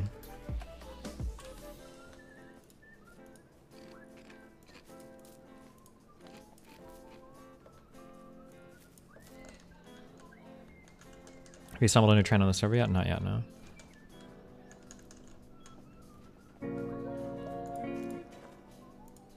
I would buy some of your merch if it wasn't so much of a meme. Nice. Get a stealth hoodie and maybe some sweatpants I don't have to wear out of the house. Graphic tees fucking suck. Cool story, Thanks bro. for my TED talk. Ah. I see. You're living in poverty. Here's some money, wide peepo happy. Thank you. I needed that.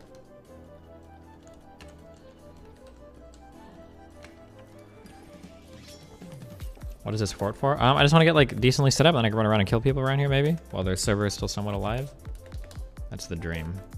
I don't know if I can do it alone though, but we'll see. Okay, 3 ladders, then 3 ladder hatches. Okay, I need 9 gears and 900 metal frags. What do I invest in? Most of my investments right now are just like ETFs from Vanguard and S&P 500. That's it. And then I've got a whole bunch in AMD right now. If Bitcoin drops to like below 10K again, I might buy that again too. All of my Bitcoin trades so far have been pretty good. And it seems like it'll always go up eventually if you just hold on to it. Did I not bring any gears with me? I only brought 3? Are you serious?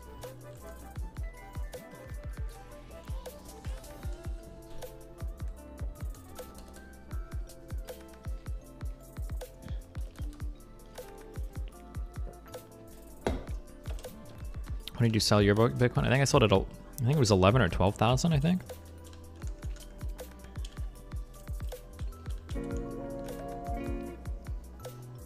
Look at this stuff. Isn't it neat? Wouldn't you think my collection's complete? Wouldn't think I'm a girl? A girl who has everything. You gnome Good one. fuck! Shout out to Lemmy I Winks. This is not a paid donation. You gnome fuck! How many tabs are you taking on Wednesday? Curious if you're planning on candy flipping too.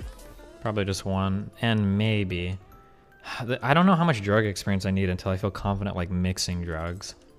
It just feels like I feel like I'd need like dozens of like experiences under my belt before I'm like, okay, I'm gonna mix these, because it still feels like every individual drug experience to some extent is kind of unique. So I don't know when I'm gonna be at a point where it's like, okay, well, I know these drugs so well, it's time to start mixing them. Although we do have both right now, so maybe, I don't know, maybe we will.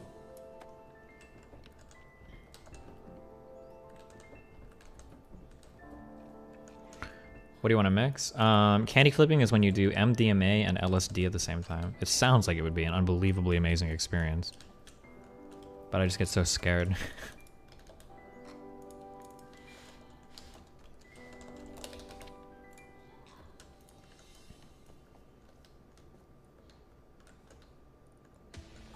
Can't you sell your Mt. Gox claim for like 100K? Oh, true. I still have 2 or 3 Bitcoins that Mt. Gox owes me. Although I'm still... No one's still sure if the Mt. Gox stuff is being paid out in Bitcoins or currency. I think that's still up for debate. I think that last we looked, African, they were going to pay them out in Bitcoin, Shouts out right? to Lemmy Winks, this is a paid donation.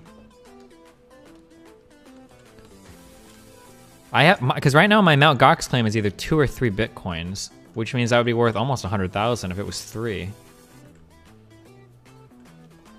Is it safe to talk about having these? Want some dumb fight called cops to your house or some shit? I mean, like, are they gonna come searching my house for fucking LSD? I should look up, I guess, what the penalties for these are. It's just, I should probably. It feels really fucking stupid, but I guess it's possible. What is Mt. Gox? A long time ago, I used to trade on a platform, and I either doubled or tripled how many Bitcoins I had through, because I was just like buying and selling and buying and selling.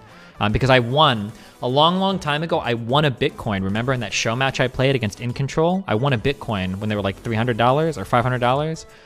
And then I just traded that back and forth on Gox for a while, and then I either got to 2 or 3 Bitcoins, but then Mt. Gox shut down because the owner was a fucking scammer probably.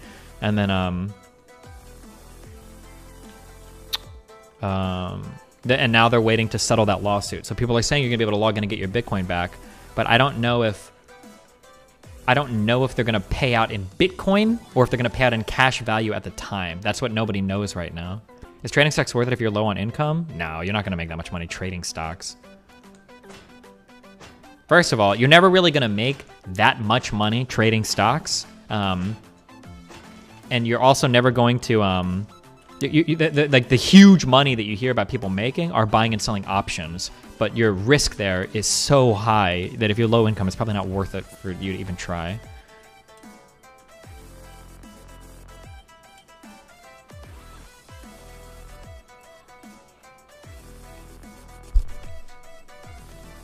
Why would you keep Bitcoin on the exchange? Because I'm actively trading it. What do you mean?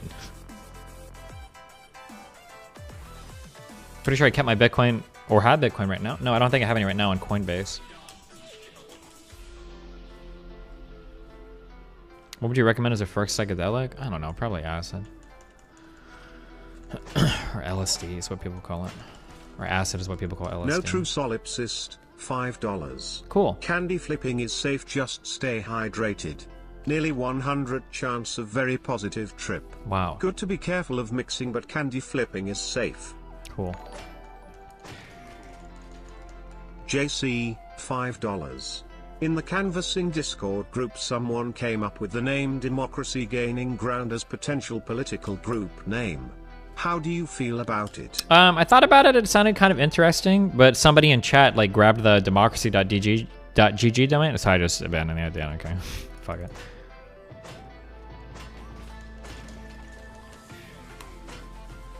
It's probably gonna end up just being like Omni-Liberal Movement or Omni-Liberal Group or something. I think is what we have. Are penny stocks a waste of time? I mean, they are until they aren't, right? It's just God, gambling, basically. Women.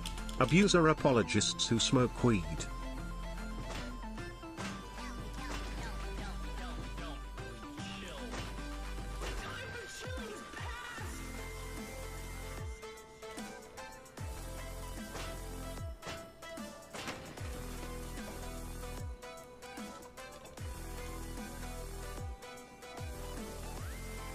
Do we get free drugs in the omni-liberal state? You know what? Maybe, my dude. We'll see what our communes look like or whatever.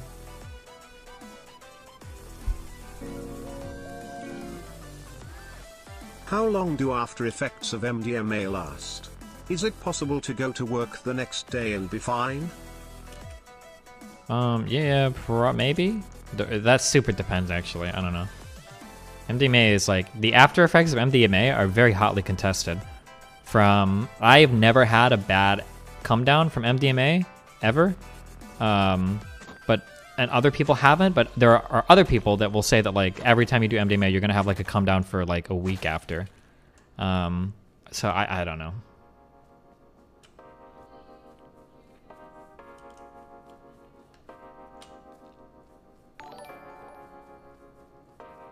Submarine Nick, $4.99.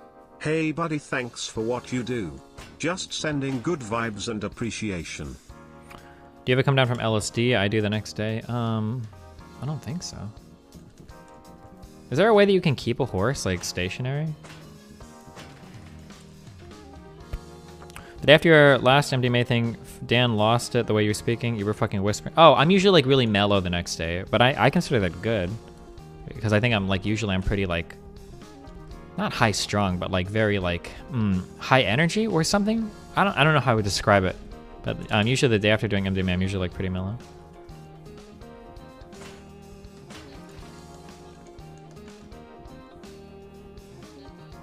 Make a stable and feed it? Fuck that.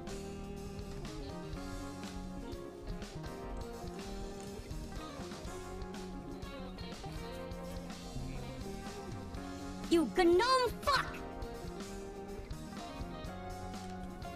Have you ever streamed while high on MDMA, LSD, shrooms, or weed? I've streamed high a few times. You can't really tell. I'm usually just quiet and giggly. Gnome fuck!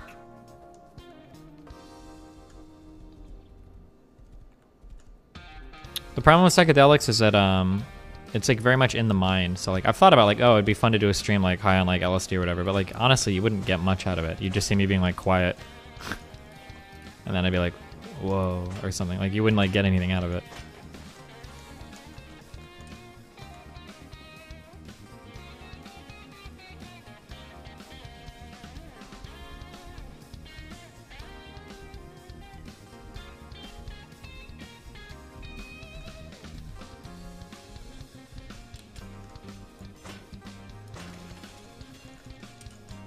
Are you taking LSD with anyone else? Oh, it'll probably just be me and Melina.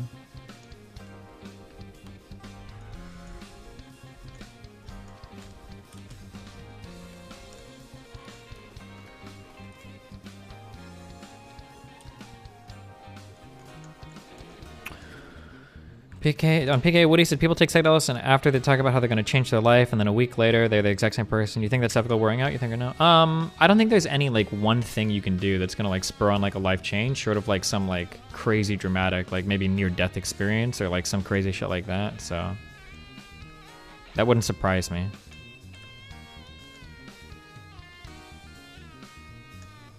What is this horse doing? Go. Wait, did I get stuck up here? Thank you. Have you ever been to an orgy? No, never.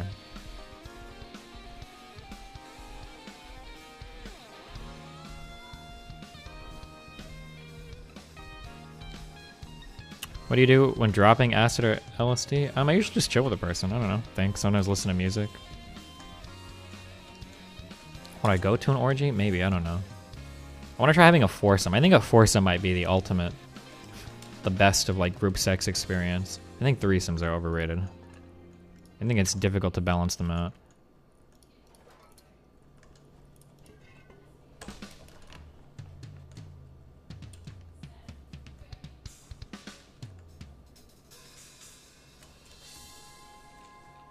Have you done LSD/mushrooms alone? No, I've not.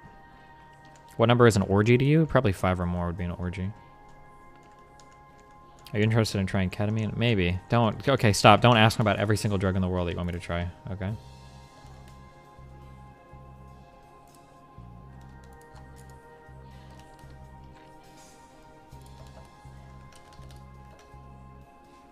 You covered the Stitty Bobo and Giant Waffle Drum a while ago about representation. Stiv just came out with his statement on this.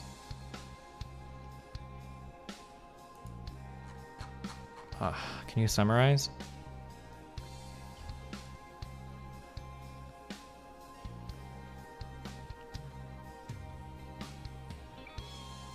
Oh, he was one of the people implicated.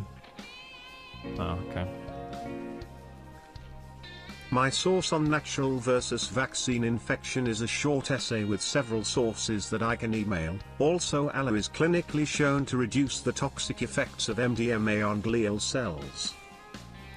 What the fuck is ALA? Is that like the... There's always something lion's mane or something that somebody says to fucking take to help you, or I don't remember. Alpha lipoic I smoked weed on alright, acid gotcha. once and it was the best trip I've ever had, but now I have HPPD and get LSD visuals whenever I smoke weed. Feels shroom man. Nice.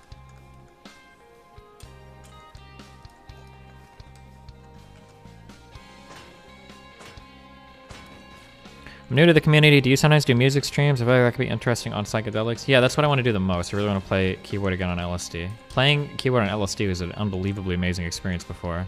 I just haven't had the chance. I've only done LSD one time, so...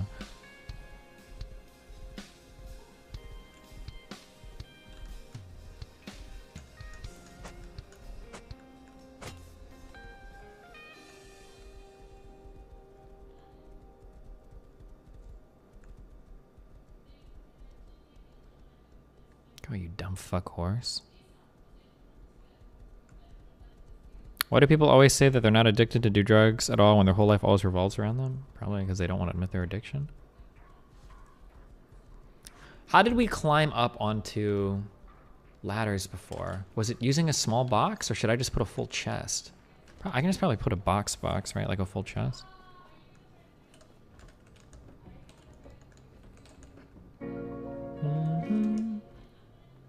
Democracy gaining ground is 10/10. Omniliberal is 6/10. Just my 500 cents. Oh, Carry wow. on.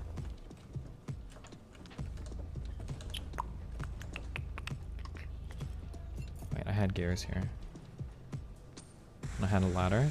We had metal frags.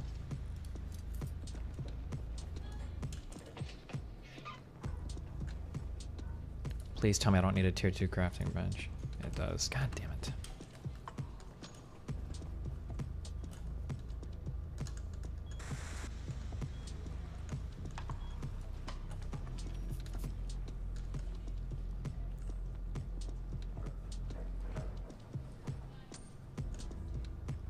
MDMA is literally not a big deal. There's nothing to be scared of. I don't know if I'd say that.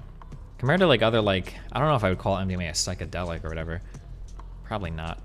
I think I could totally see somebody given unlimited access to MDMA, ODing on MDMA, or like You gnome fuck! fucking themselves up with it. MDMA is the only drug I've ever done where I understood like why people get addicted to drugs afterwards. I never felt that way on LSD or mushrooms or marijuana or anything else.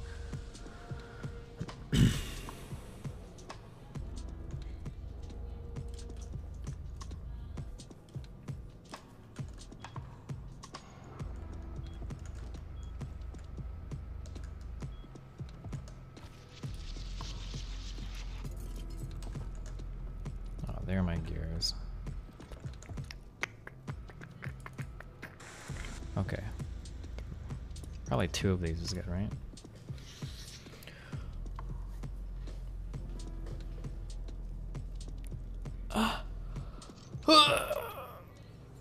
Have you ever taken painkillers like for surgery or something? I don't think so. Wow, $50. Thanks, bud. Hey, just want to say I appreciate what you have been doing in Georgia and Nebraska.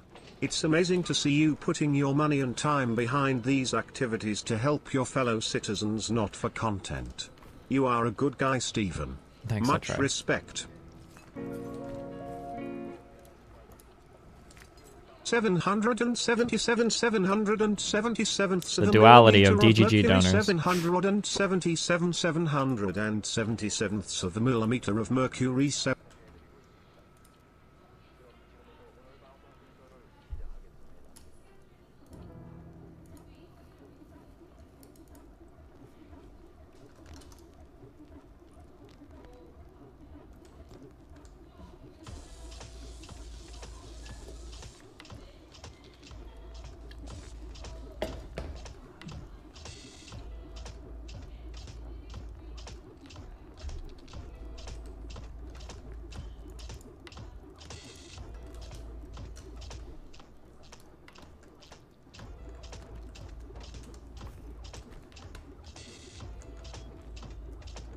Think I can make it back to my base at night, or do you think I get lost?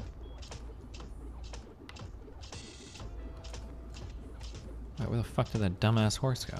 What? Did he run off?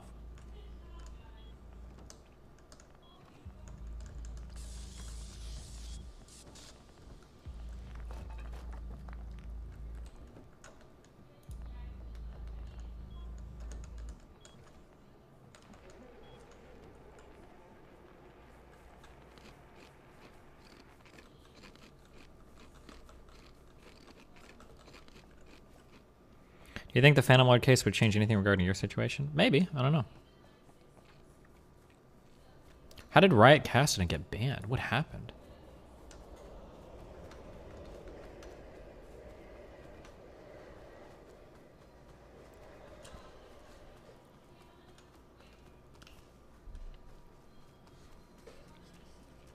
What about maybe too many volunteers? Like too many you can't accommodate all of them? A little bit. Right now I'm just worried about cost is what I'm trying to control for. We have like 70 right now, which is honestly like an ungodly amount given the city. So I think that's why I haven't pushed it to my YouTube yet. But I think like if this first canvassing thing goes pretty well, I think it would be cool to overwhelmingly force. I still think it's going to be like probably one of the biggest things in my life I've probably ever accomplished. If this guy becomes elected mayor with our canvassing efforts, it would probably easily be like one of the largest things I've ever accomplished. So too much is probably better than too little.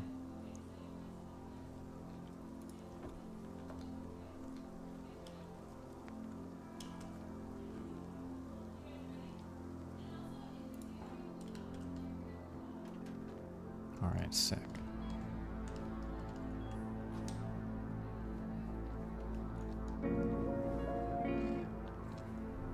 On a scale of Peepo hands too wide, Peepo happy, how you feeling today, Destiny? Bonus meme, Pepe wins. Pretty good today, I think.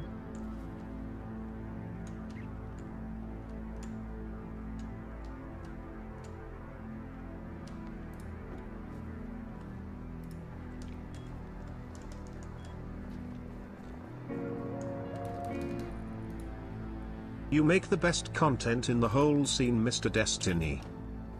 I don't know about that, but thank you, sir.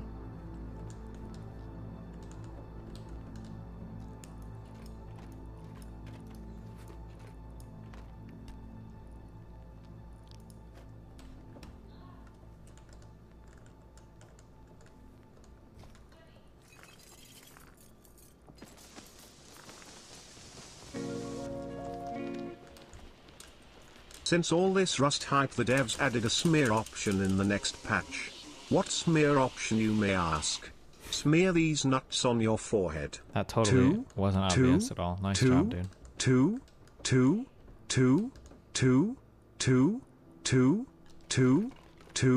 Wait, it's getting funny. Hold on. Oh, no, it's still not. Almost, though.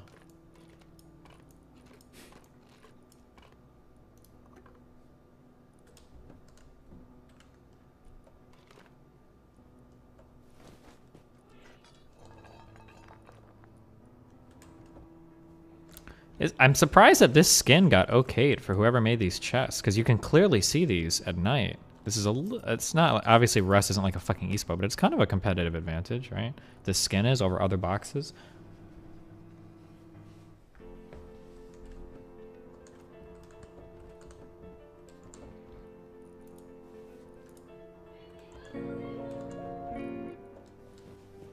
I was going to fly out for my birthday the first weekend of canvassing. Would I make more of an impact traveling from several states away to help boots on the ground or donating my plane ticket fund?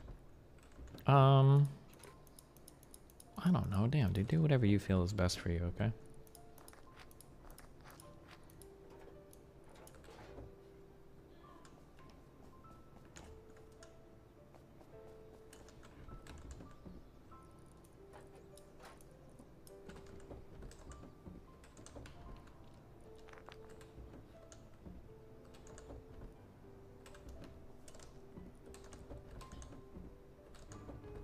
Wait, what am I looking for? Metal. And wood.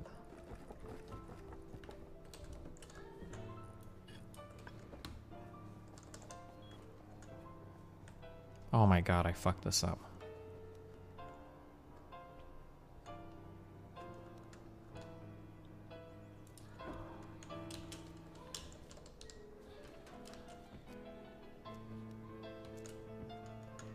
Okay.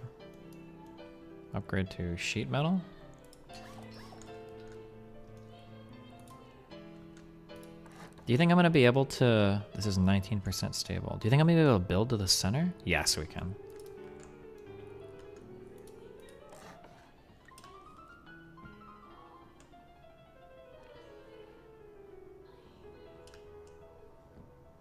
Wait, I just fucked this up because I'm a fucking moron.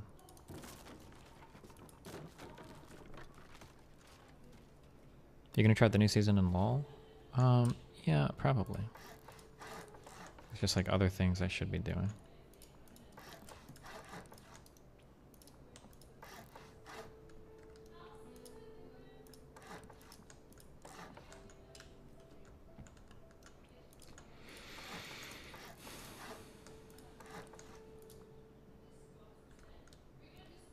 This is 36% stable. Now it's 30. Oh, it doesn't affect it at all. Okay. Where the fuck did Dan go? How did Dan just leave us?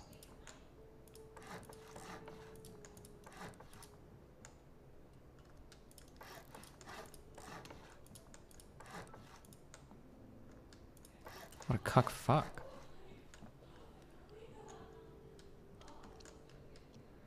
$27. Oh my god, no fucking way.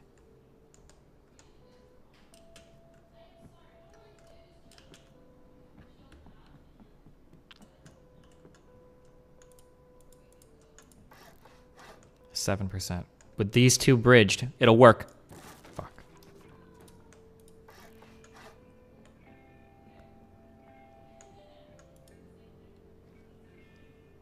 Wait, why won't it let me place?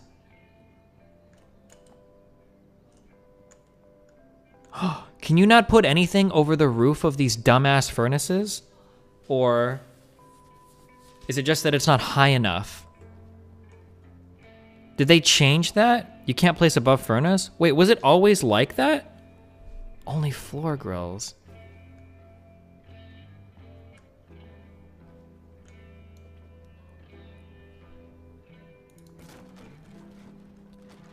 Three floors high. I can't tell who knows what they're talking about, who's full of shit. Can I build in this area? Fuck. Did they change this?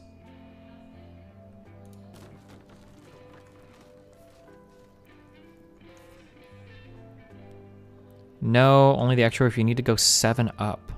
I just tried going 1 up and it didn't work. Place floor frames? Oh, I can do floor frames, huh? Can I do triangle frames? I can.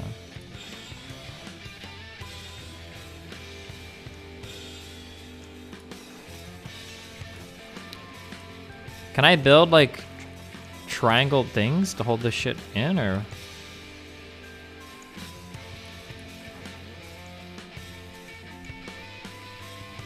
Crafting. Grill. Oh, we can build floor triangle grill. Perfect for placing above a large furnace.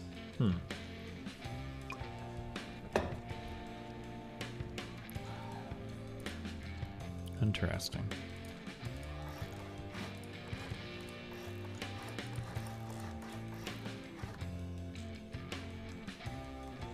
Okay. This is probably fun for a base, just for me, I think.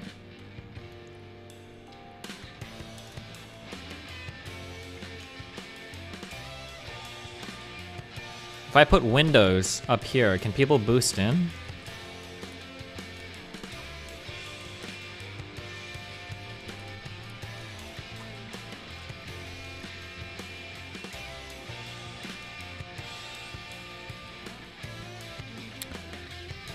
The windows are open, yes.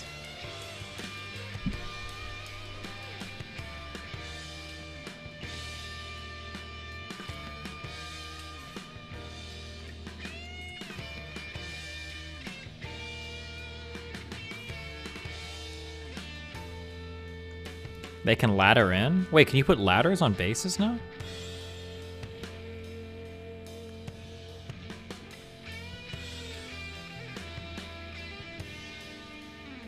Oh, holy shit.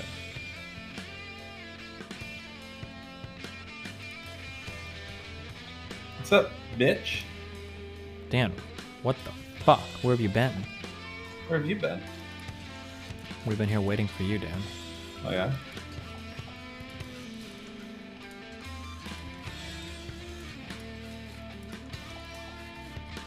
Very nice base you got there. Thanks, I think it's okay.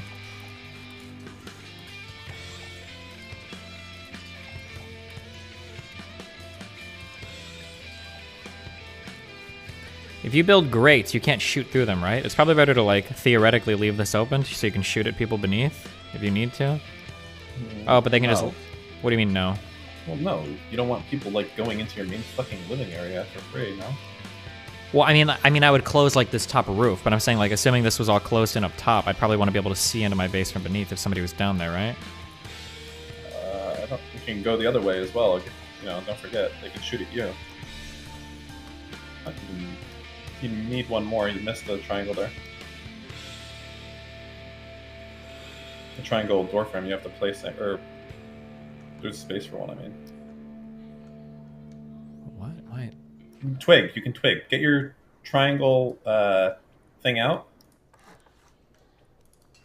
Oh, yes. See? You missed it. That's how good my eyes are. If you put the frames on a door... Bonus meme. When did you say the pandemic should be goodbye? January next year for sure. I could just make all of these windows and then we can just put like covers over them, right? Should be fine. Should be fine. There's literally no one really raids on this server, so. True, good one.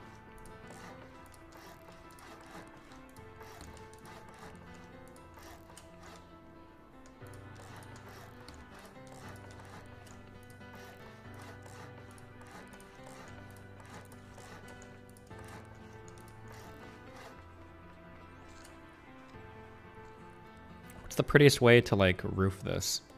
Should I just use the roof?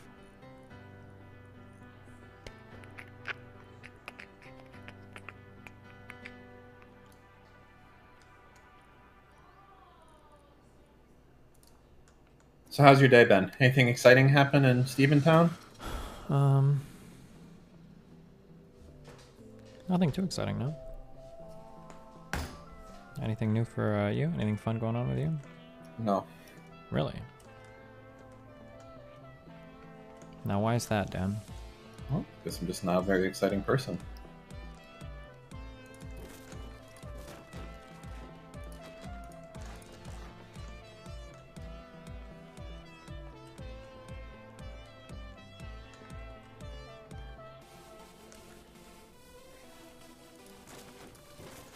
Have you done anything fun today at all, or?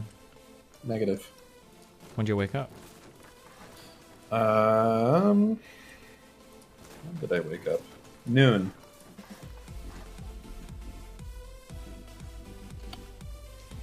Did your wife take your vape from you, Dan? I haven't vaped in a long time. I'm vape free. Holy shit. Vape free. Congratulations, Dan. Thank you.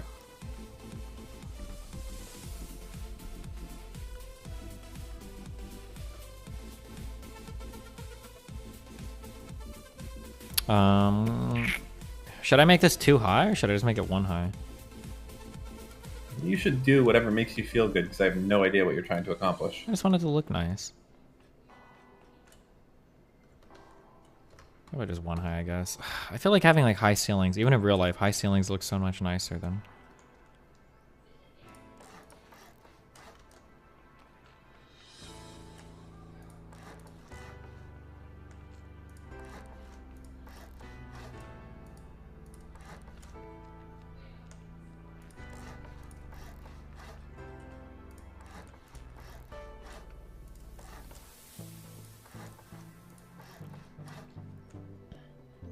%, stable, yikes.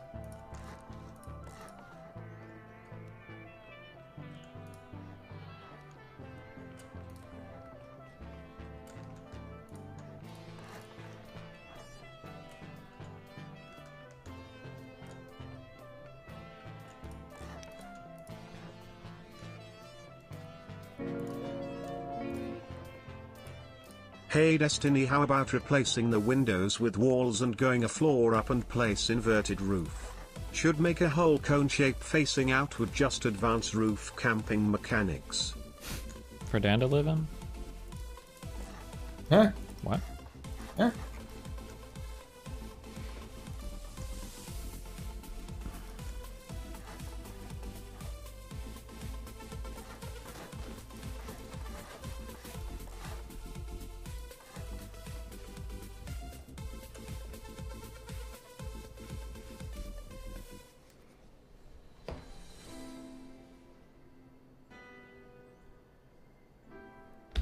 Okay, cool.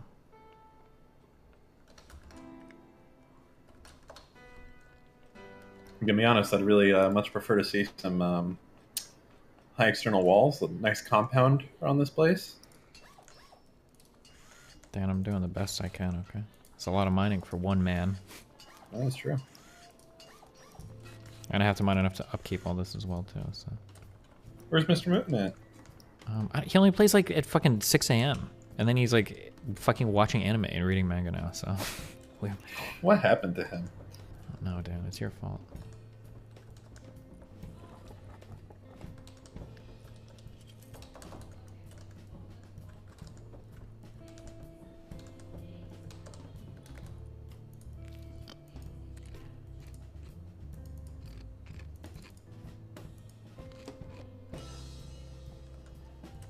Okay. Cool. Alright, I'll be back.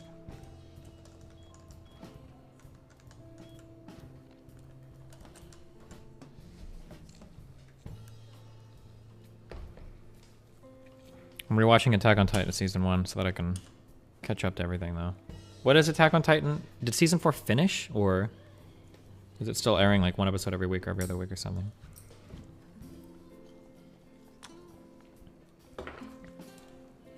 It's airing? Okay, so hopefully by the time I finish Season 3 and start on 4, it'll be done. They're only 10-episode seasons, right?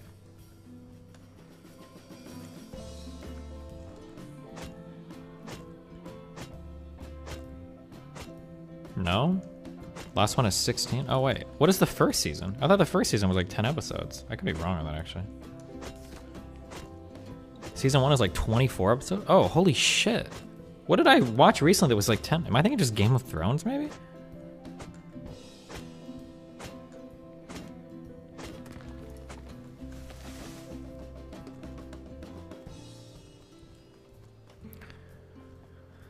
Season 3 is a slog, but it's worth it for Season 4.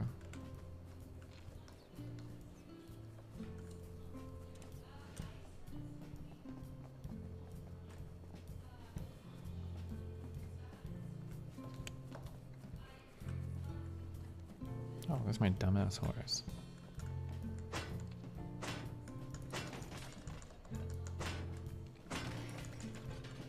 When you guys are mining in your more official servers, do you build the salvage tools, or do you just run around with a normal hatchet and shit?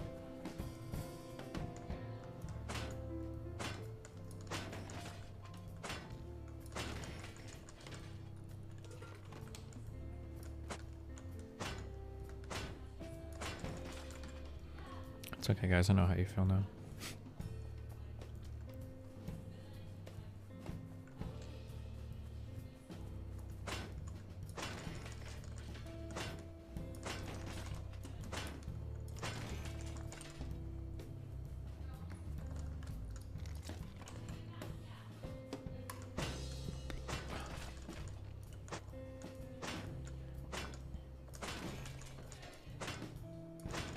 I can't believe I've looted so many of these dumbass fucking boxes. When I actually started looking for a radiation suit, I couldn't find them. I feel like I threw it away so much. But I guess this gear actually did protect me from the radiation shit, so we're fine. Oh. Wait, this guy's dead already. That's kind of ominous.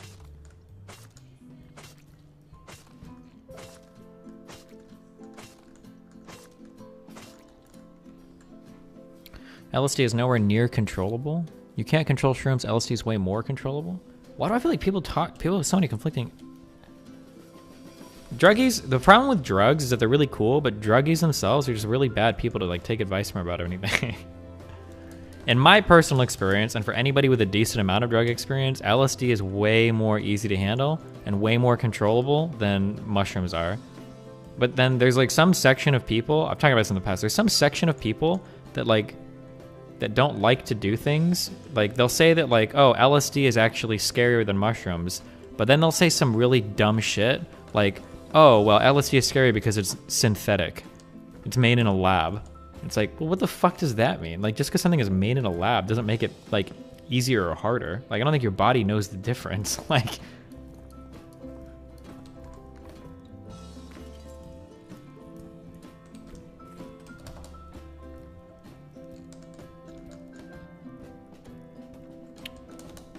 Okay, what do I need to take from here? Just grab everything, fuck it.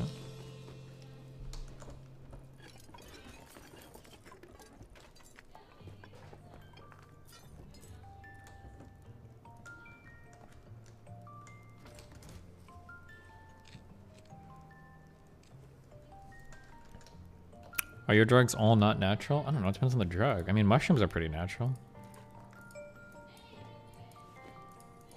But I don't know, in my opinion, mushrooms are way, way, way scarier than... God damn it. Than LSD. Okay, we don't want... Wait, why is that? But the high is just, it's way, way, way more aggressive. My last mushroom trip was 2 grams, and it was insanely, unbelievably fucking intense. I was like, holy shit. I remember the person that I was with was having, they wanted to do mushrooms because they were having like, they wanted to just work out some emotional problems or whatever.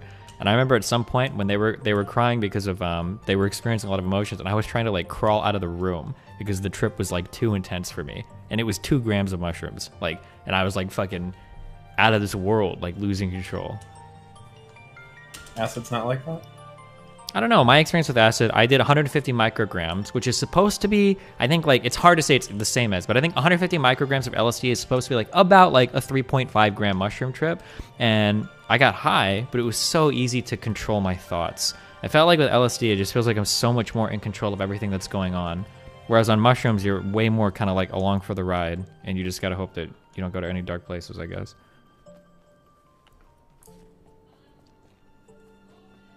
What happens if you like, if you mix the two?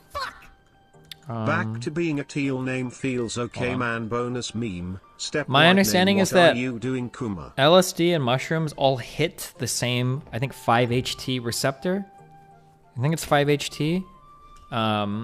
So, I mean, if you mix them, I don't know what would happen. I don't know why they're different. There must be something else besides just hitting that same receptor, right? So, yeah, I don't know.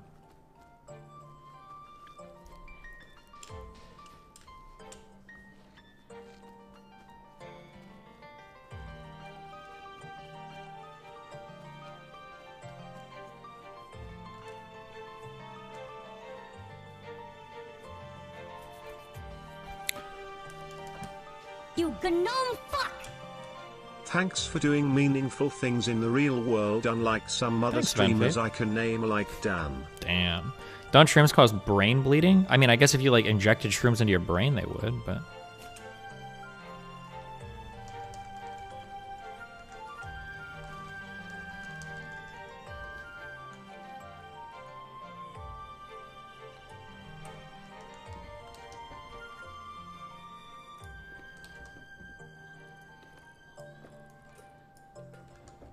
Is a full diving suit just 3 pieces? The goggles, the tank, and the wetsuit?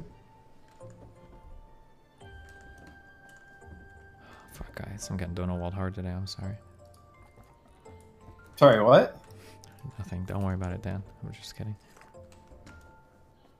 Evening, fellas. Hi. How's your night going? Doing okay. Just getting Donald Wald done by Dan, but otherwise, just chilling. How's your Dan, day why going? you Donowall and Steve? So he knows what it feels like. He does it to other people all the fucking time, so... My night's good. I braced some chicken. Came out pretty baller. Did you kill it on stream first? No. I feel that is just a line I could not get away with crossing.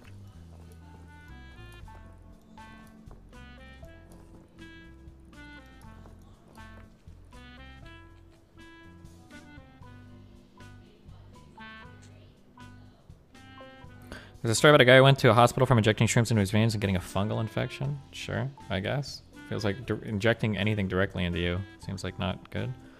LSD is so much more potent. Well, what do you mean by potent? That's like a weird word to use. Like, I'm sure it just depends on your dosing, right? Like, what's more dangerous, a knife or a gun? I don't know. It depends. If I get stabbed in the neck and shot in the finger, then that would make the knife more dangerous. You know. If you ate, let's say, a pound of mushrooms, I assume you can eat a pound. I mean, it's a lot of food, but you can do it. Like, is it still just going to last like a few days, or is it going to be much more extreme than that? I don't know if it lasts any longer, or if it just... Because I imagine at some point, like, you only have so many of these receptors in your body, right?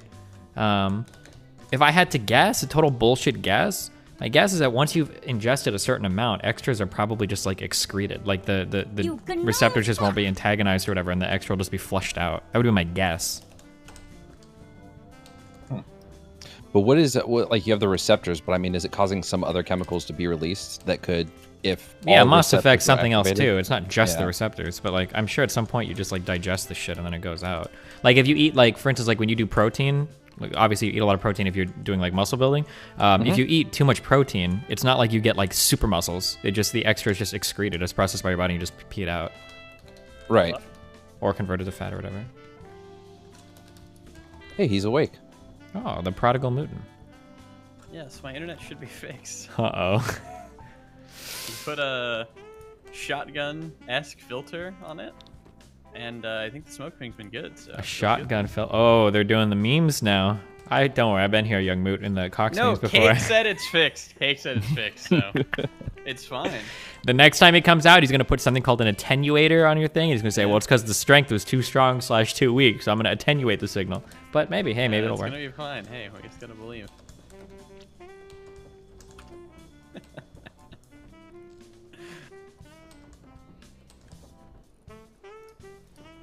Hello, Dan. How about you fucking greet me when I come in here? Hello, Mr. Mitten. I'm glad to hear that your internet is doing well. Where is our money, Dan? What money? We won. Trump left. Just hold it for the next bet. Keep a running tab going. Yeah, keep our tab going, Dan. I think I'm up 250. I don't remember. Shit. Did Wisecracks ever pay? Okay, I didn't want to say anything. I don't know if he was just trying to be a good sport or something, but he came in and he donated $3,000, which I'm pretty sure was more than what our bet was supposed to be. But I don't remember. Did he actually? Yeah, because I think I said I was going to give him 3-1 or something. I don't remember in that Twitter DMs. Somebody can look, but I think he thought I meant the odds were the other way. Are you sure it was him? Somebody under the name Wisecracks donated $3,000. Yeah, that doesn't mean it was him. Though. Dan. No one's gonna give him $3,000. I guess it could have been a random person that wanted Wisecracks to get the credit. Fuck, why am I typing this in?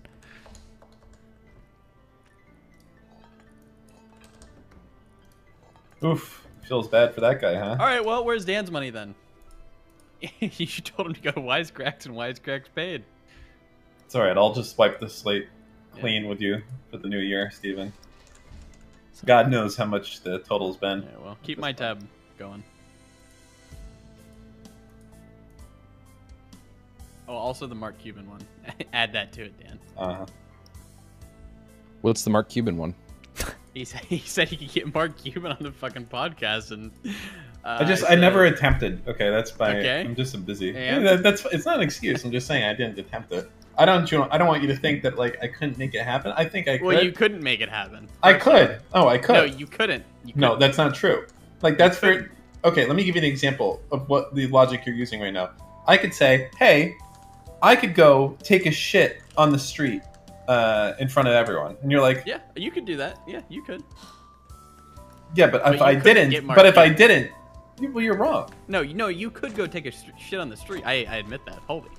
But you could. I don't think you're putting such complete factual statements to something that you don't know is true or untrue. You don't know.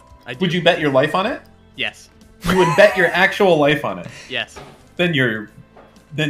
Well, I know you can't. You're just wrong. Steve would also bet with me. Steve would be No, I'm not betting my life on that. Fuck no. Wait, oh, so you think Dan can do it? I'm not so confident they can that I put my life on it. I've had Twitter DMs with him before, and I've emailed with him before. And where's that Twitter account? What do you mean? Where's the verified Twitter account now? I still have my account, just not verified anymore. How did that? Wait, why is it? Because you changed the email on it? No, it's because I changed the fucking name. The whole thing name, got okay. completely fucked up as a result of that too. I lost my 3-character name, which I might get back, and I lost the verification. I wasn't even trying to change the fucking name either. It was so stupid. Whatever. But I don't know. It's possible. I wouldn't say it's outside the realm of reality, like you're making it seem. It's impossible for you. Okay. Yeah, I'll bet Mr. Mooten's life. Okay. Yeah. You stole that from Right to Bear Arms. Please give him credit. No, I won't. Why? Because I don't want to. Checkmate. Mooten, throw one up. No, they stole it from us, Steven. They took what was ours. I had a dream about the Rift yesterday. About the Rift? That's all you do is come in here and talk about League, trying to get him sucked back in. Are you trying to make chat your enemy again, Mooten? Or what? No, Why would you do this? I just was saying I had a dream. Everyone can see through what you're doing, Mooten. I never asked him to play. I just said I had a dream. Yeah, Martin Luther came out and said I had a dream and that he wanted black people to have better lives in America, and we got that. So you're saying I have a dream that we played League, and that's what you're trying to make happen. Thoughts on Sam Hyde? Thoughts on Sam Hyde? Very funny comedy stuff. I think all of it is like pretty funny. A little bit disappointed that he turned out being a Nazi, but what are you gonna do? You know? Sketch is a good one. You win some, you lose some. Classic.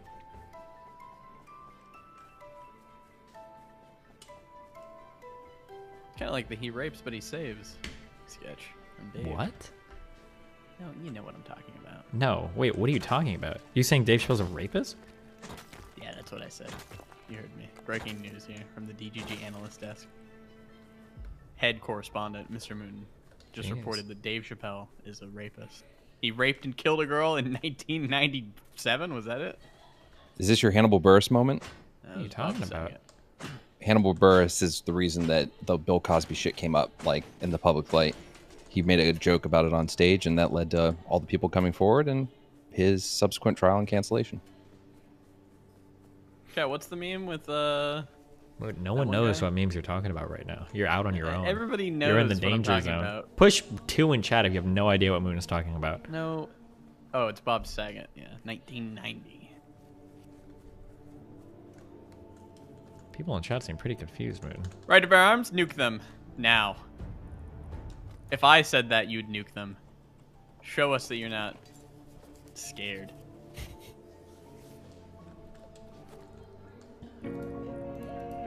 Okay, one of the cats wants love. Can you all be the in a time. relationship without trust? No. The other cat wants to be. He wants love, but he doesn't want you to love him too much. No, trust is probably a pretty important thing to any relationship or friendship or anything, my dude. Oh, so you trust Dan with your life? Trust what? You trust Dan with your life then? Oh, I'll be right back. One second. No, I don't think His so. wife's there. Oh shit. Dan's in big trouble.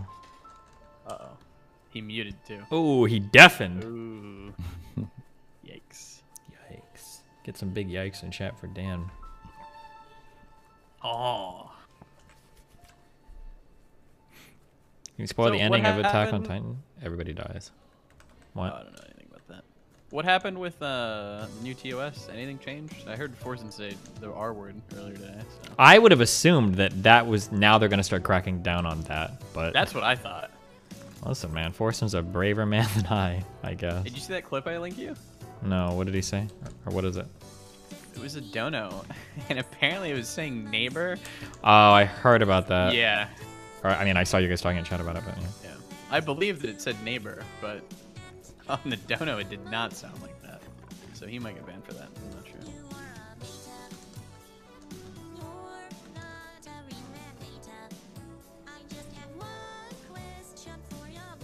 Like me.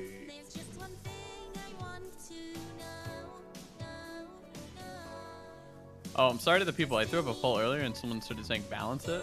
I'm sorry that you guys got nuked. I didn't know that was bannable. I didn't say it. I do big ban. It's so stupid. It defeats the whole point of fucking It polls is when stu- fucking yeah, it morons is in chat stupid. start. That's why usually if I do a poll on something serious, I usually provide like a third meme shit option because it Yeah, attracts all and they the go dumb there. fucks that don't have a strong opinion on it to go vote for something stupid because they think they're funny or creative. True. I agree with that. Meme options are always needed to get the stupid people out.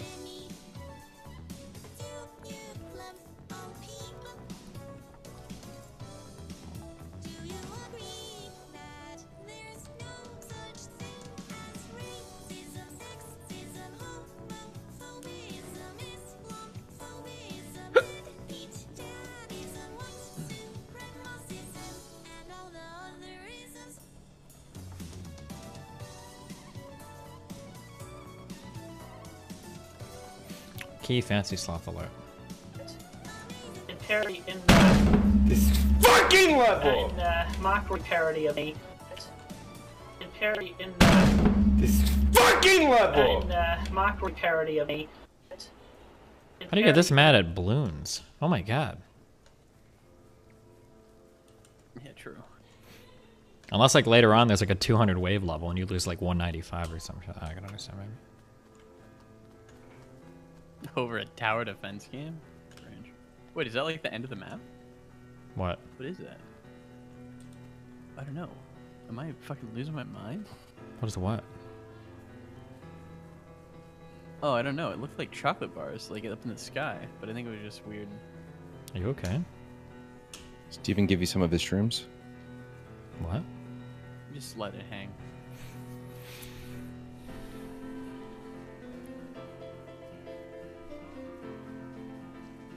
Chat, why do cats like pats on their butts? Someone Because that's their fuck spot. They like butt spank. Unironically, if you rub it, it puts them in the fucking mating position. Yeah. True.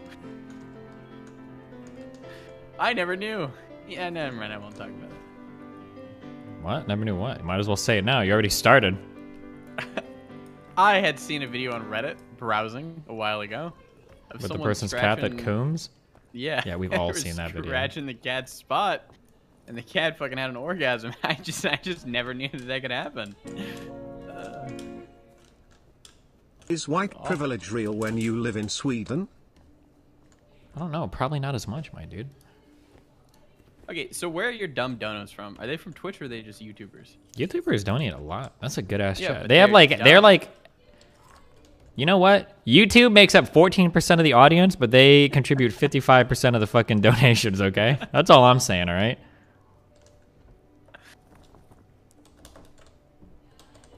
That's true.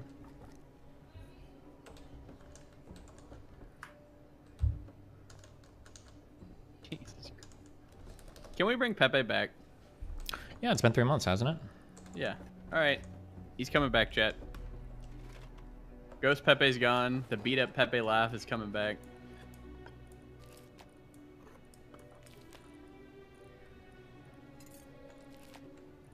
The fire rises. But failed at letting it hang. Unbelievable. I just.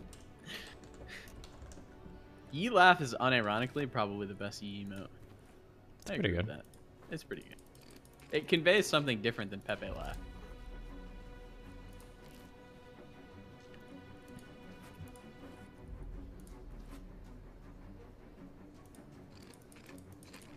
Where does your elbow rest on your M body? Does it rest on the armrest or no? I don't rest my elbows on a chair ever. How would you use like your mouse and shit? My elbows are Well, like... it's my left elbow for the keyboard. Yeah, it's on the keyboard. You have that on your... Wait, can you do that? Holy shit, I've never thought about that before. Yeah, you rest it on the armchair. Oh my god, hold on. You might have just revolutionized my fucking life right now. How have you been doing it? It just hangs off the You desk. just have it hang? Yeah. Oh, No, I yeah, feel like put I'm your living in fucking- luxury now. Holy shit. Yeah, oh put my your arm god. up there, man. Now, back to what I was gonna say. The Herman Miller fucking armrests fucking feel like a knife goes into you after a while, but I got little elbow pads for my chair. Tens of people in chat are like, oh, I never thought of that. Fuck it. Joshua Dor Antes, $5. YouTube chat curbs Tom's Twitch chat. I don't know if I'd phrase it like that, but okay. Is it dark in here? Because I've unironically got a roof? Because it's like hella dark in here. Fuck. I could be wrong, but I think the day-night cycles changed. So like some nights are darker. Than No, I others think just that with the sun. if you're in areas, they have like actual like darkness that turns up if you're like covered and everything. That might be true too, because there's no like stars getting to you. Yep, your base will be dark at night, like if you don't have any source of light inside of it.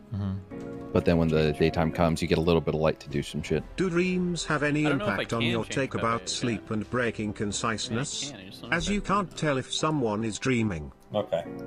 No, because obviously you don't dream the entire night. So what were you saying? Can we get some got takes on beer? Kiss. No, you. You. What? Ew. What are we talking about? Somebody asked me about beer and shit. I'm not a big beer fan, personally. I'm a like a microbrew fan, but like not huge. All right, I'm changing the Pepe emotes. You guys are gonna have to refresh when you're on though. Nice. Dan, is there a reason to have 2 computer tables if I find them, or can I scrap it? You can scrap it. 2 computer tables? Oh, you're Yeah, talking- like, do they like break after some time or something? Nope. You just have them on different floors. Ah, Pepe is back. Doesn't really deserve it, but... Well, no, I guess they participated enough not to lose that bad, so... Yeah. Long-time viewer since Rude This year is days. going to be different. Not sure if you saw the new Factorio. I'm gonna get involved. Yeah, you got the plan. Have a Dan. good day, buddy. The plan. Didn't you try to get involved last time, Dan? I tried to. We're not going to talk about that.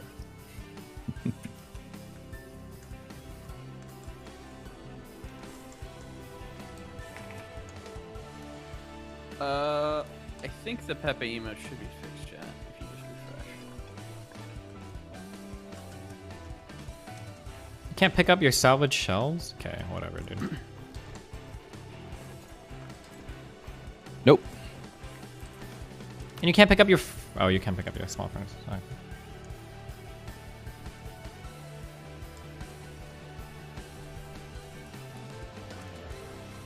I kind of like the ghost one though. Do you? Yeah, I like ghosts. Do you not? Ghosts? No, not a big fan of them because of what they represent, Mooten. Oh, what do they represent? What do you think they represent, Mooten?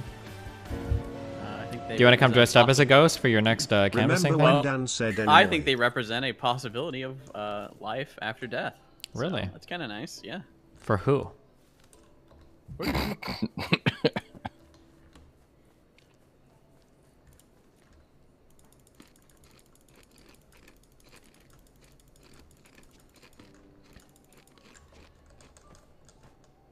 Jesus, clean your fucking inventory. Why do you have a torch in there? You have some... I'm transferring all of my shit from one base to the other. That's why it's all messed up. Yeah, Dan. Dan, don't ever. Don't ever Everyone talk in to us. all of my fucking stream has seen how you guys manage your chest. Yeah. Don't even start, okay? No, don't lump me in with him. What are you talking about? I am good at managing. It's fucking Dan who's the one who shits everything up. You are fucking good. You know what? No. You're garbage. Okay? I'm better. And I hate the fact, I don't know why I let you get away with it. You came in, you farmed one morning, or even 2 mornings, and then you act like I did nothing. 4 mornings. That's fine. But I did plenty. Okay? That base existed because of me. I had those boxes filled. Oh, you mean and- the base that we moved out of? Yeah, and moved our shit into the treehouse. Yes. No, the other base. We moved out of that one too. Yeah, fine. Whatever. I filled those boxes to the fucking brim. They were overflowing. And I'm tired of acting like I didn't. Prove it. Prove you did anything at all. Prove it. I have stream VODs. Prove it. Okay, prove it. You want me to link you VODs? Yeah, Of prove me it. Well, no. farming? Yeah, timestamped. Yes. I want to see you actually depositing it into the box as well. Prove it. I will. Hold on. Okay, good. While he's doing that, is the hollow or laser sight better? Depends for on what? if you're trying to shoot at your mom or not. I don't know. Okay. I tried. That was pretty cringe, Steven. Didn't dock 2 cool points off that for you. You know, I don't think you can put a second furnace down. Why? Because I built the frames above it already? Yeah. Oh, guess we'll have to find out, huh?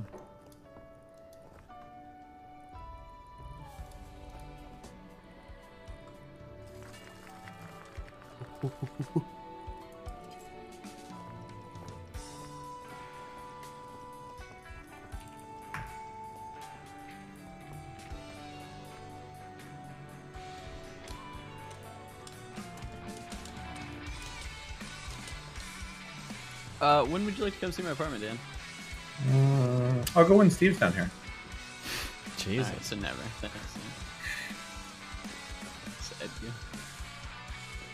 It's very nice. Do we have any odds on this happening or not, Steve, or what? Thoughts on Steve's the not new coming here, Dan. Diego? You don't what I thought it was very 50-50 at this point, is what it seemed like. On Austin versus Miami. He's going to Austin. Ask me these questions, okay? Because you don't know the answer? Ask the question you don't want to hear. I don't give a shit. They're hard questions, Dan. I just prefer to know versus not know. You know, there's schedules we have to move around and things along those lines. Yeah, what do you got to schedule? I got another schedules. loud dinner for him. Yeah. No, fuck you, Moon. And how about you get off your fucking ass and you do something for a goddamn change? You know what? You're the type of guy who does fucking nothing and just complains about it the whole way. To be fair, that wasn't 100% Dan's fault.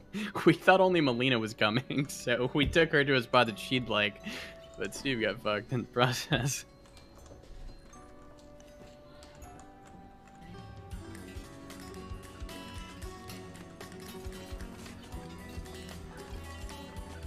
Alright, let's see how fucked I am.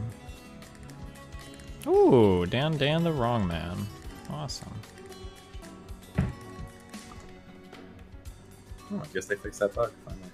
Oh, Dan, your chair is very good. Or, not your chair. Fuck that. Your desk is very good. I recommend it. Good. You know what? I think I'm done recommending shit. Like, I don't think there's any benefits in it whatsoever. It's all just downsides completely across the board. Well, I just gave you a compliment on it. Doesn't that make you feel a little bit good? No, because what's going to happen is in like 3 years, 4 years, 5 years, you'll be like, Dan, your fucking desk broke. Like, it's not my fucking desk, dog. I just told you the one I use, okay? I don't want anything. You know what? Forget it. Fuck you. You have a recommendation for me? Nothing. I have nothing. I have no recommendation for you. Go figure it out and suffer yourself. So I don't have to hear the shit when like something eventually doesn't go right for you in your life. You guys are literally like parents. You're like Dan parents. recommends the Jarvis standing desk is what he recommended, and I got it. So it's kind of expensive, but it's pretty nice. We don't stand up with it, but it's nice for going up and down when you have to get to your computers. Yeah, it's just too dangerous to like endorse anything. Wait, you got a standing desk, but you don't stand with it? Is that what I just heard? Yeah, nobody does that shit. Wait, what's Dan, do you stand with your standing desk? Yes, I did today actually, because my back has been hurting. God, it fucking pisses me off. I shouldn't say anything, but I don't care. I don't care because you affect me not. So I don't mind. No, I did affect you. I'm in your brain, Dan. I live rent free. That's why your back's hurting. I made your back hurt. Hey, look, a fucking meme poll from RTBA. Once again, the double standards rules for thee, but not from me. Fuck boy. Fuck you, RTBA.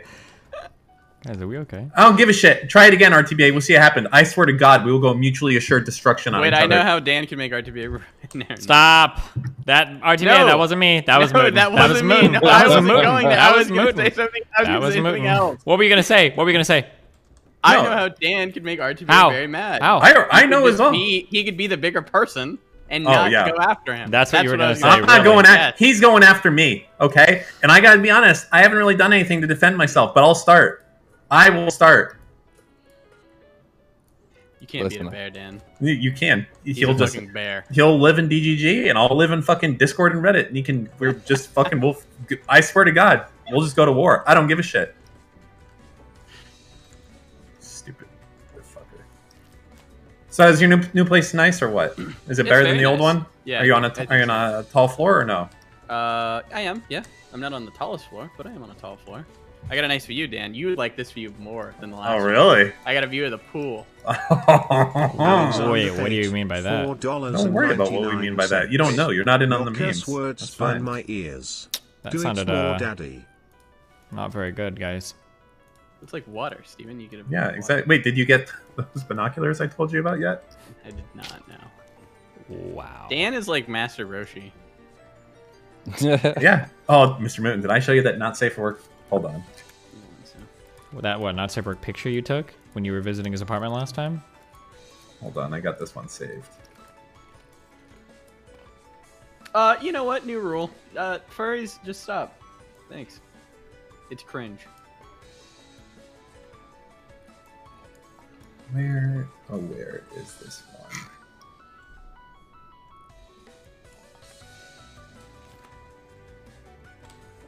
Says the weeb. Yes, I may be a weeb now. It is what it is.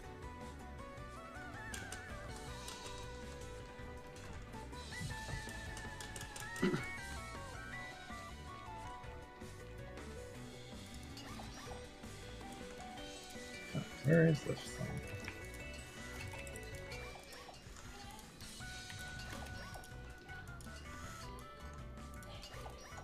Am I up to date on Wano? Yes, I am up to date on One Piece. I am currently reading through Berserk right now. I'm in the conviction arc or whatever. Going hard in the paint, aren't you? That's what happens when you want to die. Ah, I found it in this room. I will put this in the Dark Triad for you. Thank you. Yeah, it truly is me, actually, by You know the what? way. I'm impressed that Steve hasn't left that group yet. There you go. Go good. That's spiritually me, if I was an anime. I unironically think so. Yeah, that's Master Roshi, yes. What? The worst feelings when you catch up? Yeah, I heard that it is on hiatus forever. Wait, what? He literally just released the last chapter like 2 months ago. Although there was a huge delay between that and the one before, though. You're cringe, and you're white.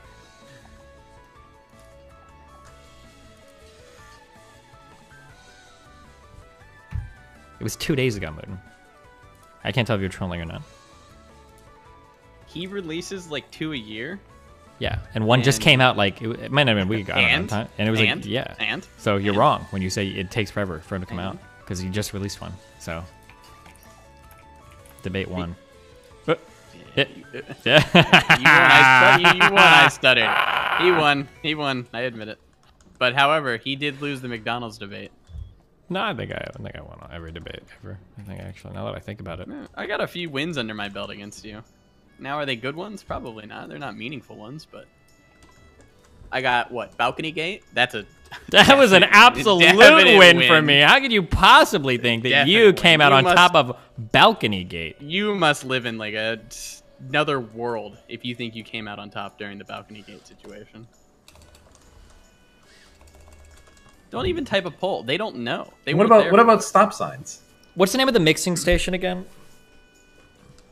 Oh, it's the mixing table, isn't it? Oh yeah. Yeah, that is mixing table.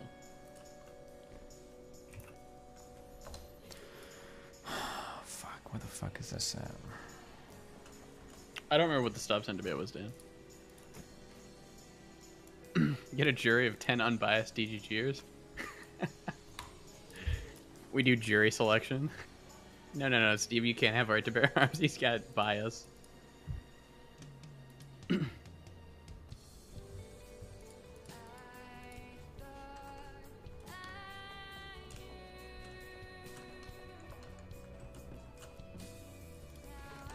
Please, I have enough to research this.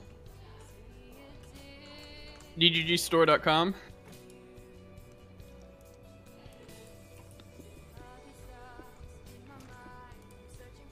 When is the second Omaha thing? Oh, I'm not sure. Why? Okay, that's the one I'm gonna come to. Uh-oh. I'm just having issues with my cats, okay? Yeah, I don't think I'm going to this one either. I was going to go, but then I realized it's fucking cold there. No, I'm gonna go, Dan. Do you want to come with? It's hard work. I'm getting it's all right. It's hard work, guys. We know. Don't worry. That's why I'm going. When are you going to go? The second one, 100%. For sure. On yeah. my life. 100%? He might make me go to the first one if he's going to keep up with this. No, it's all good. Don't worry, guys. I understand. No, I am going to go there. Why would I support? Why would I support him when he doesn't support us? Exactly. Right? He does support us. Not really. Steve is a good friend, Dan. No, not really. Yes, he is. How do you can you quantify that friendship? Yeah, if I needed something, he'd be there for me, guaranteed. To what extreme? Probably if I really needed him in person, he might even fly fucking down, or I'd fly there.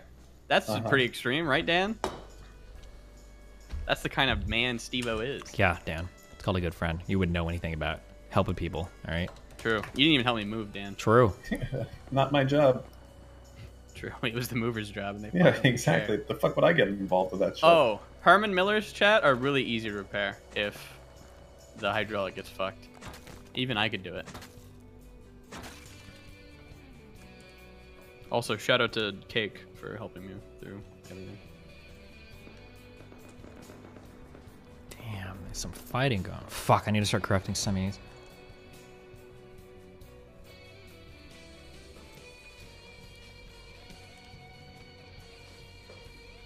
I might unironically bring merch and just sell it. Set up a table. Yeah? I'll sign it. Make this a business trip.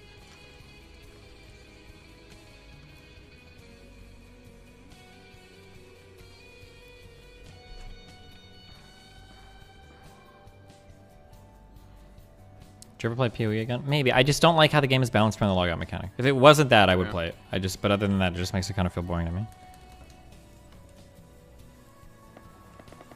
True, I agree with that. Do people even maintain viewership on that game past like wipe week? What game? Like the PoE people do. Do they though? Not like, but maintain means like, are you talking like they're like hitting I see 10K and they're Zizarin hits keeping like 8K and then he'll dip to like after a month like His 1 normal. to 2K. Yes, correct. Yeah, that's what happens. Yeah. Recycle that med kit. They'll give you a syringe. Why would I want the med kit? Because med kits are Thought this was a month, but I guess Why? GG for life. Aren't medkits like instant healing? They're But slow. It ticks. Yeah, The but it's med- like full health. You ever hear? Yeah, over like fucking 10 minutes, dog. Yeah, but No one nobody runs- on this server is gonna fucking attack him. So Really? yes. Ask your mom. Got him.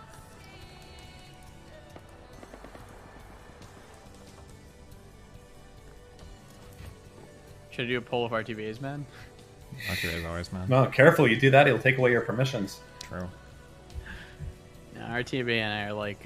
Like what? We're like Russia and the United States, so we do proxy wars.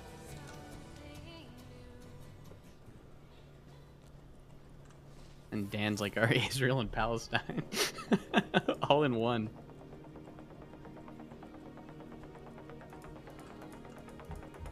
Wait, you streamed today, didn't you? Me today? No, not yet. Tomorrow. Oh. I had the internet guy come today. Did you stream yesterday? Yeah, and then it went down. Oh shit, okay. So I did like, okay. I don't know, maybe it was just Discord.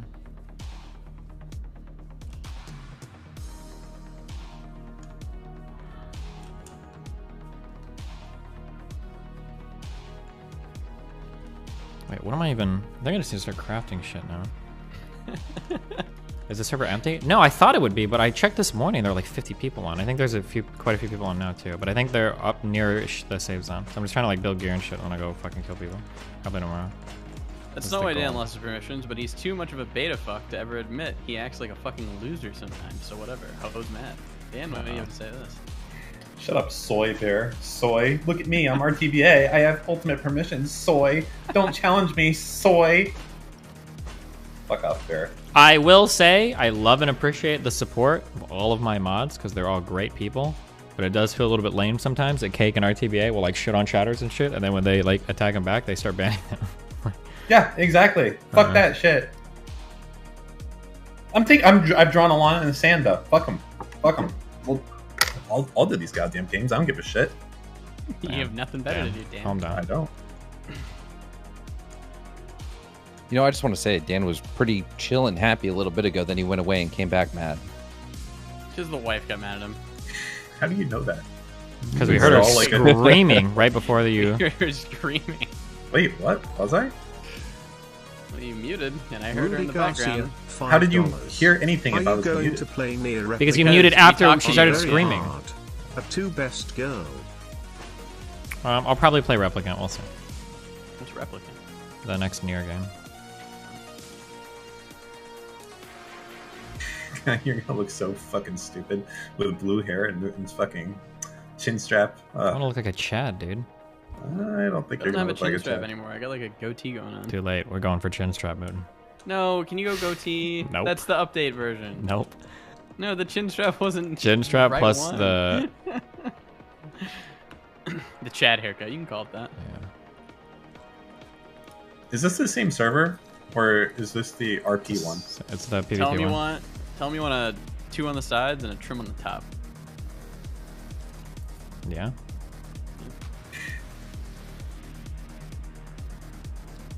And tell him you want a hard part. I don't do that, but.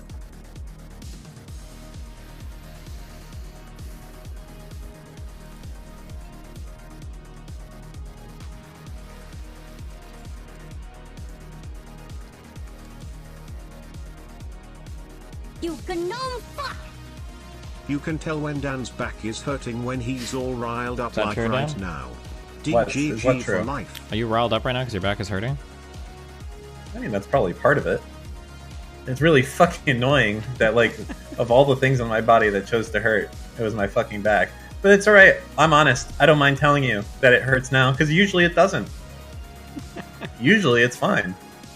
It's just, right now, I think I must have, like, slept wrong or something like that, because, God, it fucking hurts, like, you know, if you're gonna, like, Well, put I your can tell hand... the story if you want. If you're gonna put your hands on your hips, like you're waiting, you know what I mean? Like that, and then where your thumbs would be, that's like where it fucking hurts like hell. Right Oh, now. like the bottom of the bag? Yeah, like I feel like that's where your kidneys are, but probably I think your kidneys are actually under your ribs, so that's Does it definitely hurt on not. the side, or does it hurt like in the back? No, in the back. Okay. Yeah. Like but that's area. Yeah. where your thumb is, exactly where your thumb is on both sides. I don't have any thumbs in my fucking back, Dan. I don't know what the fuck you mean by that. I said if you were like putting your hands on your hips, like you were doing like a yeah, your fucking hand. What? That's the fine. I'm just saying if you're gonna say that. I'll Tony W for that. Have you had an MRI or X-ray? No, he's dying. Why would they waste the technology on him?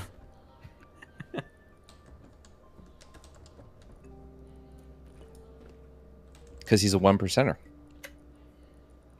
Well, he's about to be a number, a figure. Wait, what do you mean by that? And then he's going to be dead soon. It's just another statistic. Yeah, you're gonna feel really sad when I die, and then like this is your last memory of me bullying me. Hey, just remember, Lycan suggested you go get medical help and didn't bully you. I'll be dead. I won't care that you suggested that. No, but your will hopefully will.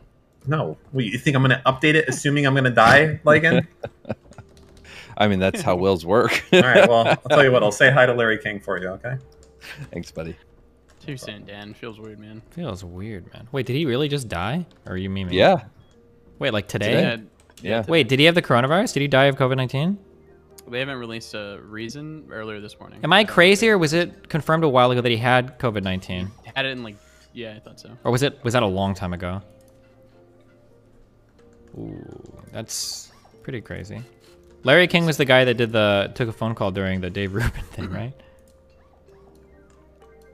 No, that wasn't him, Steven. Who was it? Don't worry about it.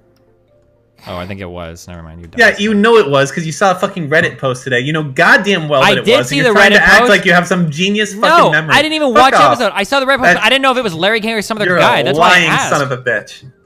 I'm pretty sure whatever Reddit post I saw was literally on the front fucking page of Reddit, so I assume most people probably would have seen it. You think I'm just going to try to sneak that by my audience? Yes, I do. You know why? Because you do you're it all the projecting. time. You're No, you projecting. take callers, Dan, you the take chatter stuff, and you projecting. pass it off as yourself. I do it too. I'm just saying. I acknowledge that I do it. Projecting? He is projecting, yeah. Dan, why are you projecting? I think it's a self-esteem thing. Should we throw some raps at him? Dan, the projecting man. Go. Your line. Dan, I got a New TOS, remember? yeah. Dan, I'm the projecting man. Let me bring you over to my projecting van.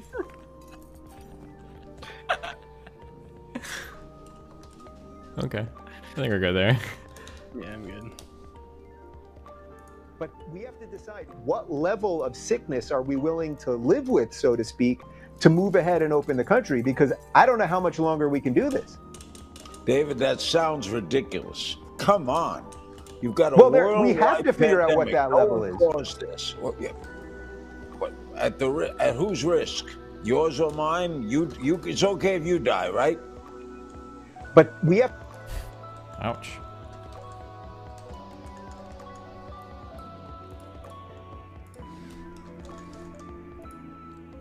Hello, Dan.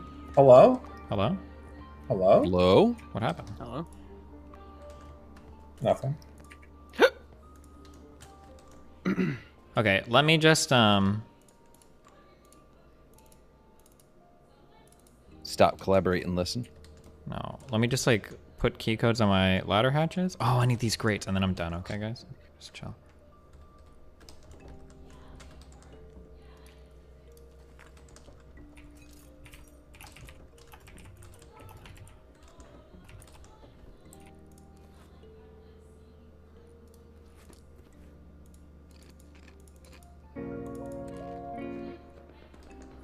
Hello? Hello? Hello? Somebody donated and said hello, so I was saying hello back. Sorry. Hello? Hello? How do you say hello in Swedish? Hej. Oh, yeah, that's what it is.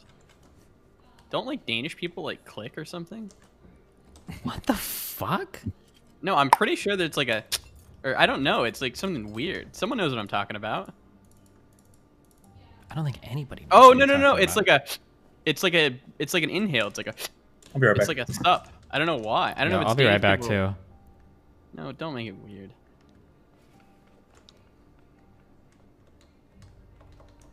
It's a very specific area of Sweden. Okay, thank you. God, are you serious? Did I really just?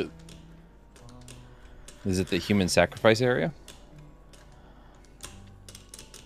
That's every area. Yeah, no, it was parts of Sweden. Sorry, chat. Sorry, Danish people in the chat. That's on me.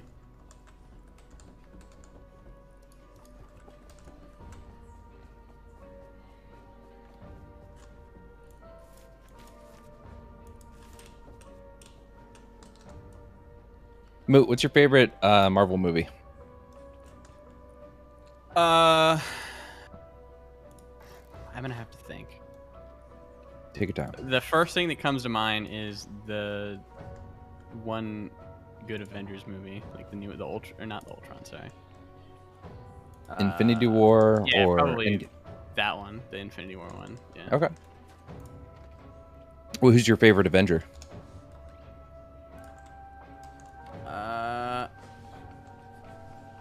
I don't know. Probably Iron Man. He's a good one. Yeah. Steve? I don't know. Probably Batman. Lycan's on point today. He's not falling for your shit. What do you mean? Wait, what? What do you mean, Lycan? I mean, Steve's throwing softball pitches to me, trying to get me to take some bait. Didn't they roll them all into the same universe? They just had the Justice League or whatever, right? And I'm pretty sure that like Nope. Superman and Batman were in the same thing in that, weren't they? Those are DC characters. You know what? I'm not even going to engage. I'm sorry. I failed. I fuck. Damn. No, they literally rolled them all up. They're doing like a super one now, with like Avengers and the fucking DCers. I don't know. Good one. Good job, guys. Shut up, Steven. Here. It wasn't going to work. It was. Almost had him. Okay. Okay. I just need to make grills, and I'm done. Grill. Oh my god, I don't know this dumb shit. Unlocked. I should talk to you on D&D. Said you were becoming like Devin after rewatching the D&D campaign. I realized you were never a bad player. From the Barbos Eleni, you play your character in a non-intrusive way. My DJ name is Ark. Wow. Destiny, Ms. Kiff called you out lol W. For what? Where? No one said that. What? I'm reading Twitch chat. Oh. Wait, I think I just died. I know another Donner suggested it already, but the new Dyson Sphere program game No, is basically stop! Factorio in 3D crack cocaine. Enjoy that's a getting your YouTube life downer. destroyed. Wait, the bear stopped chasing me? Oh, sick. At You got Destiny, distracted by- Discord call him. Why the fuck would I Discord call him? He wouldn't talk to me anyway right now. I don't have enough viewers right now. Got him. Ouch. God damn it. Why are people always starting drama with my man Steve? He just wants to play video games. True. Hold on one sec.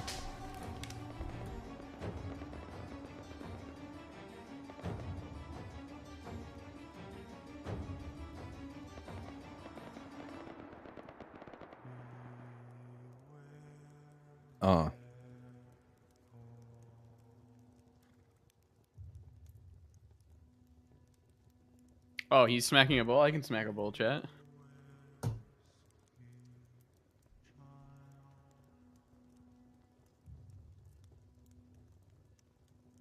Is that slang for taking a hit?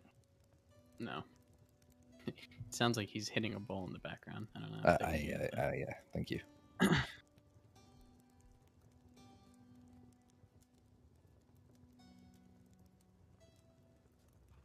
Just a reminder, Dirty Mobs is the worst Alawi player, NA. Do you do it with him? Oh, yeah, he's trash. Oof. I mean, if Mooten, the Alawi player, is calling someone trash, holy fuck, Steve!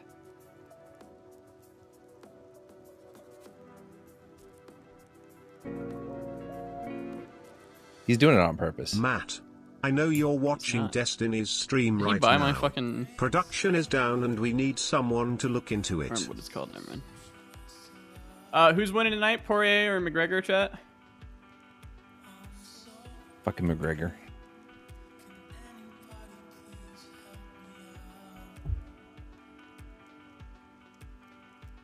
I woke up and lied. I said I was going to bed early tonight, but with that shit, absolutely not. What are you talking about, Mike? Talking about trying to fix my sleep schedule. Why? Because I've just been staying up too late and I feel like shit in the morning. It's like a hangover.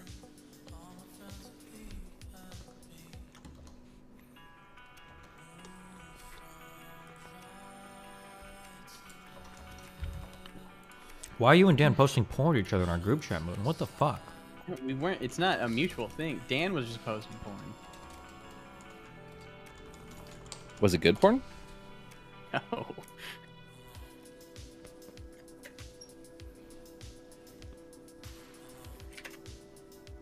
Miz said that he couldn't be in an open relationship. That's all. Oh, there's nothing wrong with that. Damn, chill.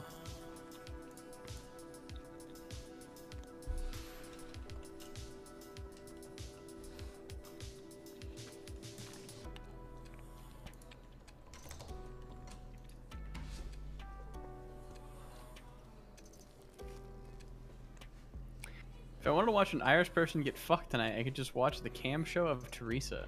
My mom is not Irish. Dumb fuck. Teresa McMooten.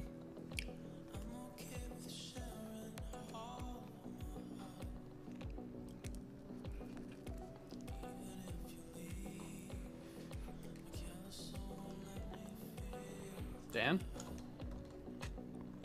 Uh-oh. His wife's probably angry at him.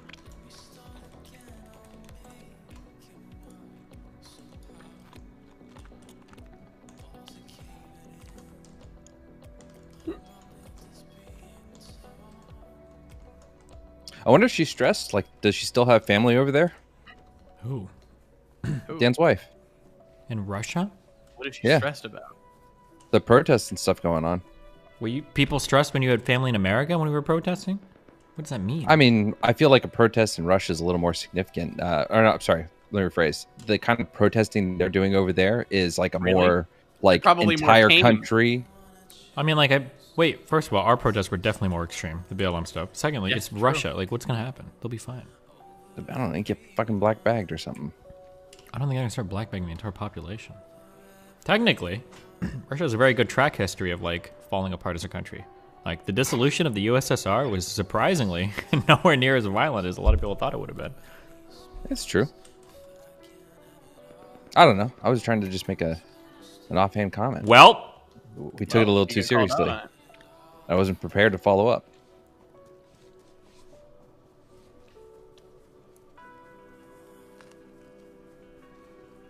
Hey, would you consider it griefing putting mines outside someone's door, or would that be considered an attack? That'd be griefing. I'd be talking. That's just funny.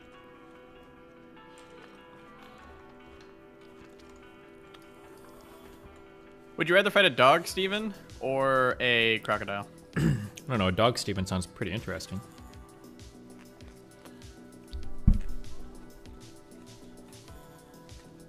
So just as horny as the real Steven.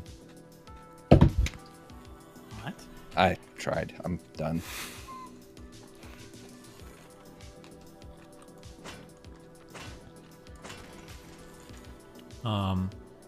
Probably a dog.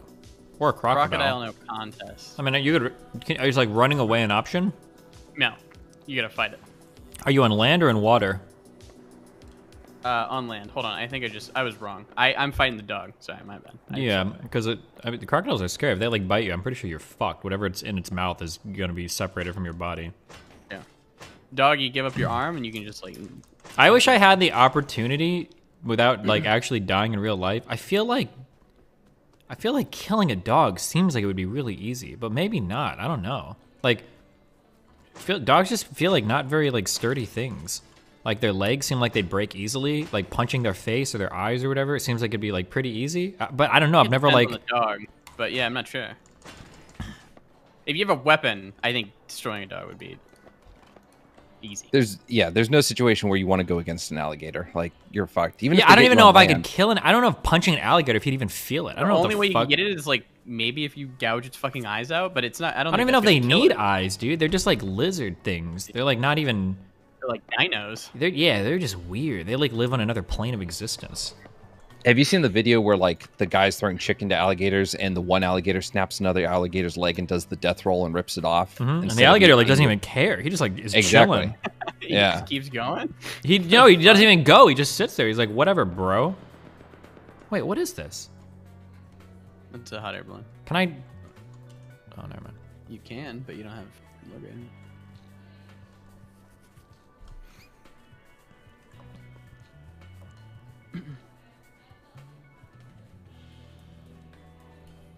They have huge weaknesses in their jaw strength. I thought an alligator's jaw was very strong. Like you oh can, wait, it might be that they can clomp down on things a lot, but they can't open their mouth very much. Because I think if you hug an alligator's jaw, it can like never open it or something, right? I feel like I heard this at some point in time. Yeah, you can hold it open. Or not hold it open, you can hold it closed. Yeah. It's hard for them to like open it, is what it seems like. Yeah. So kind of like the opposite of your problem, like, and where you open your mouth all the fucking time. Oh man, that was a good one. I'm sorry, that wasn't that good. That was just mean. No, I fucking talk out of my ass all the time. You're absolutely right. Pick 2, the rest will come to defend you. The obvious answer for for 1 is 10,000 rats. 10,000 rats is just that's easy. Wait, 10,000 of anything is probably pretty I'll difficult. link you. Look at this. Wait, Pick just 2. tell me. I'm not gonna. Well, okay, there's 50 hawks, 10 alligators, 3 bears, 7 buffaloes, 1 human, 15 wolves, 10,000 rats, 5 gorillas, or 4 lions. The one human sounds like probably the easiest of all of those, no? It looks like he has like a rifle. That's all. Oh, well. It's not no, not like a good one. It's like a shitty like bolt action like hunting rifle.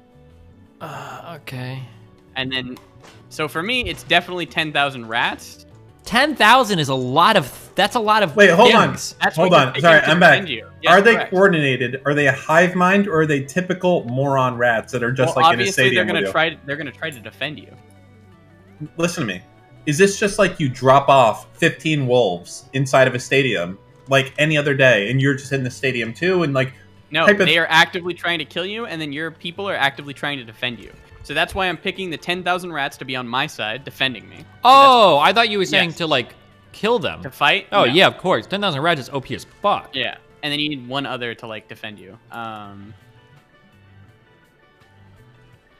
Which is probably the human. who I'd can say kill the probably hawks. the hawks. Really? Easily, yeah. The hawks can kill the human, I guess, as well. Mm-hmm. And the hawks could kill you really easily too, I imagine. If you've got like 50 hawks like dive bombing you and shit. So birds are really fucking big. Like there are a lot of really big birds. They kind of look small. Birds are We think of big like motherfuckers. doves and ravens or whatever all the time, but some birds are pretty huge. Yeah, I mean, I think you have to either pick the hawk or the human, because the human can't kill the hawks though. Use it as a bolt action rifle. 50 fucking hawks. he's gonna fucking shoot quick. Yeah, maybe the hawks is the correct choice. The 10,000 rats is definitely the correct fucking choice, though. That's number 1.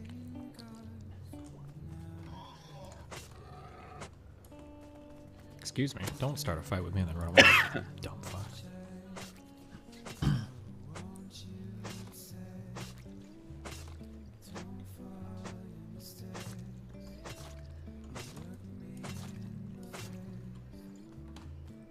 Oh yeah, the issue is if you don't pick the human, that maybe he just shoots you, like easily. But Well, are you guys like on a flat fucking ground? Like, I'm not sure. Doesn't say. because if you could take cover behind anything, I mean, theoretically, how much control do you have over the hawks? You could just have them like flying around you, creating like a fucking You wall have of half hawks. the hawks flying around you, getting a. I played Daisy. I think I can dodge a bullet.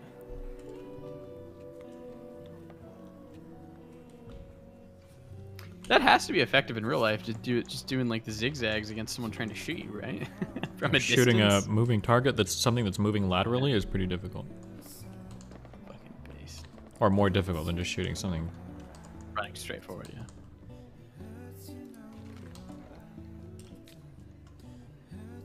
That's what Jon Snow's brother should have done. Dumb fuck. Especially since those arrows have such huge travel time. It would be literally impossible for Ramsey. These things are in the air for fucking seconds and seconds and seconds. Like 5, 10, 15 seconds. He could look back and literally fucking... Literally move out of the way. Just move. Literally. Just move, forehead. He was fucking weak.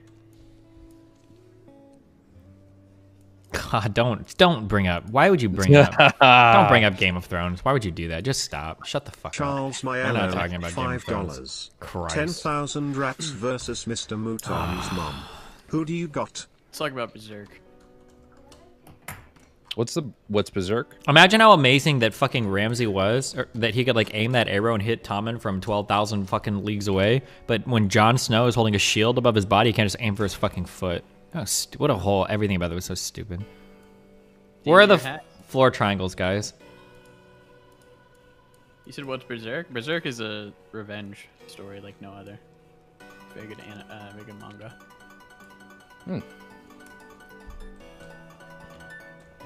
There's a lot of rape in it, though. Is it really tier 2? No. Isn't that most? It's on the left-hand side below the all the way to the left. It's the left. No, back where you were, tier 1. Oh, I see it. Oh god. Oh god, it's really far down there. Yeah, it's a story about a man achieving his dream.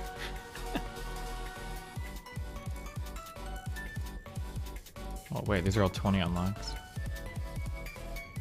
Oh fuck. I need like 40 more scrap. We're almost done, guys. I swear to God. I mean, what's after this? Sekiro. Sekiro. Is that where the death emote came from? I believe so. If you guys go back and watch season 1 of The Office, it's pretty fucking edgy. For Yes! today's climate. Holy shit. I couldn't believe it. Everything old was quite edgy, yeah. Yeah. But it wasn't probably edgy back then. No, also I think it's edgy in a good way. It's like making fun of like the It's making extremely fun of it, stupid things, yeah. But nowadays people probably wouldn't be able to see that. They would just think it's completely bad. They would think Michael Scott's out there doing like... Rather than the fact is that you're supposed to be laughing at Michael Scott. Yeah, you're supposed to be like cringing at it more than anything.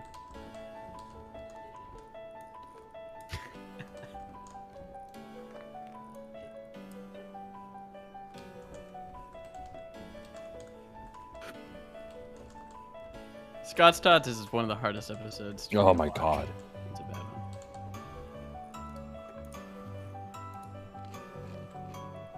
I think even after all these years, my watching so many times, the cringe in that show is next level. Really hard to stomach. Nathan For You's better. Well, Nathan For You's like a good cringe though.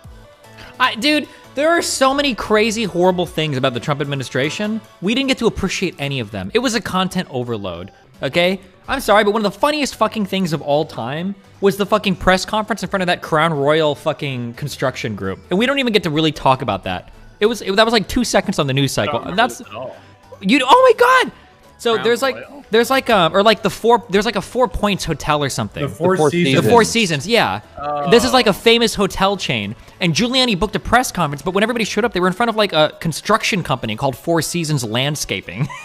Because they just looked at the phone because they fucked up, but they just rolled with it. Like, okay, that's funny as fuck. Yeah. I didn't see it at all. Now, yeah. Man, the United States just feels so fucking different 3 days later from fucking Trump. I don't know. Mhm. I got hope. We got Biden being coherent, making good executive orders about shit. It's fucking crazy. That's cool and all, but we still have the conservatives being fucking idiots. No. Oh, I mean, yeah, I agree. That is a Nathan for you bit. Oh, we can't afford the Four Seasons? Well, let's go stand in front of the Four Seasons landscape. It seems more like an Arrested Development bit where they just fuck it up completely. Like, Oh, I haven't seen Arrested Development.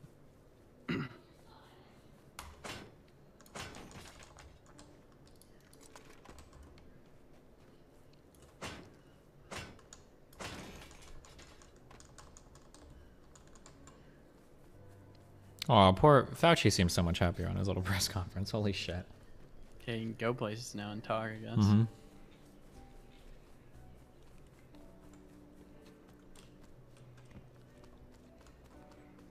I just can't believe that they had no fucking plan for the vaccines. It was literally just like, okay, here you go, hand them out. Good luck.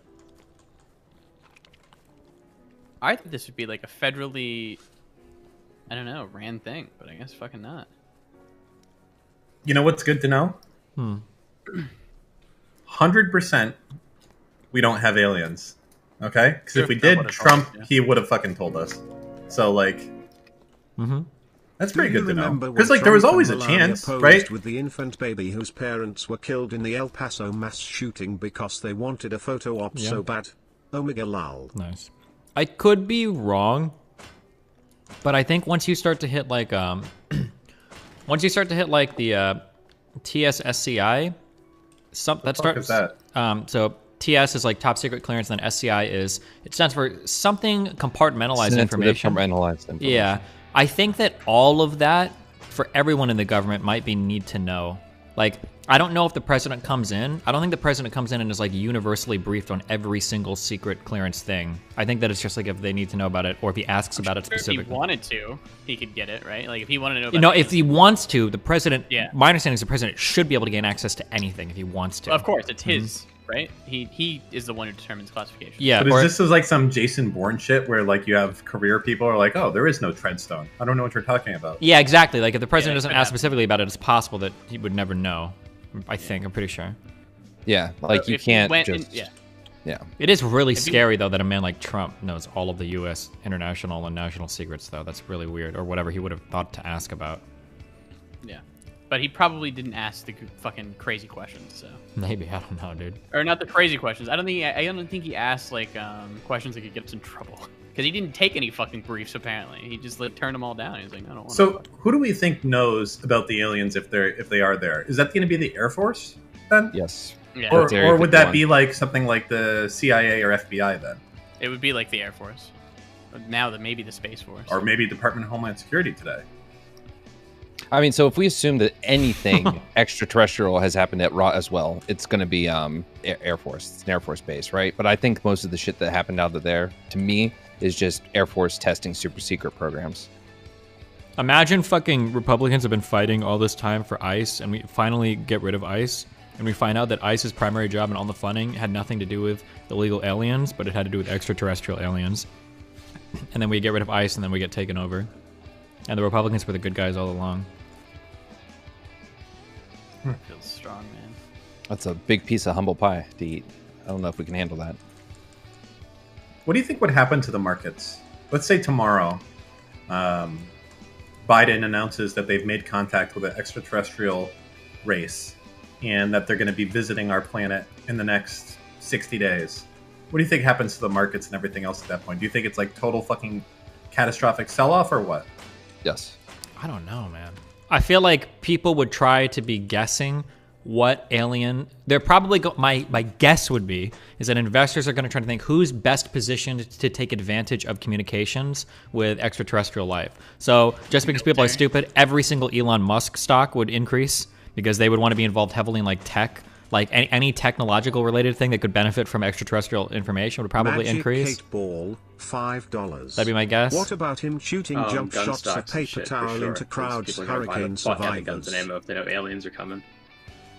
Well, yeah, I don't know. I mean, it's not like you're going to shoot them and kill them, right?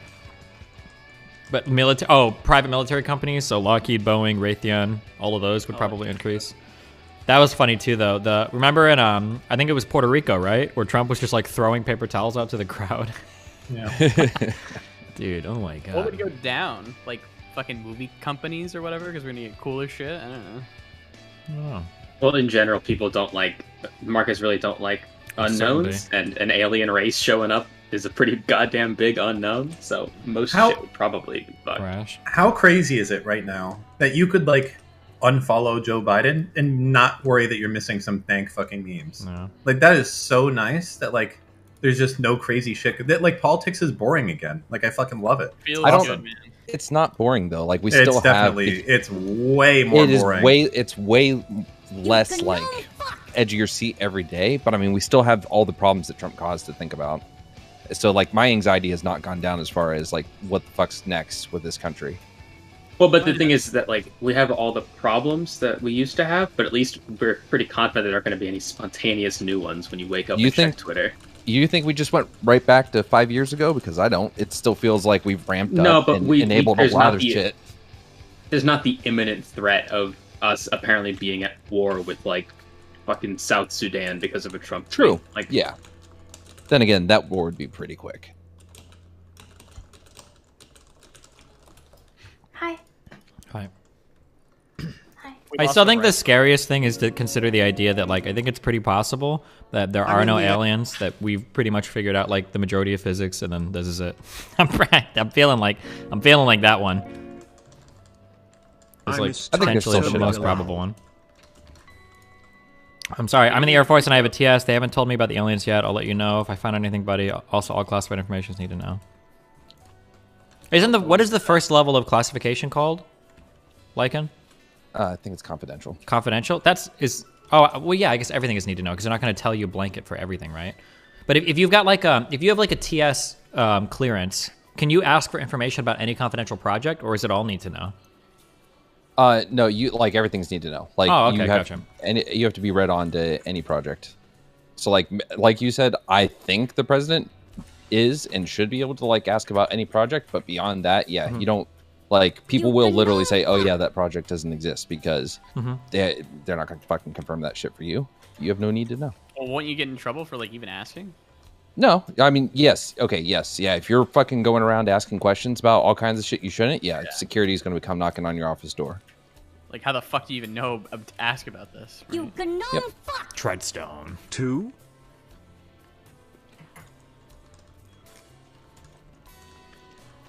How big is the Secret Service?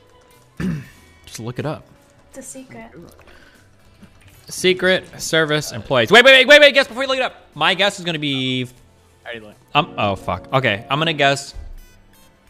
5,000 agents. I'm going to guess 20, or 100,000. It's got to be 10,000 because they do like all the currency shit. Yeah, exactly. They do currency. Oh, so it's 7,000 plus. I think it was pretty close. You said 100,000? That's huge. Yeah, that was a super guess, yeah. Because they don't just do the president, right? Like, it's not just... It's literally, I think, just like lawmakers, like in the president, and then they do like currency-related crimes. The FBI is the one handling like the insurrection shit, yeah? Yep. Steven, do you think that you're on a watch list? No. Do you think you've ever been on a watch list? Nope. Here's the Probably thing. He has a file with the FBI. If I would have been on, if I would have been on a watch list, I would have been no fly at 1,000,000%. I was in ATL tweeting out like bomb threats and shit because I was so irritated by security. In a video game. Yeah. So like if I would have ever been in a watch list, I would have been no fly list 1,000,000%. Oh. You know, so you can request your files, right? The Freedom of Information Act, but it's like, I never did it for myself. Maybe you should do it because it'd be interesting if you request all of your files. So it's like, stream content. Yeah, it would be like way because they probably have shit on you, dude. They would at least tell you like who called when. Oh, like, they shit definitely like have a file on you because you've been. Of course, reported they've to got the a FBI. file. Yeah, they visited me 3 times, so they, obviously they have some type of. Wait, you can see what happened if you get that. Like you can. I don't know how much they redact out of it. Well, it's probably going to depend on if there's anything ongoing or not, right? You're not going to find anything ultra juicy because they're going to redact it from. Yeah, exactly. But still, all that shit that happened in the past, you can see all that cool shit. Why don't you grab it, dude? Go for request it. your file. Fire off some FOIA requests and let us know what comes back, Dan. Well, I think you have to do it because it's on you. No, it's a public request for information. I think anybody, like media, does FOIA requests and shit all the time, right? Yup. I'm requesting any and all information on the streamer known as Destiny. It's a woman's name though. Man. It would be interesting. You know what would be funny as fuck? What? Hold on. Wow. Are you level 20 in Bloons yet, by the way? I don't. I think I'm like 43. Oh, good. I was gonna say, imagine if somebody through some crazy fucking loophole in the fucking federal like government court system was able to get all the information the federal government had about them with a GDPR request. Fuck you, Dan. That was funny. I didn't get it. Well, it's a European. It's law. a European fucking law, but most websites are in compliance with the GDPR. So if the federal government was in the GDPR, it's funny. Okay. Stop stuffing your fat fucking mouth. Hey Dan, fuck you, you piece of shit. True. You guys are tearing this family apart. Are we getting Trump's tax returns now? Biden administration said they were considering it. God, he is so fucked. God, he is so fucked. The question is Biden going to pussy out in the name of unity? Or is he going to be a Chad? Biden's just letting well, Biden can't stop New York from doing whatever New York wants. That's what I'm excited for. Yeah, I'm just... Like, for instance, I want, like, the bros in DC, I guess the FBI field office, to, like, fucking do, like, the hardest core charges they can do. No, like, the most fucked up charges they can do against these fuckboys, I wanted to do it. Like, insurrection, terrorism, like, you know, what kind of sedition. charges have they been levying at the protesters? Has it all just been trespassing and shit? Yeah, exactly. Well, I watched like the Legal Eagle thing, and he said like they do that just to like get the ball rolling. Listen, I love Legal Eagle. That guy has gone ultra fucking partisan. Like, holy shit. Has, yeah. Yeah, unfortunately, like I love him. I don't know if he says anything that's wrong or not. I caught him fucking up one fact that on something that we'd researched quite a bit on, but that dude is hardcore like liberal Democrat, left leaning now in terms of his stuff. So I question his judgment, but. When your videos do better when you cover a certain angle. Like, yeah.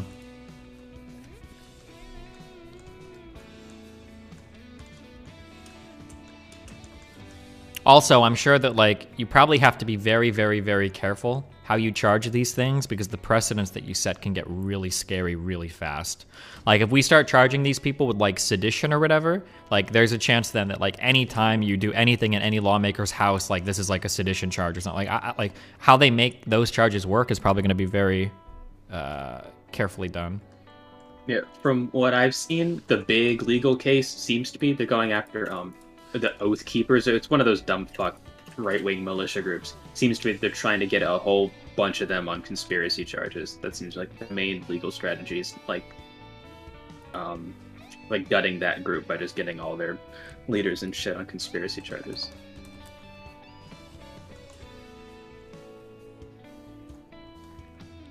Is there anything to be done about like all of like the quote unquote like fake news and like all the Q shit, or is this just like a consequence of like freedom of speech?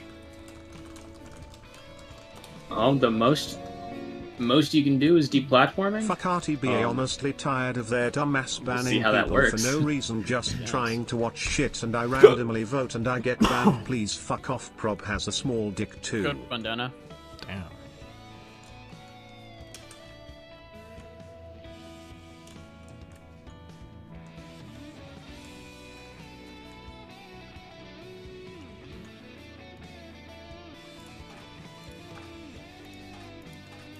You can't shoot through these grills, can you? I don't think you can. If they talk back, you can. What? Moot, have I asked you what's the scariest animal in your opinion? Like in the whole wide world? I don't know. Like an animal? Mm-hmm. I Like guess the like scariest a one. crocodile, like an alligator. I don't know. Really? They fucking kill zebras. That's the one that you're most terrified out of everything? Yeah, probably. Do you think that you're more scared of alligators because you like live in Florida and like you might actually get eaten by an alligator one day? I don't think so. What's like a scarier animal then? What did you pick, Lycan? I picked the blue-ringed octopus. What was the Steven thing? picked a bear, I think. Scary animal? Scariest animal in the whole wide world. Fuck, I can't. I think I just remember saying I hate parasites. There's a ton of animals I would hate to encounter in the real life, like hippos, fucking Bears, grizzly bear would be fucking horrible. They run like 40 miles an hour. Dude, what? Some bears, I don't know if it's grizzly bears, some bears can literally just climb trees like crazy too. Holy shit. Like, yep. Like it's nobody's business, yeah. Yeah, they just like go. Oh my god, it's crazy. It's like a cat climbing like a fucking tree. Wait, let me look this up. I saw a video of a guy sitting in a tree stand and he was hunting and a bear got a baby deer and just ate it alive. Look at this shit, guys. These guys don't fuck around. I would expect to be like at least a little safe. Like maybe I can kick it or maybe I've got time. But these motherfuckers just go. He's running up. Yeah, holy shit. Fortunately, it's a black bear, and if you don't really fuck with it or its cubs, like it's not going to try to hurt you. But grizzlies, I don't think they can do that. Thank God. This is a testament to how sharp their claws are too, and sturdy as well. Human nails are so weak. Isn't it like if it's brown, lay down, if it's black, fight back? Jesus Christ, Peach. Not after the new TOS. What the fuck is wrong with you? For the bears! Fuck, Peach? I'm right here. Jesus Christ. Jesus. I was talking about the bears. Stop. Wait, so you never... I feel like people post things like that and then some expert always shows up and he's Destiny, like, can I actually, take this my isn't true at blue all, so I have no Republican idea. dad to Canvas in Omaha, we can just tell him we're doing it for You know those will Republican, he will craft never know. faster if you stand next to the workbench, bro. You get 500k, but every day your mom slowly Can we do turns some into a minion co-op from wounds? Despicable Me. Can you do three-person you co-op take the wounds? money? Do you know about? You can do up to like 5, but I gotta watch the UFC fights now. Why? You don't have to. You want to. Right. That's different. You tell him down. That's true. You did own me there, Dan. I will take that. Can I be back in that? I think we're doing second. On my one sec. sabbatical, a fat rat would climb out of the drain at night to gnaw on a plastic door to my room. I tried putting a cement block on his hole and he moved it. I asked for help and they told me sorry, he eats rat poison like it's dog biscuits. Teach, guess what? What? Chicken butt. And with Fuck that, you. I have to With go. that, I'm out of here too. Yep, I'm out. Alright, goodbye. Goodbye. Bye. Goodbye, Lycan. Bye, buddy. Goodbye, chatbootmerch.com. Buy my shit. That was shamelessness at its finest. Get out of here. Peach, I'm sorry. I don't forgive you, like. You cracked me in front of everyone. I did. Fuck. Another really scary animal is some spiders, like venomous stuffs. If you get bitten by certain spiders, your skin will like necrose. Yep. It'll like rot on your own arm. That's Brown pretty recluse. scary. Yep. Yeah. My least favorite spider. Oh, that's so gross. It's like, what would you prefer? Like, there was a mildly painful bite that you can get from the brown recluse, but then it goes necrotic like that, which if you don't get it treated fast, it's even more painful and blah, blah, blah. But if you get bit by a black widow, that's like severe pain throughout your entire body until you get treated. Yeah. Or like scorpions too. Yep. Those are spooky. Dude, My fuck friend creepy got bit crawlers. by a scorpion once. He lives in Arizona, which is like a terrible state apparently. At least he really, really, really, really hated it. And one day he was taking a shower and he reached for his loofah, that thing that like fluffy ball that you exfoliate with. And then he put his hand on the loofah and there was a scorpion in it and it stung his hand. And it was a bark scorpion, which is the most poisonous scorpion in all of North America. And then he called me and he was like, Peach, do I go to the hospital? And I was like, wait, what do you mean do you go to the hospital? You just got bit by a bark scorpion. It's the most poisonous scorpion in North America. And he's like, but the emergency room visit will cost a lot of money. And did you do this on purpose? sucks. Did you real fucking smooth, Peach? Hey, No. Americans, how about your No. healthcare system? Well, I mean, that does suck. But that was actually like really sad. And then a week later, he like ended up going to the ER and having to pay for it and stuff. And then a week later, he got bit by a rabid cat. And I was like, you need to go back to the ER. Even on the off chance that you have rabies, like you need to go get the shot. Like you're gonna die. And he considered dying. And I felt really bad. This is funny, but it's also not funny. This is terrible. I mean, I'm also You scared of need better needles. healthcare. Yeah. I totally understand that. Hmm. Wow. Yeah. But anyways, I guess just don't go to Arizona. It seems like a really bad place from what I've heard. Oh, Steven is back. Steven. What are you guys Steven. crying about? Scorpions. I've been very interested in scary animals in the animal kingdom lately. Why? I don't know. I think I really like to listen to like crime documentaries, or like crime podcasts, and like look at like the scariest animals and like the scariest ways to die. I think it helps me cope with my anxiety. Just go look up like the human torture and murder videos if you want to fucking go 100%. No, I think that's too far. Steve, you remember you, me, and In Control were going to do a map for the 2016 election, and whoever lost would get waterboarded? At one point, I think. I wanted to try that, but RTBA scared me out of it with some bullshit that I'm pretty sure I shouldn't have worried about. But Like the dry. yeah, you mentioned dry thing? drowning, but I'm willing to bet that's like an incredibly fucking rare thing that could actually happen. But it made me paranoid. Yeah, it is rare, but that idea that it could happen, ugh, is it worth it? I think it would be interesting to try. I mean, if you want to do it, we can make a bet. I don't think I'd bet on it. It's No, from no, what I not read. that It's happened. is if you can overcome the initial sensation of the water dripping down your nose. If you let your nasal cavity fill with water, it's supposed to be theoretically beatable. But I guess it would depend on what else he did. But it would seem like it would be an interesting thing to try. I guess. Pete, you want to waterboard us? Sure, as long as you guys consent.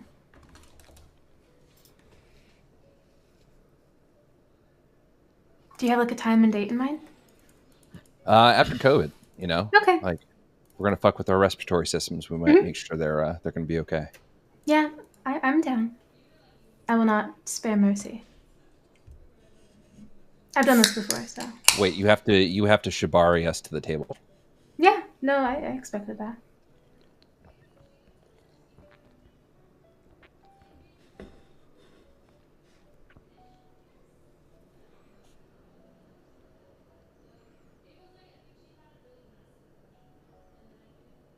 Of course I've waterboarded people before. I can't talk about it, it's classified, but...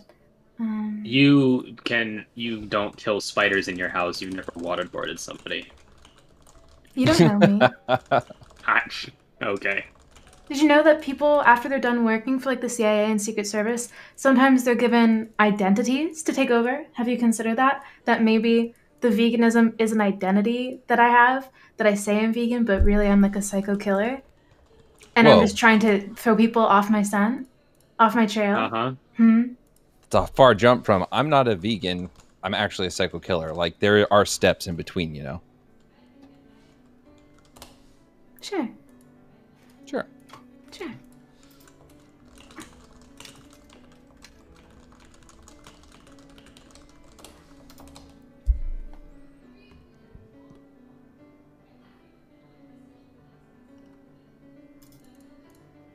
Why does it sound like? Oh no. Okay. Sekiro.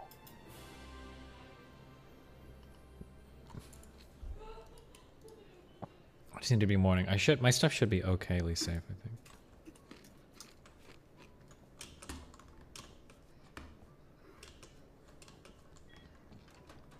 Do you think that people overreact when white people do accents? Like I said, I think it depends.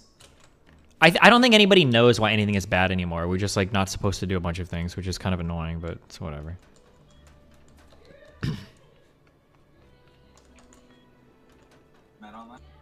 Who the fuck was that? It's my roommate. 1 second. Yeah, what the fuck is he talking about?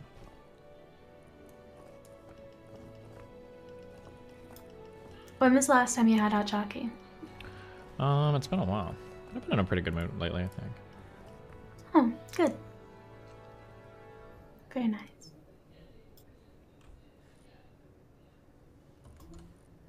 I wonder what would happen if a neurotypical person or like a non-depressed person took antidepressants. Would they get like extra happy? I think suicidal, right?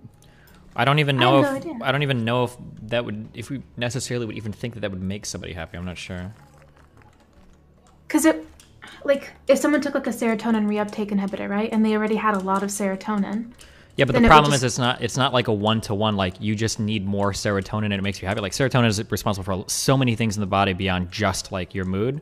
And like the way that it is right now, I think like the exactness is like we think that there are some people that possibly have an experience with depression that might be tied to an imbalance of neurotransmitters in the brain, which might be helped by taking a certain medication that increases the amount of serotonin available, like that neurotransmitter. But there's like so many different like contingent parts of that. There are so many like other things that serotonin impacts in the body that like I don't think that it's as simple as like, oh, if you take serotonin, it'll just boost your mood. Like I don't know for like a normal person. If like it could be that having too much serotonin is bad for you, or it could be that too much serotonin will cause other negative bodily functions or something as well. Like there's like so so many other that like I don't know what would happen. I'm just saying like it probably there's more to it, I would imagine.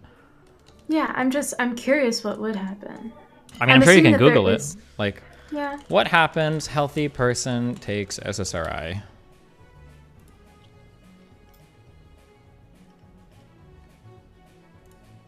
Oh, actually, you're not going to find much information on this because they would never study this, probably. I don't think you could make an actual study of this. But let's see. So this is all going to have to do with like biochemical interactions that are we like guess at best. Interesting.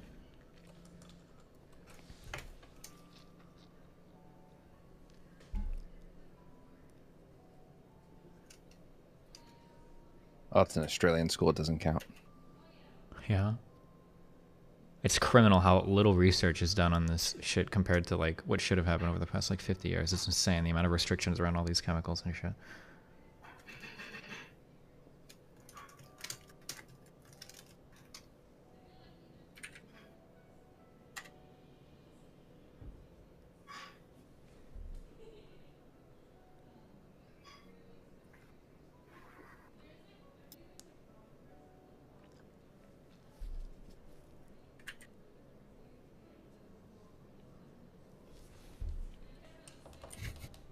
What? Just talking to someone in chat. Really? Yeah.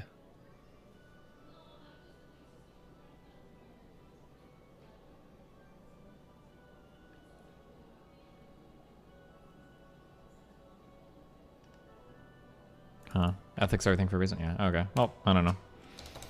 I had a friend whose mom took clinical trials for antidepressants when she was pregnant with my friend. That's a big no-no, but now my friend's brain acts as if she is on antidepressants all the time and it results in her seemingly really joyful all the time, regardless of how she feels. I don't think it's that simple, though. Like, for a normal person, like, so people in chat were bringing up serotonin syndrome. Like, if you overdose on shit like that, I'm pretty sure you can literally, like, have, like, fucking seizures and, like, go into shock and just die if you overload on that. Because serotonin is really important in, the day-to-day functions, I think, of your entire, like, central nervous system, I'm pretty sure. Like, I don't think it's as simple as just, like, if you take it, it'll make you happier, and the more you take, the more happier you get.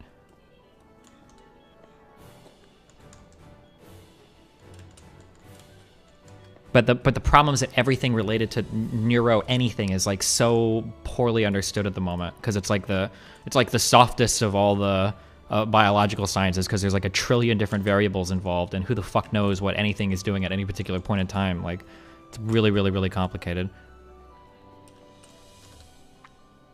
Okay. Dump this shit.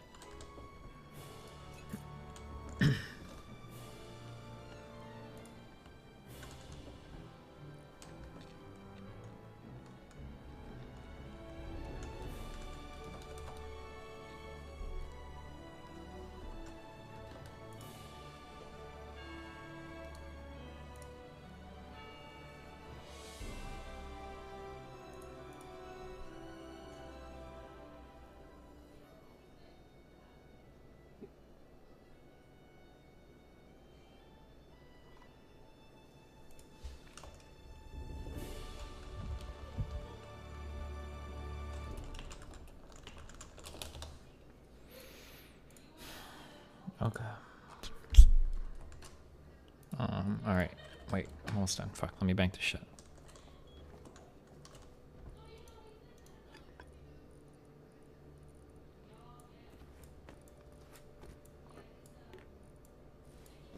It always sounds like there's so much fun happening on Melina streams through your chat. Well, she's on that Real Podcast Housewives of fucking... I don't know what the fuck it's called. The Real Housewives of Twitch or something podcast? I've never heard of this. Oh, well, that's what she's on. It's always weird now because now I'm not sure. Before I wasn't sure, but now I'm super not sure who hates me behind the scenes, so it's always interesting. Pretty spooky. Steve, you should smile more. I should kick your mom's ass more. How about that? Maybe you can get her to stop being a Republican. Aspects. So you are also bisexual, correct? Yeah. Okay. Do you lean more in one way? I think I'm more like into girls. Oh, okay. Yeah, That's fascinating that you're more into girls, but you are choosing Destiny as like your day one. Yeah, like yeah, for sure. Well, Destiny is kind of a bitch. I hate to say it. Oh my god. Okay. Good one. Nice one. I feel like I can never say anything back to anybody because I don't know what's too far anymore. Can't say that Destiny is a girl's name though. That's for sure. For sure true. Okay. Are we going to see the Ed of Edgestony? It's going to go away? Yeah, I mean, I don't know. Damn. They're going to TOS your personality away.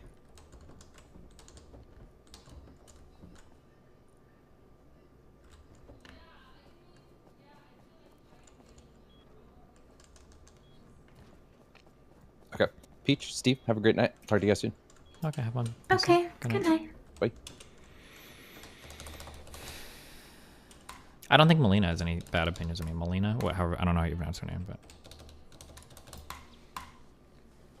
You don't know how to pronounce Nick's Melina's girlfriend's name? I don't know. Different It's spelled Melina. totally different. I don't know if it's the same pronunciation or not. Oh. Although technically I can't even pronounce Melina's name because the E's in Swedish are fucking weird, so fuck them. But I think our E's sound nicer, so fuck Swedes.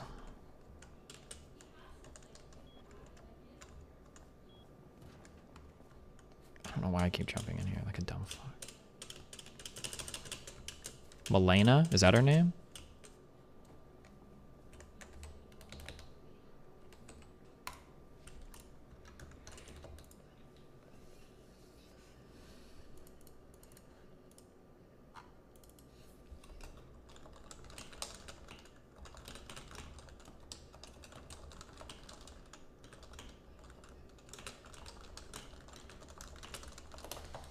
She was joking, it's clip shimmed anyway. Yeah, that's what I mean. I don't think I have any problems with any of those people. This is a square. Can you guess which spot that goes in? The square. That's right. It goes in the square hole. Yes. Okay. And how about this rectangle? That one? Also the square. That goes in there too. Yeah. Up next, we've got this thin rectangle. The thin Can rectangle. you guess where that goes? The thin rectangle. That's right. It goes in the square hole. And up next, a cylinder. The circle. I think that goes in The circle. the square hole. Now, we've also got this semicircle right here. Do you see a slot that would fit The semicircle. Semicircle? The semicircle. That's right. It's the square hole. Okay.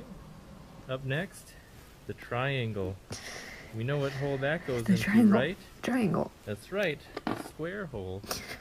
And up next, we have the arch. The arch. The And arch. you guessed it. The arch. It goes in the square hole. This is a square. Can you guess which spot that goes in? The square. That's right. Nice. Now replace QA with users because we don't do any QA these days, at least in the gaming world, I guess. So, Kappa. All right.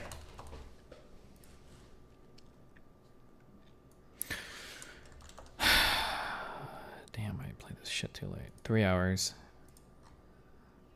Why do they feel like they need to talk about Destiny? Are they actually? Are you guys ready to watch me try to kill that one mini boss for the entirety of this stream?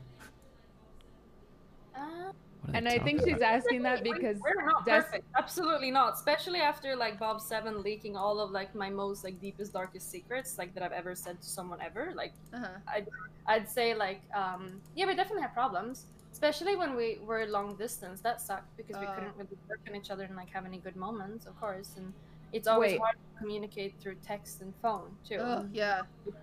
All that stuff. I think like our biggest problem is probably that we're very different. So he works a fuck ton and I work less, and like I feel like sometimes we aren't getting like enough time with each other, and that sucks. Like if you're not getting the thing that you need from your partner, that feels really, really shitty. And then like if I feel like, oh god, we haven't like hung out or had sex in a whole week, this sucks, I want this to happen, you know? And he's just like busy and he's tried the best he could to give me attention, and he feels like he gets angry because he doesn't feel like it's fair for me to say that because he's tried really hard, because that's what he feels, and I'm feeling like I'm not getting him like enough attention. Like that sucks, you know. Oh god, I don't remember how to play this game. I imagine. But I think that's a thing like in every relationship. I think that everybody has their things for sure. Yeah, of course, I think the question is more asked like for you specifically is what are the arguments like, is because we all know Destiny to be like the debate person. Yeah, do you just like, lose every debate? Debating. Are you just fucked every single time? Well, that's like no, we never really debate about anything. Oh, really? So that's good. It doesn't turn into a debate. Yeah, I feel like a lot of people think that all he does, like when he hangs out with people, is that he debates people. Like that's Hassan. You're like, Destiny, you need to wash the dishes more, and he's like, no, because da da da da, and you're like, you're right, you're right. No, wait, I'm trying to think of anything. So you guys don't like debate or talk, or like, when you argue. Is it like when he like does he start like rap godding like he does to everyone else? No, Yeah. no, not at all. He doesn't even do that with friends. He doesn't really do that. That's really good because that's always been like my scariest, like that's the intimidating factor of talking to him, is being like, oh my god, am I gonna like say something and then I'm just gonna you don't have to be scared. I mean, he really is like the nicest person. He's never gonna do that. He's never. Maybe like on stream, but like barely on stream. Like if someone is being an absolute idiot, he will do it. But like otherwise, he won't. No. I feel, I don't know. It makes me a little sad that people think that people don't dare to talk to him because they think that he's gonna like attack them or something. That it doesn't happen. I feel like other people do that more than he does, like in real life. Well, I don't talk to him because he's political, and I just don't go there, especially on stream. I'm gonna go. But the times that I have talked, when I've met him in person, we have talked, like, and it's been nice. He's chill and calm, and totally not what I was expecting on like from what stream, you know, debate Destiny. He's a really nice person. He's like the nicest person that I know. He is really like the nicest person. Like I feel like I've met other streamers that's been like way more like shitty or just like not nice and like arrogant. He's like the nicest. He's like the kind of person, like if he sees someone, like I think we were at the airport and he saw someone that looked confused, he like sees that and he walks up and says, hey, can I help you with anything? He's like that kind of person. Like if he sees someone that is like oh, 20 the lady minutes that away couldn't from, like, find her opening, fucking gate for like going into the door, he's like opening it and he like waits for a whole minute. Like he's like the nicest person. He always like, I don't know, he's super nice. If he sees like a good idea to like give none of this actually happened. Like, Haha, she's lying. Haha, I debate people at the airport. Tyler, $4.99. Dodging gets you nowhere. I wonder if there's another mechanic you can use to avoid Something damage. that bothers you that he does. It can be small. Like for example, Like a habit. I don't like when Tyler leaves dishes in the sink that have food on them. That's like a pet peeve. I don't think it does, but I think this is pretty fun, but I think it's really stupid whenever, like, okay, so we have tickle fights all the other time. Tickle fights. I would hate that. All the time. But I think this is really fun. We can go on for like 2 hours trying to have a tickle fight. Like we can go on, like we would do that like for 2 hours, like for sure, and like have like, do that. And I'm like very sensitive all over my body, so something he does, like he bites my knee, he does like stuff like that all the time. But something that he really does is like, he does the, oh my god, look over there, and then you look over there, and then he has like his fist here, and then you like, oh my and then he god. hits you in the face. No, that's my dad's favorite thing. My dad. That is such a dad joke. Do you know that? That is the epitome of a dad joke. Fuck, what's your pet peeve? Oh, he just hates me. No, it's not hitting. That is a dad joke. I know, That is a dad joke. I know. I just had Even though PTSD sometimes from that. What the Why do fuck? you have PTSD, Okay, Kayla? If you ever like drive around as well. What'd you say, If we Melina? ever- Yeah, if we ever like drive around or something, he kind of like stops on purpose, like put face versus like does like that, yeah, stuff like that. But here's the thing: whenever I do something like that back to him, he actually gets really angry. Depending on what we're doing, I do. Yeah, give him a taste of his own medicine. And he actually get, I think it has to do with like a little bit that he doesn't like losing or something. I don't know. But like whenever I like win over him like about something like that, I'm like, oh my god, look there, and I do that. He actually gets like he gets like fuck off. Like he actually gets like a little bit. It's like really silly. That's hilarious. But he gets like actually like angry. So like a perfect example was like the other day we took a night walk and I was walking and I think I was talking to him or something like that, and then I walked right into a pole, which was pretty funny, and he thought that was really funny. Oh my god. So he was like joking about me like walking right into a pole, and I thought it was like, okay, whatever, I think it's pretty funny too. But if he walks into a pole and you laugh at it, dude, Nick does the same shit. Nick does the same shit. I started laughing at him. I started laughing at it because he walked right into a pole, and he actually was like, can you please stop it? Like he actually was like mad. But he knows that it's like, yeah. So that kind of stuff. My boyfriend does the same shit. Like, he always makes fun of me. Oh god. Oh, here he goes. Here's Here his it goes. Bingo card, everyone, your bingo card. Bingo card, bring him out. Put the button on Miss Miss Kim. What, Miss? Give Miss his attention. Don't Maya. mute. Don't mute. He needs Yes, you can say hi. Wait, why do I look so... Look at this, Maya. I'm a quarter way into your screen. Melina, I guess you could probably tell who's winning, huh? Look at this. Like your dad telling you to get out, go outside. I'm not even here. Yo. This is bad. Wait, can I say hi to the ladies? Yeah, good. Ladies, hey. Hello. Nobody say Hi, Howie. You need attention so bad, don't you? Here, everyone, give him his attention. Give him his attention right now. Yeah. Give him your attention. There's a bird behind you, Miss. There's a bird. There's a bird. He's even live right now. Take my attention. All right. He's live. He's live. He has the screen open. Yeah, because I'm just coming to. Oh, I'm. My bad. Why are you yelling? He does it every time. All right, drama. Why is he yelling? Every time. Next time, Maya. Did you show her my shampoo? Hi, Miss Gifts Chat. Did you show her my shampoo? He says. Very cool, Miss. Look, wait. Check this shit out. Ready? Look at the eye. You're screaming it. Talk quieter. Yeah, my See that? ears are bleeding. Very Holy cool. shit. Very cool. Pretty cool, huh? Cool, See the eye? Miss. It Very moves. cool. Thank you. You guys. don't even shower. You don't need that. Oh no, it's just for decoration, pretty much. Wait, Look at it. Miss, can you hear us? Yeah, he can Yeah. hear you. Why are you scared of me? I'm scared of you because apparently you're at least from what I've heard, you're at least friends with Destiny, and that guy terrifies me. Why? Because he's a scary. Like, what do you mean? Why? Every time he talks to someone, it's like. Wait, is it really scary if he says that you're viewer horny? Is that what scares you when he says that? It scares me how well he knows me. Okay, like I don't even know the guy, and I feel like he could write a 40-page manifesto on me. He doesn't even know me, and he's already just like I feel like he's analyzed everything. He's good. I'm actually terrified to talk to you right now, so I'm gonna get back to Maya. Maya, take it over.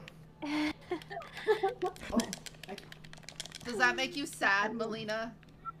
Yeah, I liked this. I thought it was fun. He wanted to eat my. Wait, fuck, what was it? We were in Berlin. Eat your what?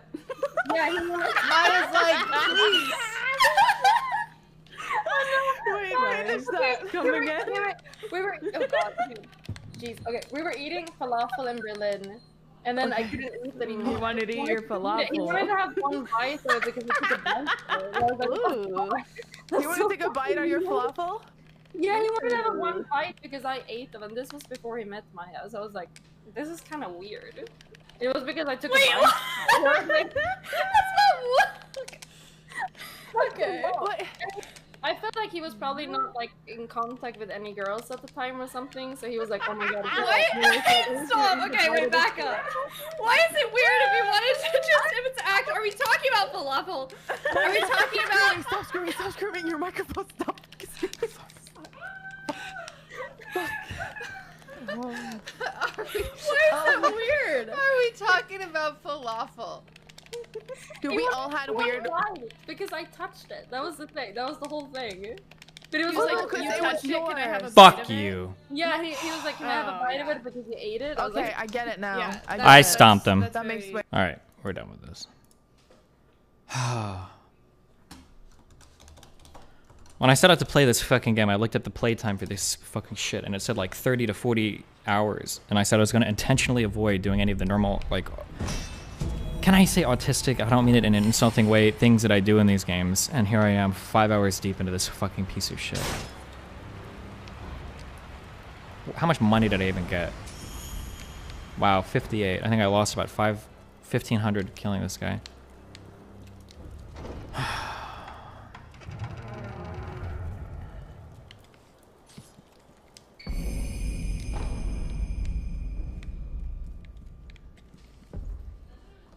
What sort of stuff do you mean? Like finding like random big mobs?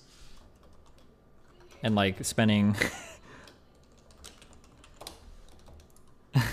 What? Does anybody remember the 2 giants? From, was it Dark Souls 2?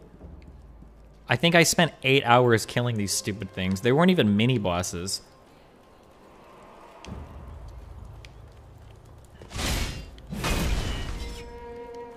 $3.5 hours? Was it 3.5? I thought it was 8 hours.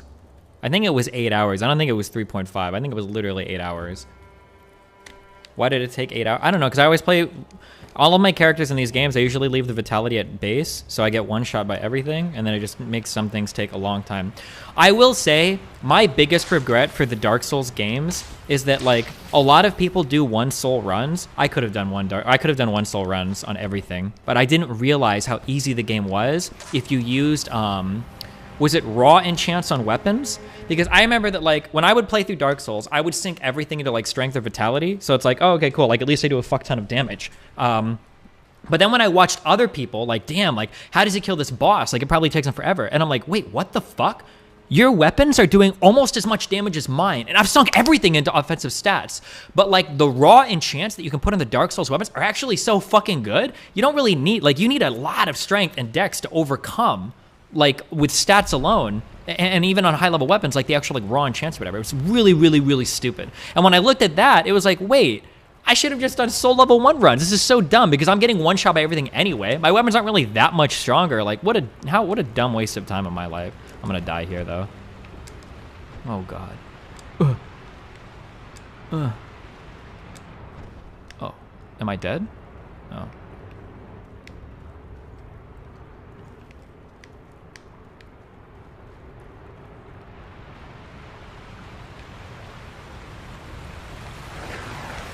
I don't know what I'm supposed to do, girl.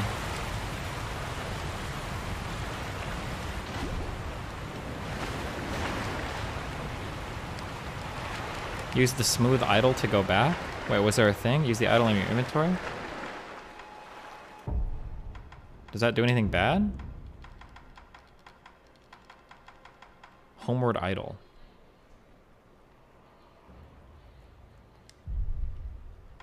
If I use it, does it like wear out or something?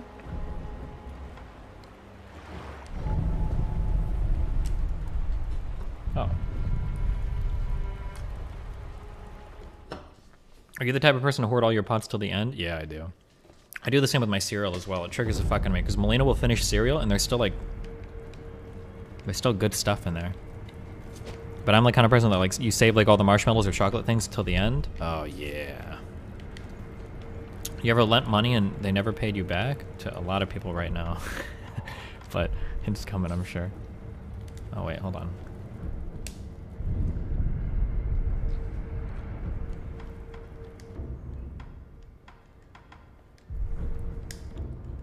Okay. Progress.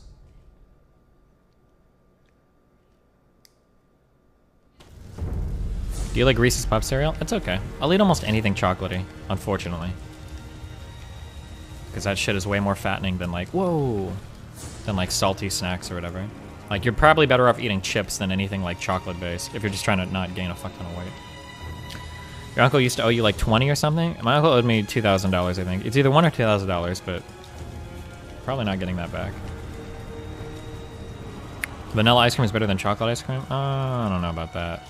I like vanilla more because I put toppings in, but if there's no toppings, I'd probably eat chocolate. I think I usually get chocolate over vanilla.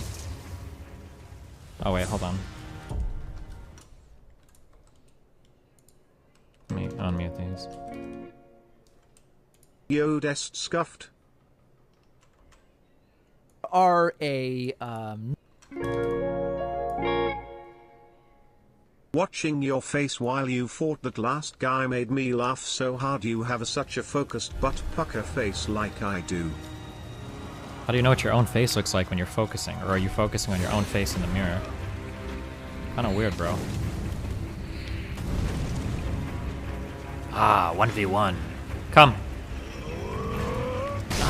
Yeah, you shoot your arrows like literally right through the guy.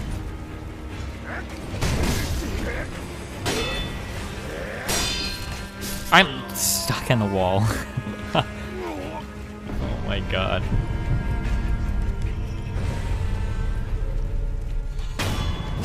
Yeah, who's the big man now, motherfucker?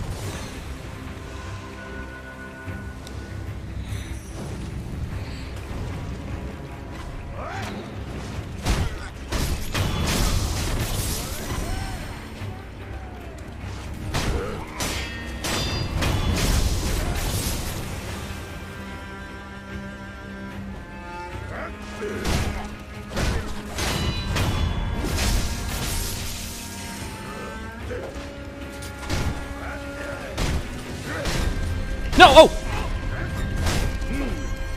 I'm...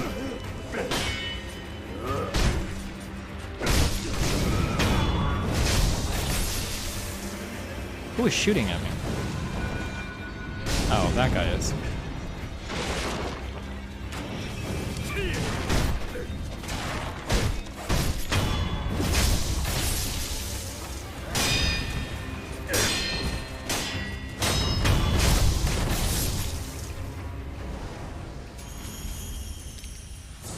Okay, I think I was ass mad the first time I played this game. I think the deflect system is actually okay. I think it's an okay way to do things. I still think my favorite...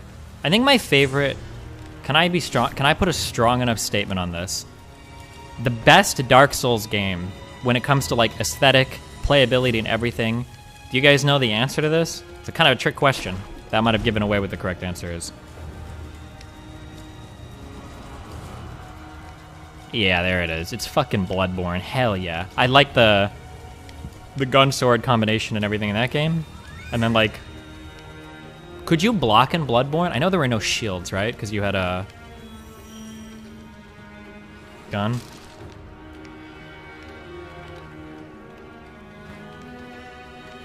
There's one garbage shit. Yeah, Bloodborne was sick as fuck. The only problem with Bloodborne... No, Bloodborne had okay loading.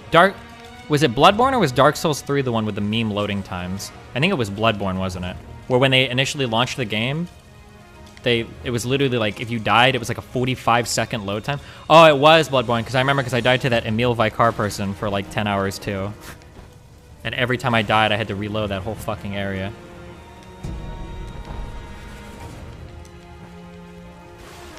Ghost of Tsushima? We might play that one, we'll see. Jesus Christ.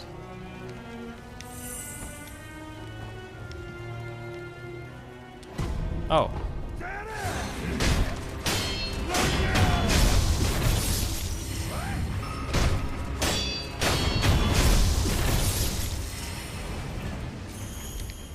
There's a guy you can talk to in the water.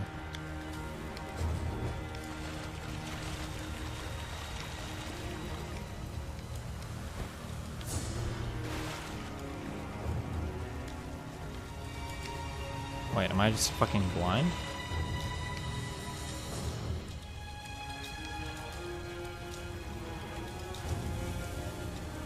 Oh, this guy, hi. Well, he's not really in the water, but...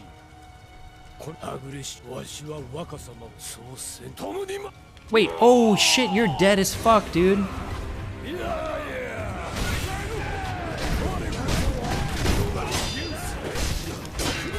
Oh my god.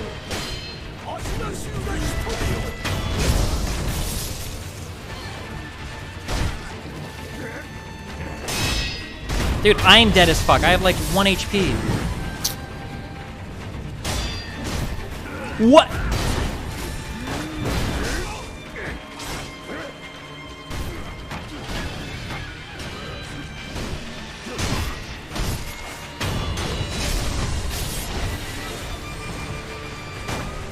Wait, are you serious?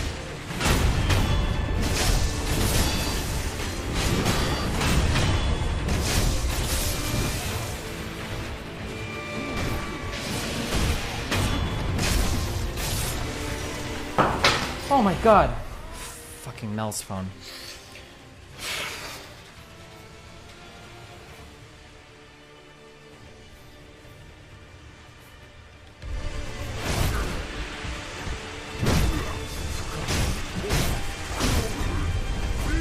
I am super dead.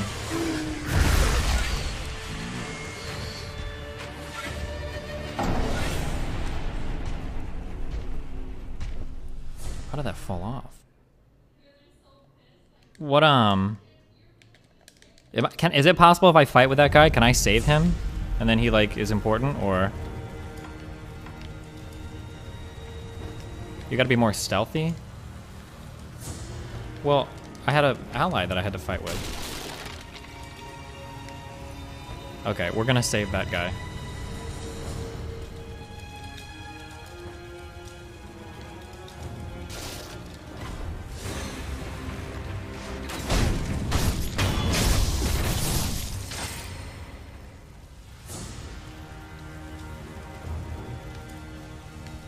How the fuck are you supposed to stealth kill? Like fucking...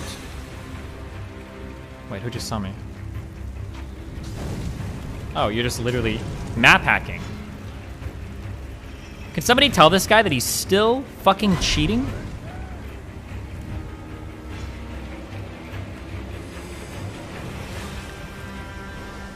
Come.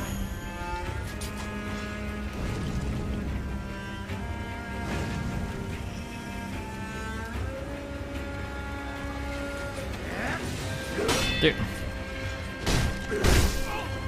This is something that started, I think, in Dark Souls 2. I don't remember this happened in Dark Souls 1 or not. I think it started in Dark Souls 2. Was it in Dark Souls 2 where enemies started to do the thing where instead of attacking you, they pull back and they hold it for like 3 seconds and then attack or whatever? Is that something that started in Dark Souls 2 or was that in 1? I'm trying to remember if it was in 1 or not.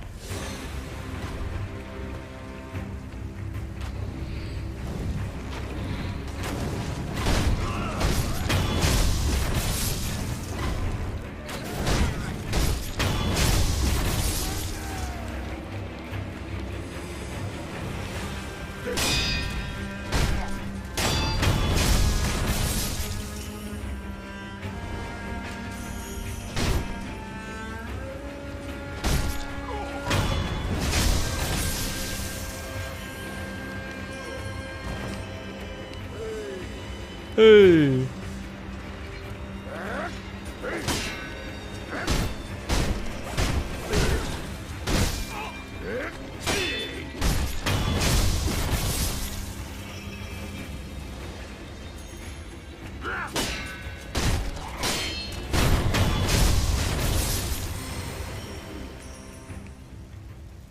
Okay.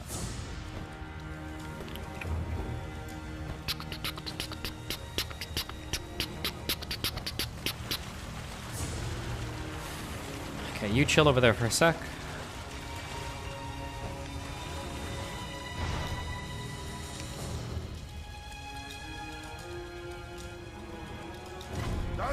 How does he...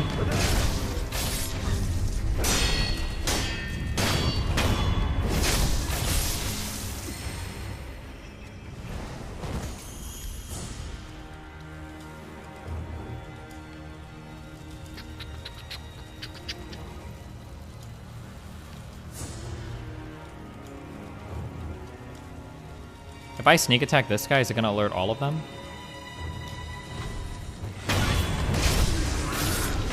Okay,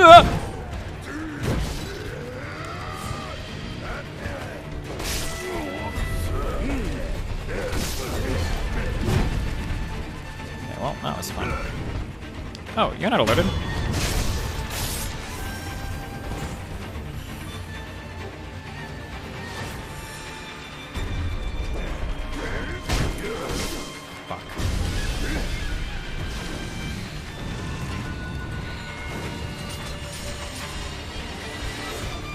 All right, I'm ready for your help.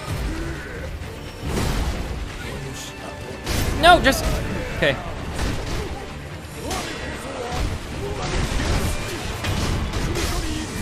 No, let me out of here. Oh, you're still here.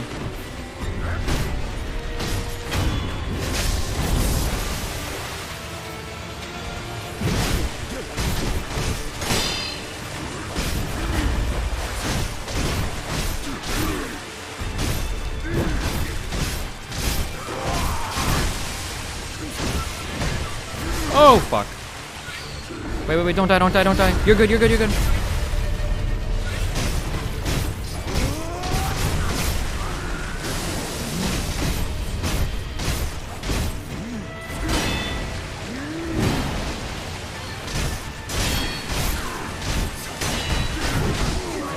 Fuck. Damn, 2 for 1.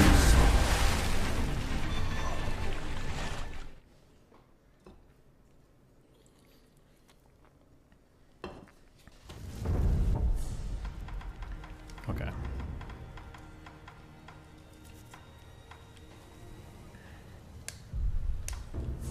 If I oil somebody up, how do I set them on fire?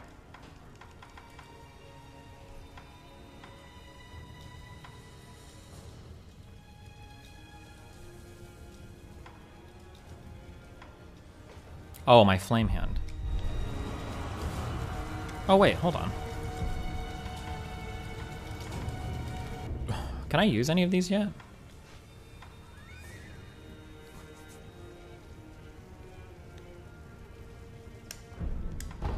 Seems cool. Mid-air prosthetic? That seems cool. Fuck it. Okay.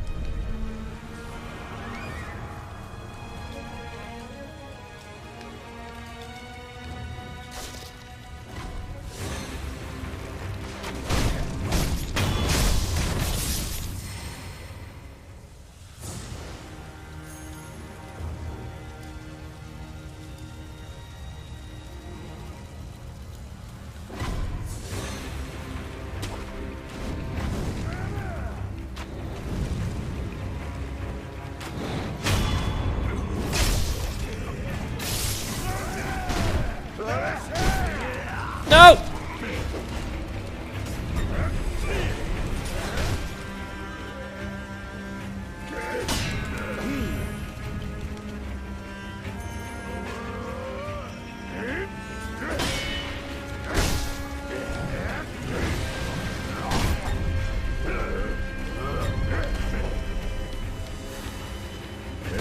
Oh my god.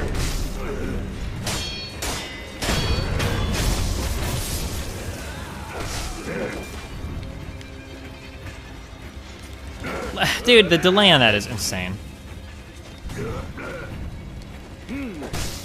That was a total mistake.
Okay, that's easy.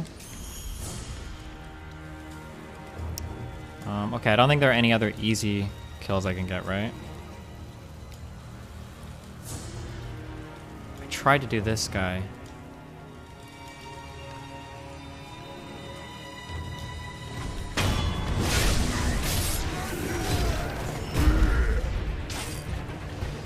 Okay, cool.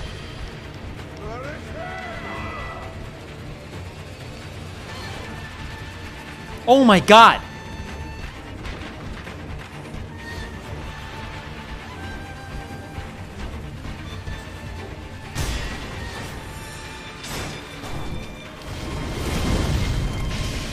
Wait.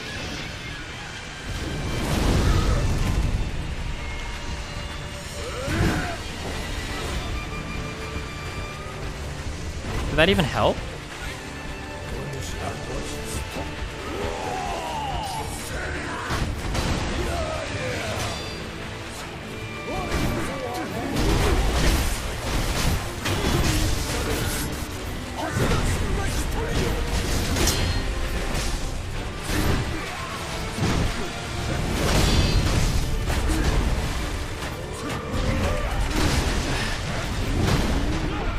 I fucked up. Okay, that dude's life is fucked, okay?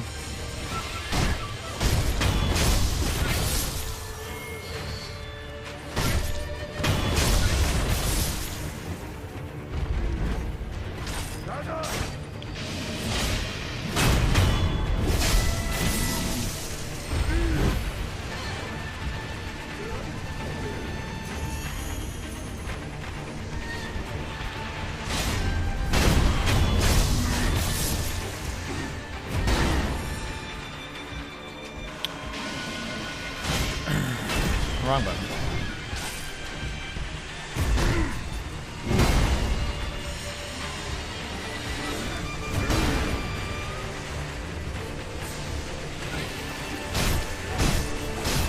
How do I do like so much damage like that? Or I hit him so much, I don't even know if I'm doing damage to him.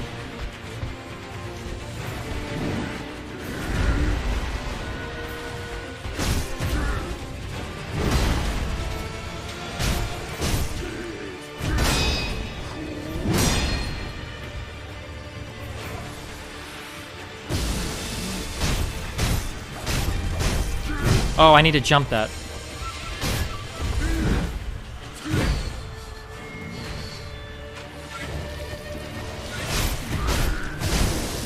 I'm dead, I think.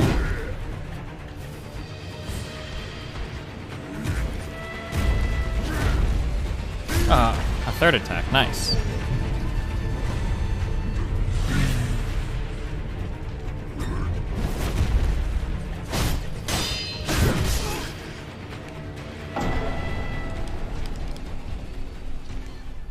Why is this guy 20 feet tall? Because every single boss in every single Souls-related game, for some reason, is always like 3 times taller than the character.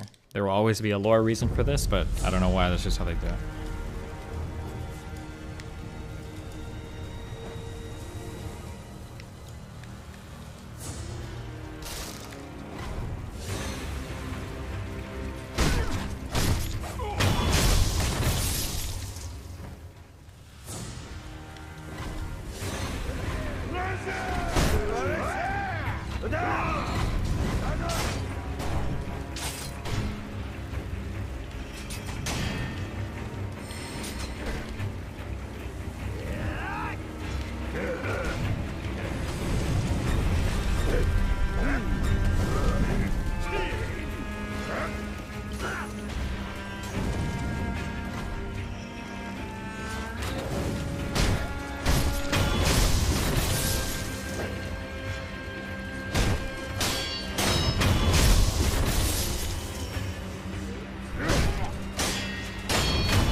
In this game you have 2 options to kill someone. Either A, you chip down their health bar slowly until you bring them at 0. Or B, you do enough sequential damage and parrying to ruin their posture and get a death blow that way. Cool story, bro.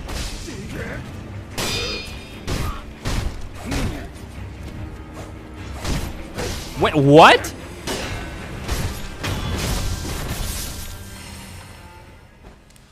Okay.